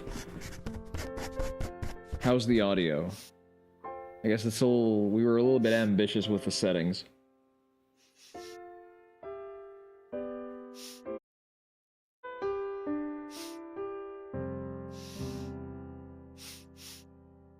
Just sits down first day, starts chatting up the red-eyed baddie, yeah.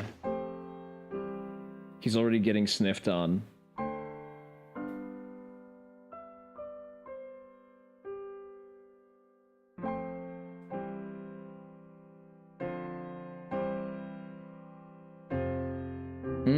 Brother, you did not weight paint the tie correctly.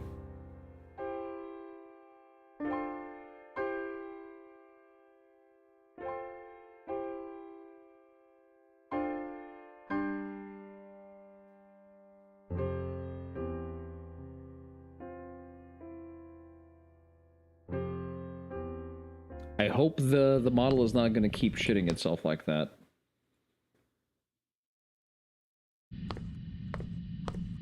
If you're getting sniffed and she looks like this, you either have a shot or you're in imminent danger. Yeah, fair enough. Habooga.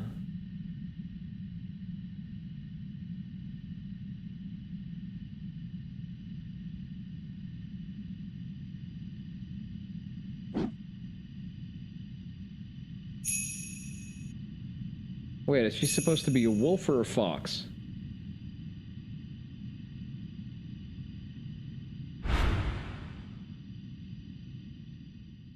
Gur indeed. Alright, let me see if I can quickly unfuck the graphics for myself. Global illumination quality, definitely set that shit to low. Virtual map shadows, contact shadow. Holy fuck. Okay, let's slow our roll here for a little bit. Texture filtering. Post-processing quality. Also, let me pull up my... Listen, solo dev... Name tags as uniform requirements would throw you off. What do you mean? Can you elaborate what exactly is your complaint? I had to wear name tags on my school uniform. There was a period of life where I did that. Probably up to high school, I'm gonna say. Alright, mouse sensitivity is a little low.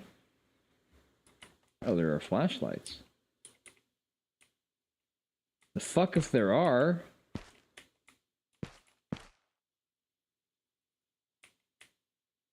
My flashlight ain't flashing. Controls. Walk quietly. Dog whistle.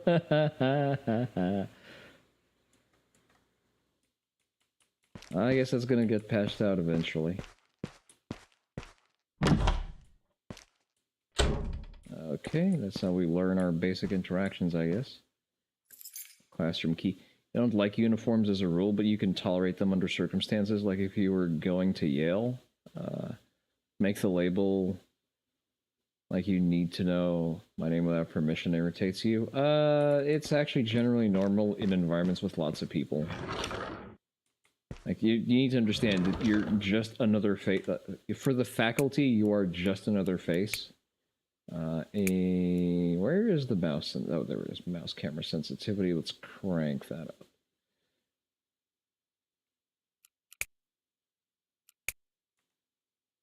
All right, that is much better.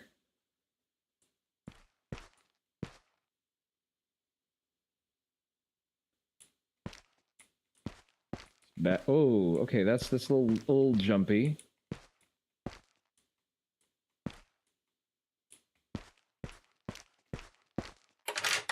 Asian pattern school layout.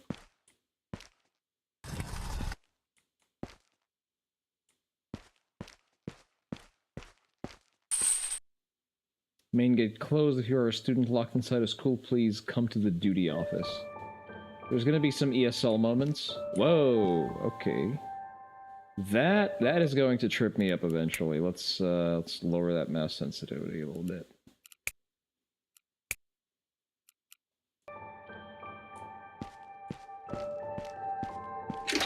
We are going to die more than once to that camera quirk. First floor storage room, chemistry room, music room, art room. Art room. Find the memo on the patrol route. So this is Slender Man, essentially.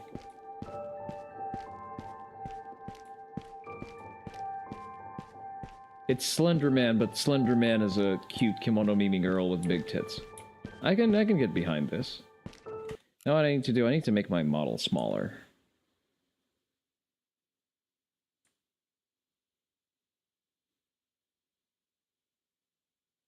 There we go. That's much better.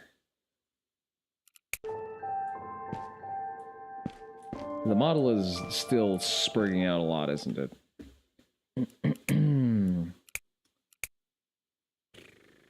Can I have no... There, we want no upscaling. No VSync, anti-aliasing method, off. Frame rate limitations. I think the game is running just fine with the frame rate that it is. In image sharpness gamma. Apply. Okay, graphics. Global illumination quality, view distance, post-processing. Foliage quality. There's no foliage here. Motion blur. There we go. Ah, much better. Or we wait for a couple of patches, you know? Music room. Kind of don't like the hand-holdy nature of this. Went to restroom. I can't quite get the mouse sensitivity to a good spot where I'd be happy with it.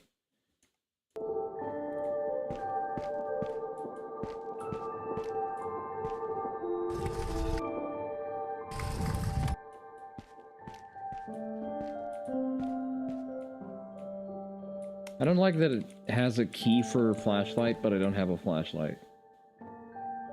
Also probably want to turn the music off. Not all the way off. Oh, it didn't even save my fucking settings. That's great. Much better.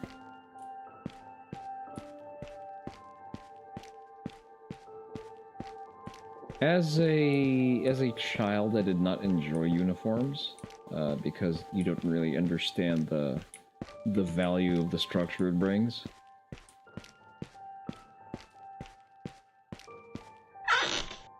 Ooh, girl's bathroom. Yucky.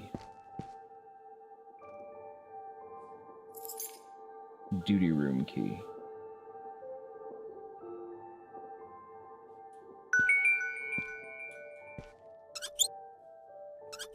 No water? Okay. Anything interesting?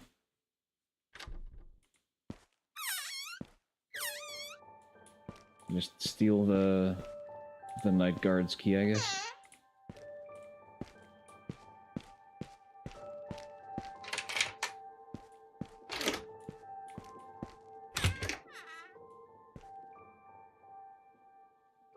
Forget the password, check the teacher's office. A loud alarm will sound if the password is incorrect. That's great. It's good to know. Got a little PC that he uses to play War Thunder or some shit.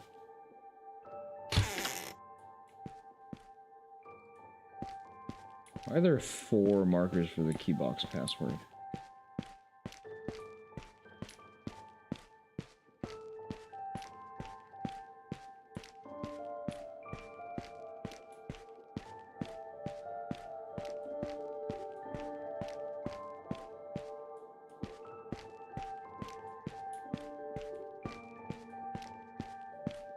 I was under the impression that this was going to be a puzzle game. War Thunder would be a real red flag in general. Don't you play War Thunder?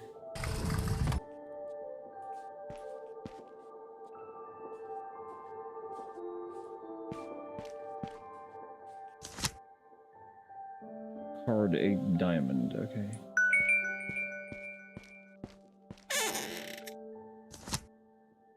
Nine of spades. So there's going to be some kind of legend to what is the correct order, so we're not supposed to brute force this. Because I assume a wrong code would result in an instant loss.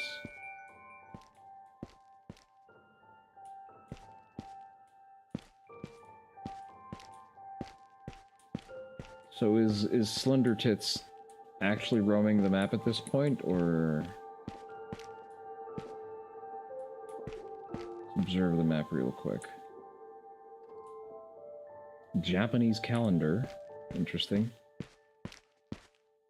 Not for months now, and your negative review has landed you a substantial amount of Steam points. Okay. What was the negative Steam review about? What spurred you to express your displeasure?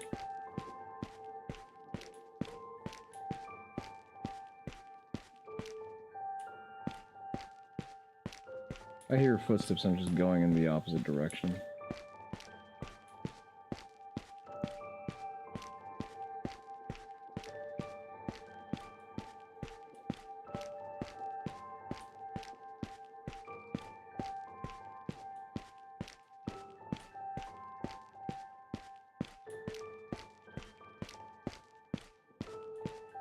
So we're Thunder is shit? Okay, well, I mean, as long as you didn't spend money on finding that out, I guess that's okay.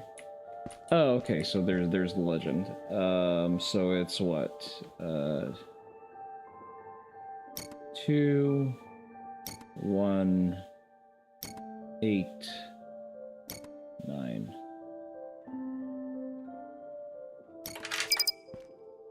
Yay! Front gate key. Okay, cool. No way this is so easy. You played as long as you did to accrue the correct amount of negative information. Yeah. Surely you jest.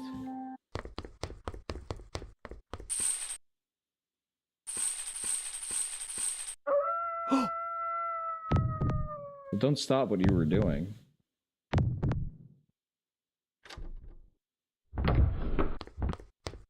Run, Forrest, run.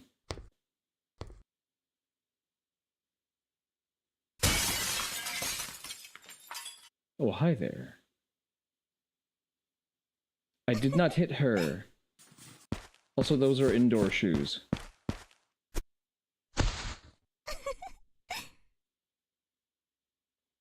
I would like the legend to go away.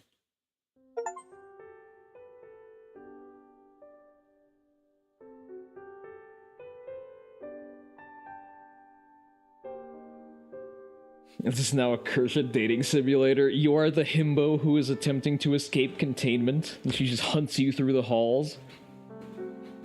Click the screen to continue. Okay, so there is more stuff.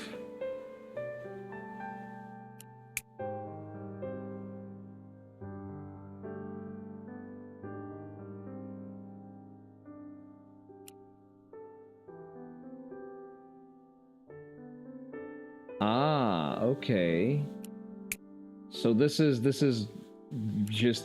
literally just a glorified Slender Man simulator.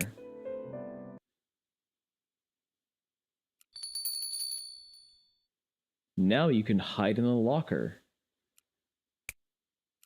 What happens if she finds me in said locker?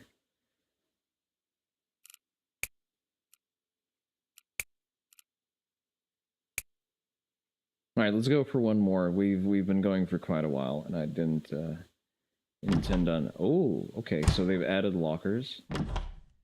My flashlight is on. I assume it's better to not have your flashlight up.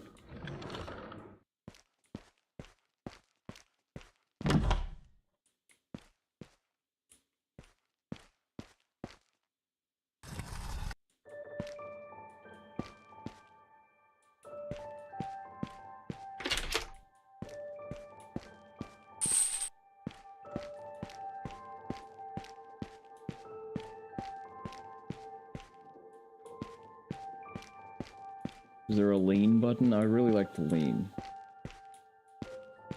There's art of that locker rendezvous. Ah. No! Okay, so she makes noise as she traverses. But what am I looking for exactly?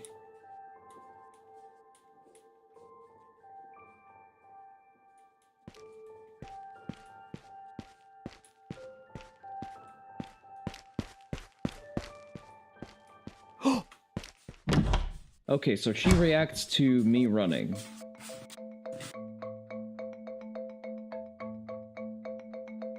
She's also standing right next to the locker.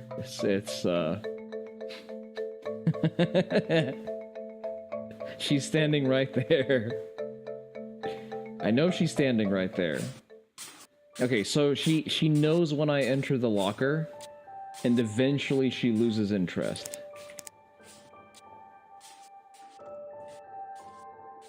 And if we sprint, she hears us.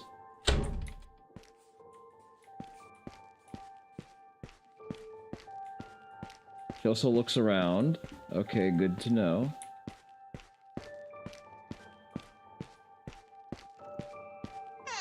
She can hear the tabs gathering.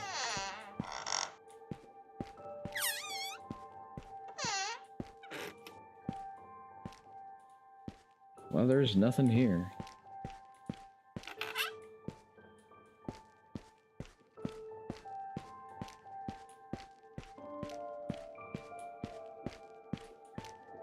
Oh, I have a little mission waypoint.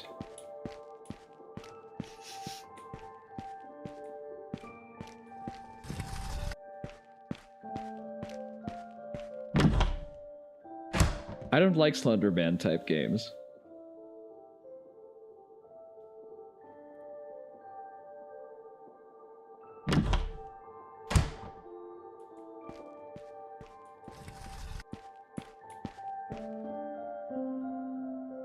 Wait, does she open doors?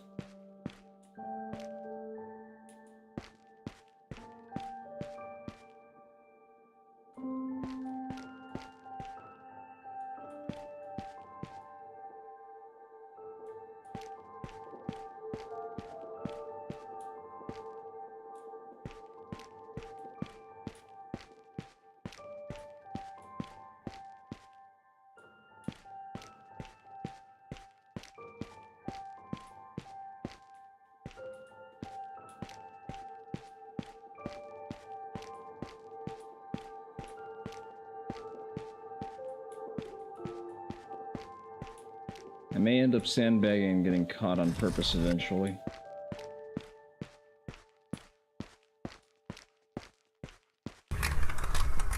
It's a little bit high. Let's make note of this locker here.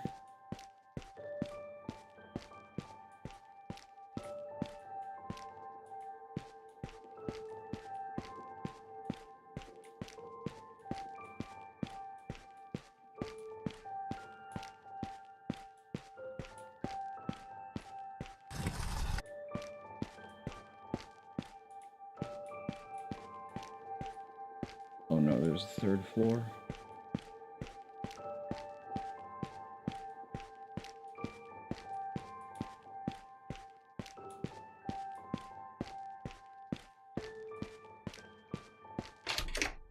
No! Storage key room with the support department. Were it so easy.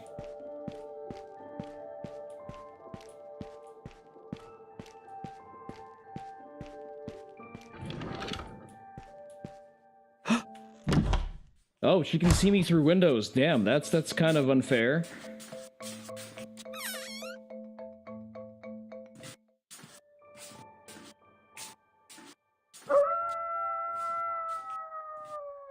Okay, this game is going to be insufferable when it gets into the harder difficulties.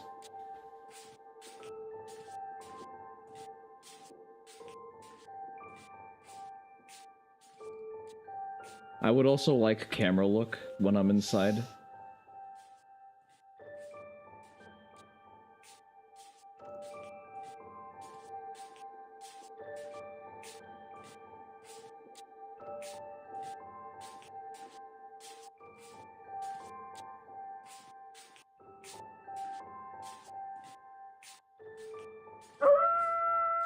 She's walking, like, right next to the locker.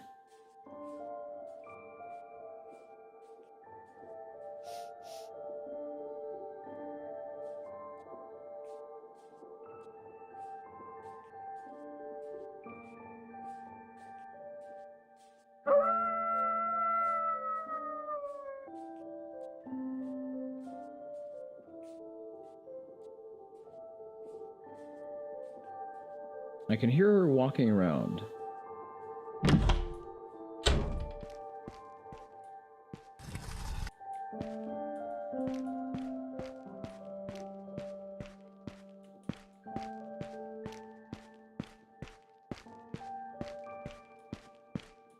Guess it's a good thing that she makes as much noise as she does while walking.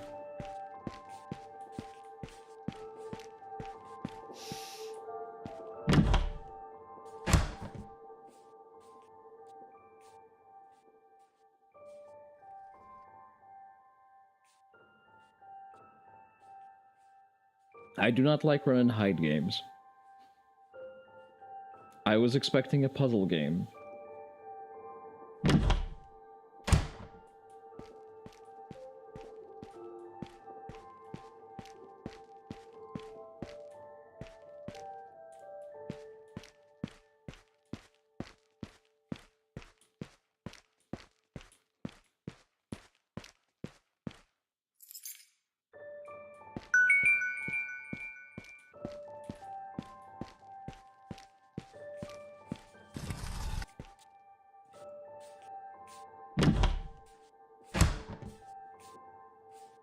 The ambient noise is pretty good. Like, I have directional awareness of where she is.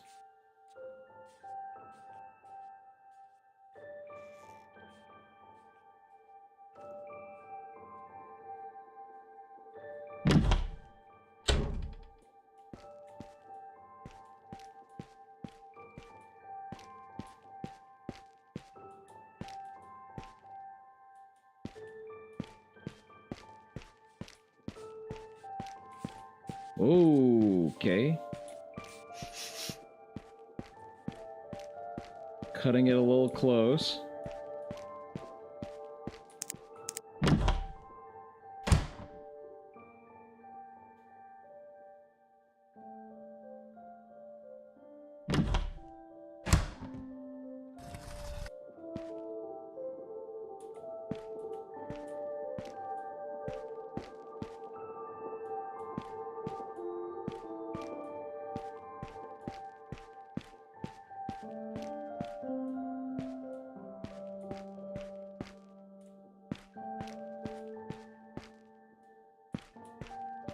I do not like the fact that this is a dead end.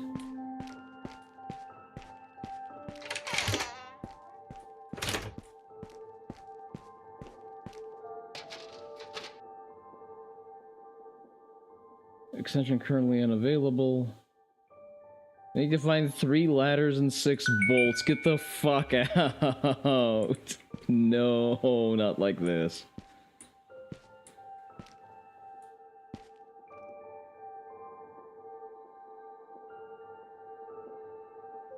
I mean, it's a good thing that it's highlighted on the map, but...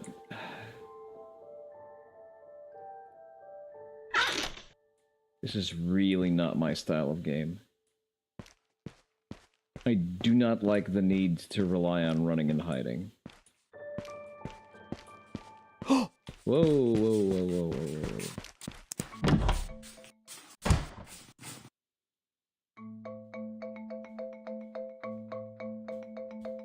You definitely didn't just see me go into this locker. You have no object permanence. Leave. At least not yet.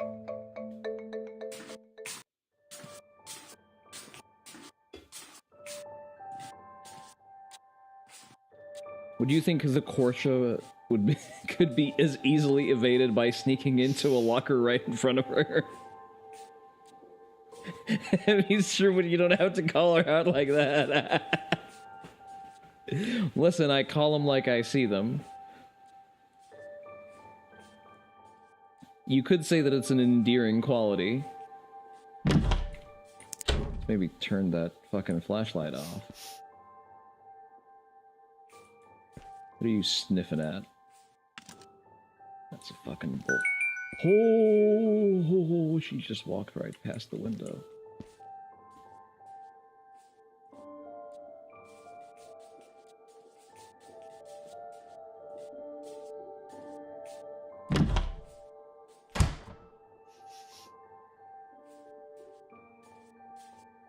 Gotta appreciate the jiggle physics. There's room for a mod that just makes her be Korsha.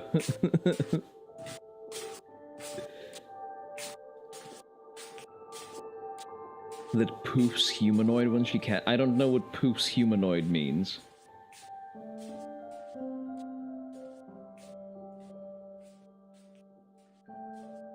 I'm not up to date with the yiffing lingo. Yes, I am conflating the two on purpose just to make you angry. Full-sized girl human thing. She's a pretty full-sized girl human thing. Like, apart from the fact that, you know, she has a tail and ears. So I'm not, does Korsha have a tail?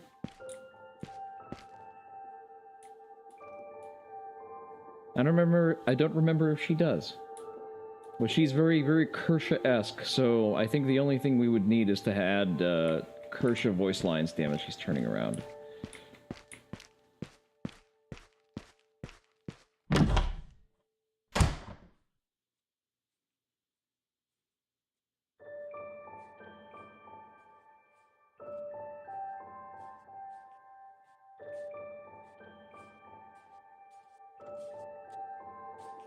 She needs to catch you, and then the line that she says, "Off to the breeding farms with you. You're never leaving the bunker."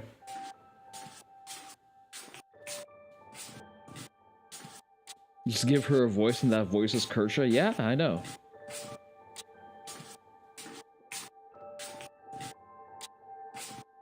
Oh no, she checks room interiors. It is so over.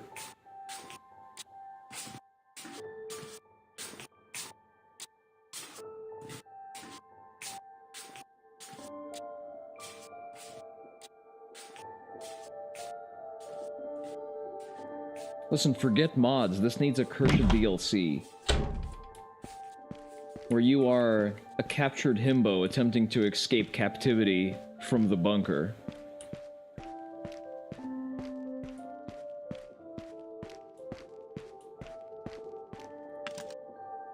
Completion rates would be 0.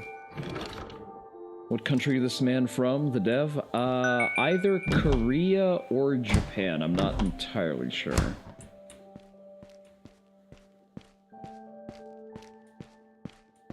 I am leaning Korea just based on the character designs, and like based on some of the design choices, I'm leaning Korea.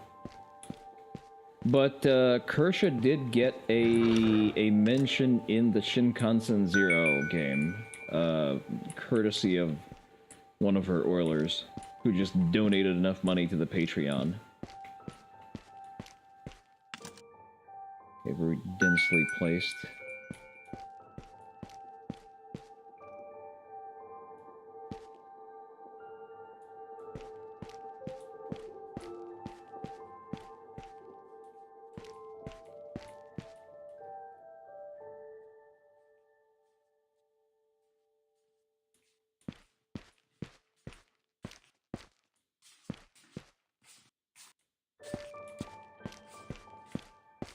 He's a-coming here. You're almost positive we have bilingual bros who could make this happen? I mean, the man has at least a loose handle of English. A recognizably ESL one, but nevertheless. So, I think it's more of a money issue, so... It's about coordinating the great honorable chatters into donating towards producing a Kersha DLC.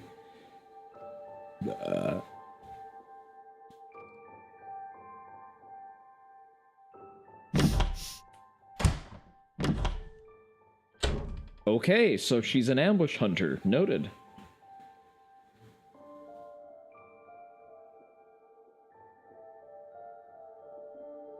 I operated on the assumption that she's always moving, which I guess she's not.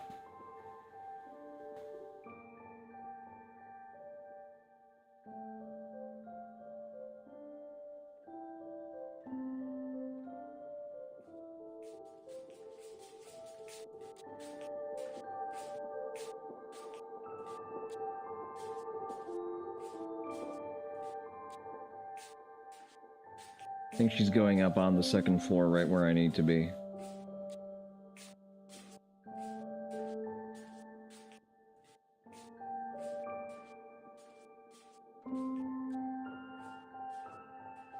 Okay, the footsteps are getting fainter.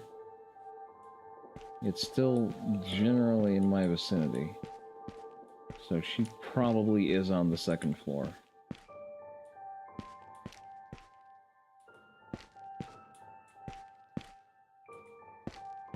Quiet or slow walking doesn't seem to be a thing.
Alright, looks like we beat the second level.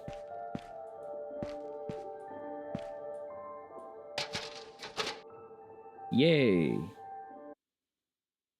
I can't say that it is too simple, knowing that it's going to be an escalating difficulty.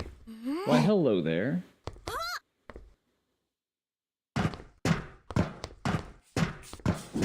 Okay, so she has voice lines programmed in, so there's definitely room for a Kershaw mod.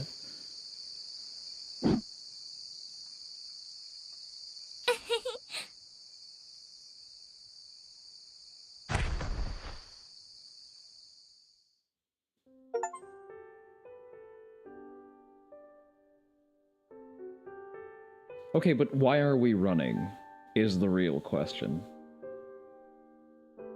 No, she didn't headbutt. Like, he's fully conscious, I think. Or maybe he's just T-posing.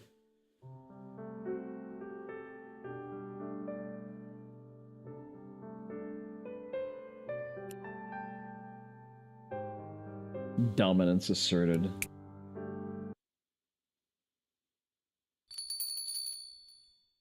Freya will now pull you out of your hiding locker. Make sure Freya isn't watching. See?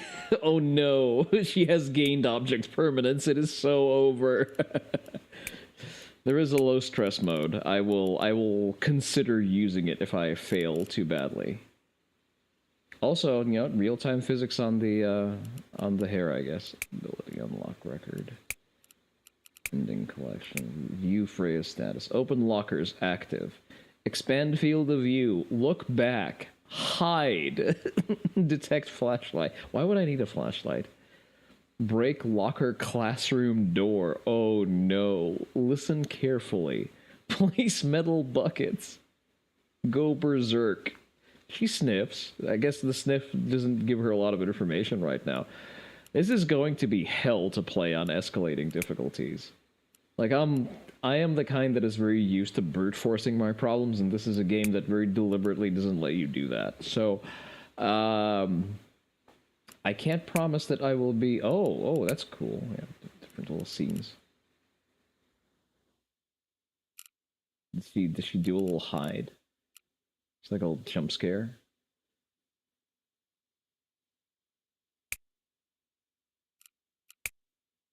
Yeah, the hair physics on the first one are kind of unfortunate. Surely we can unlock outfits for her. But then again, what is the point of unlocking outfits for her if we spend most of the time running and hiding? You know what I mean? Alright, that's gonna be... I'm gonna give you a bit better picture of her. There we go.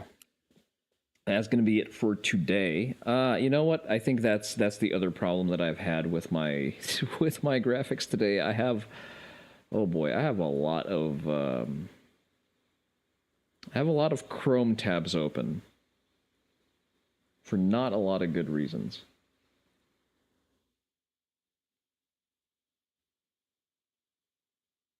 Yeah, I think that may have been a contributing factor. Okay then. Well, the more you know, I guess. Let's see who is alive, but it's good to be back.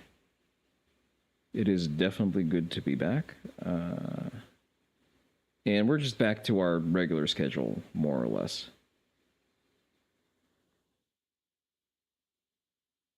So, make sure to follow the socials, join the Discord.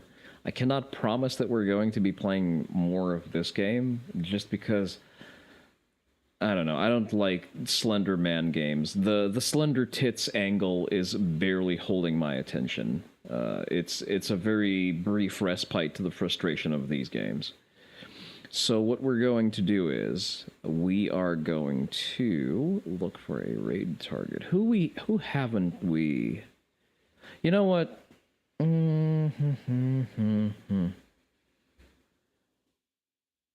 me quickly take a sneak peek into here, because I'm not sure where I know this person from. It's not what is advertised. We don't like people who stream under the wrong tag. So over here. Someone's watching Gamescom news. I should really settle on who we're rating a little bit earlier.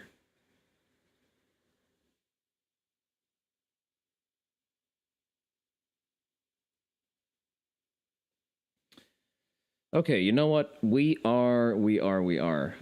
playing an ostensibly horny game, so it's been a while since we raided into Raging Golden Eagle, and the man is just, he's a cool guy. So let's appreciate our good friends.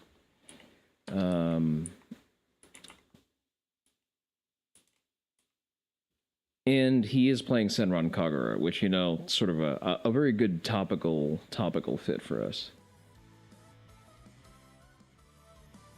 So we're gonna initiate that raid real quick. Just a second. Is the guy just playing with no mic? Don't do me like that, please. Okay, this is click through shits. Want gamers arrested? Well, I think it's about time we. Never mind. I spoke too soon. We're gonna reinitiate that raid real quick. I spoke poorly of the man, and I stand corrected. So y'all get to enjoy some Senran Kagura. No running away there. This has, and as always, this has been Onii-san reminding you to lift heavy things and put them back down. Bye-bye.